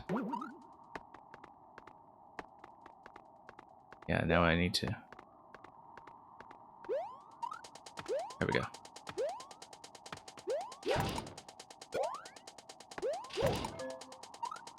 Oh no! Nope, I don't see it. I don't see how that's supposed to work. I do see that the saw blade on the next segment there looks like it might be a location where I'm allowed to land. But that doesn't help me get on the shell safely, I don't think. Because I see that it might be possible to do an additional jump and land in that middle column. No! Because if I understand it correctly, the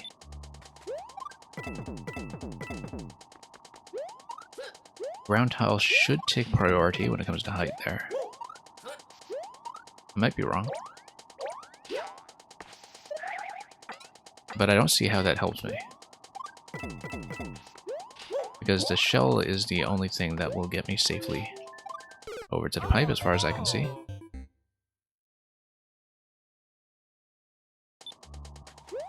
And it really did look like I have to ride it.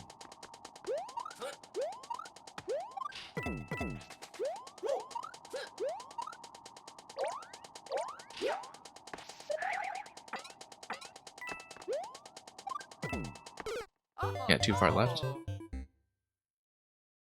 Okay, we'll try to get maybe one more try on that shell, but I don't really know what adjustment I should be making. Whether it's just a faster wall jump. That might be it. I know I tend to be a little bit slow in my wall jumps sometimes.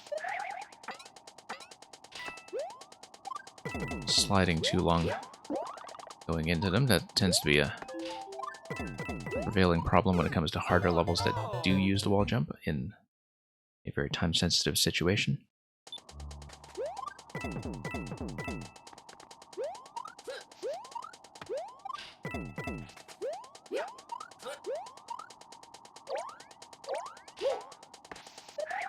Okay. There we go.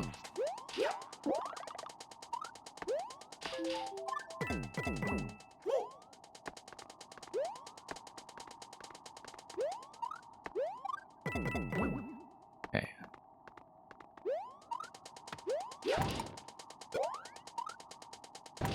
Oh no! Yeah, the squirrel actually killed me that time as well. Let's try to get that wall jump going.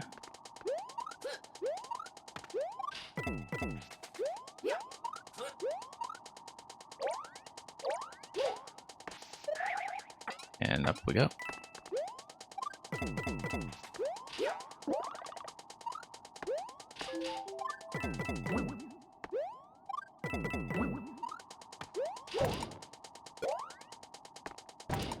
Nope, slipped right off.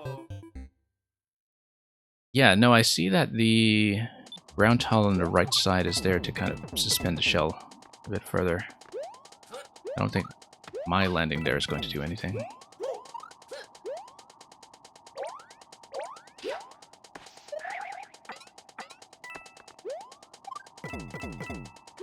No. Oh, I was expecting to slide a bit further down that slope. That did not happen.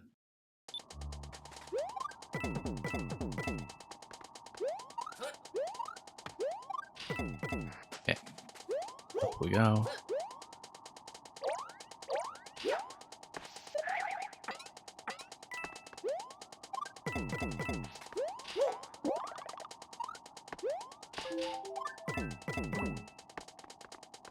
And let's see if we can... nope, let up a little too early once again. Everything was looking fine there with that first wall jump, but...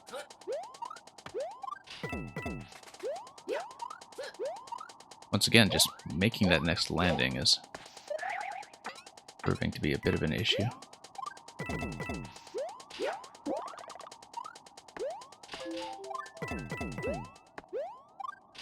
Oh no!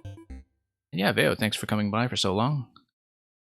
Do enjoy both Mario Maker 1 on 3DS and the NSMB games, and everything else that you're collecting for the 3DS system.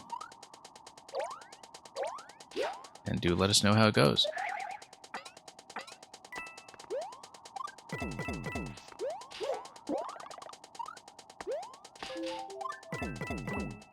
Whoops. Oh no!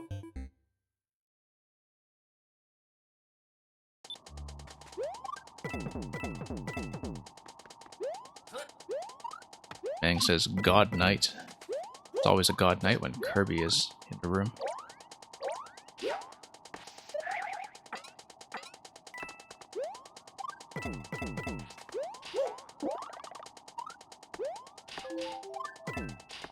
Oh no!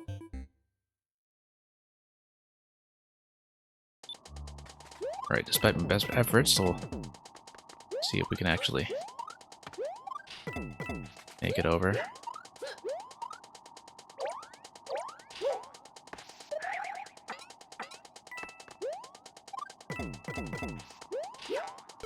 Oh no!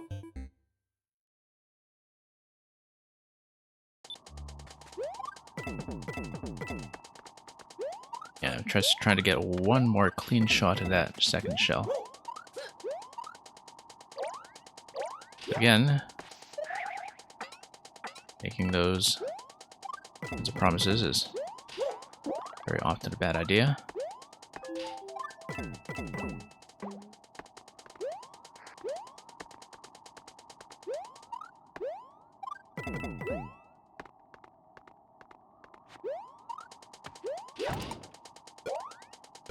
Oh no! I don't know why I'm not getting a full bounce off that anymore. I was holding jump into that this time. Something about my momentum got cut.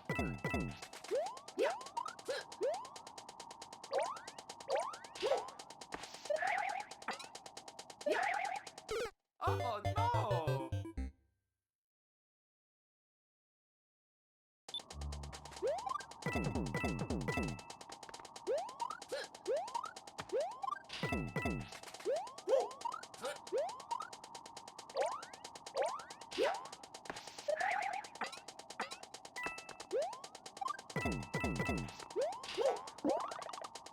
Yeah.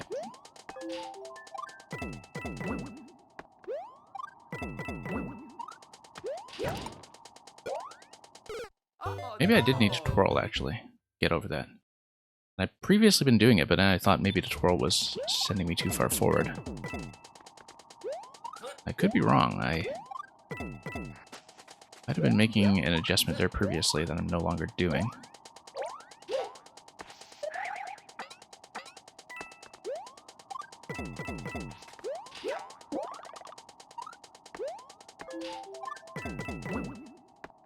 Okay, down we go. No. Alright, we will need another sitting with this, I think. But getting back to pretty much exactly where I was before. Yeah, so this is at 0.4, which actually makes it technically easier than that Boom Boom fight that we saw earlier. 56 seconds or so. And yeah, it really was just that second shell bounce over to the very end there. That pipe.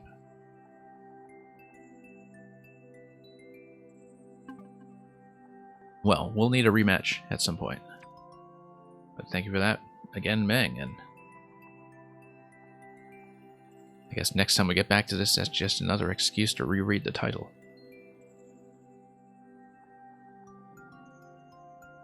Now, I don't know if the remaining people are online, given that we spent way too long and closed the queue about 2 hours ago when they got their submissions in.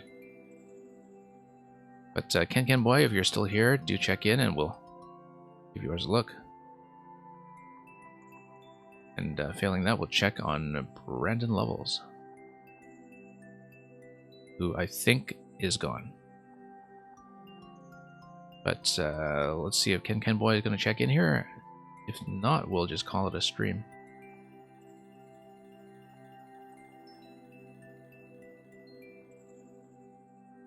But yeah, I spent a little bit longer on some of the uncleared levels usual today. If Ken Boy is not checking in, I'm just going to talk about plans for the next few streams. So viewer levels should usually be on the same schedule. Friday to Saturday next week might be cancelled depending on whether I can get the stream up and running in time. It might not happen, but we'll see. And the plans and cancellations, etc. will always be on the Discord. Meanwhile, if you are here for the midweek streams, we have also been doing a summer shorts indie program.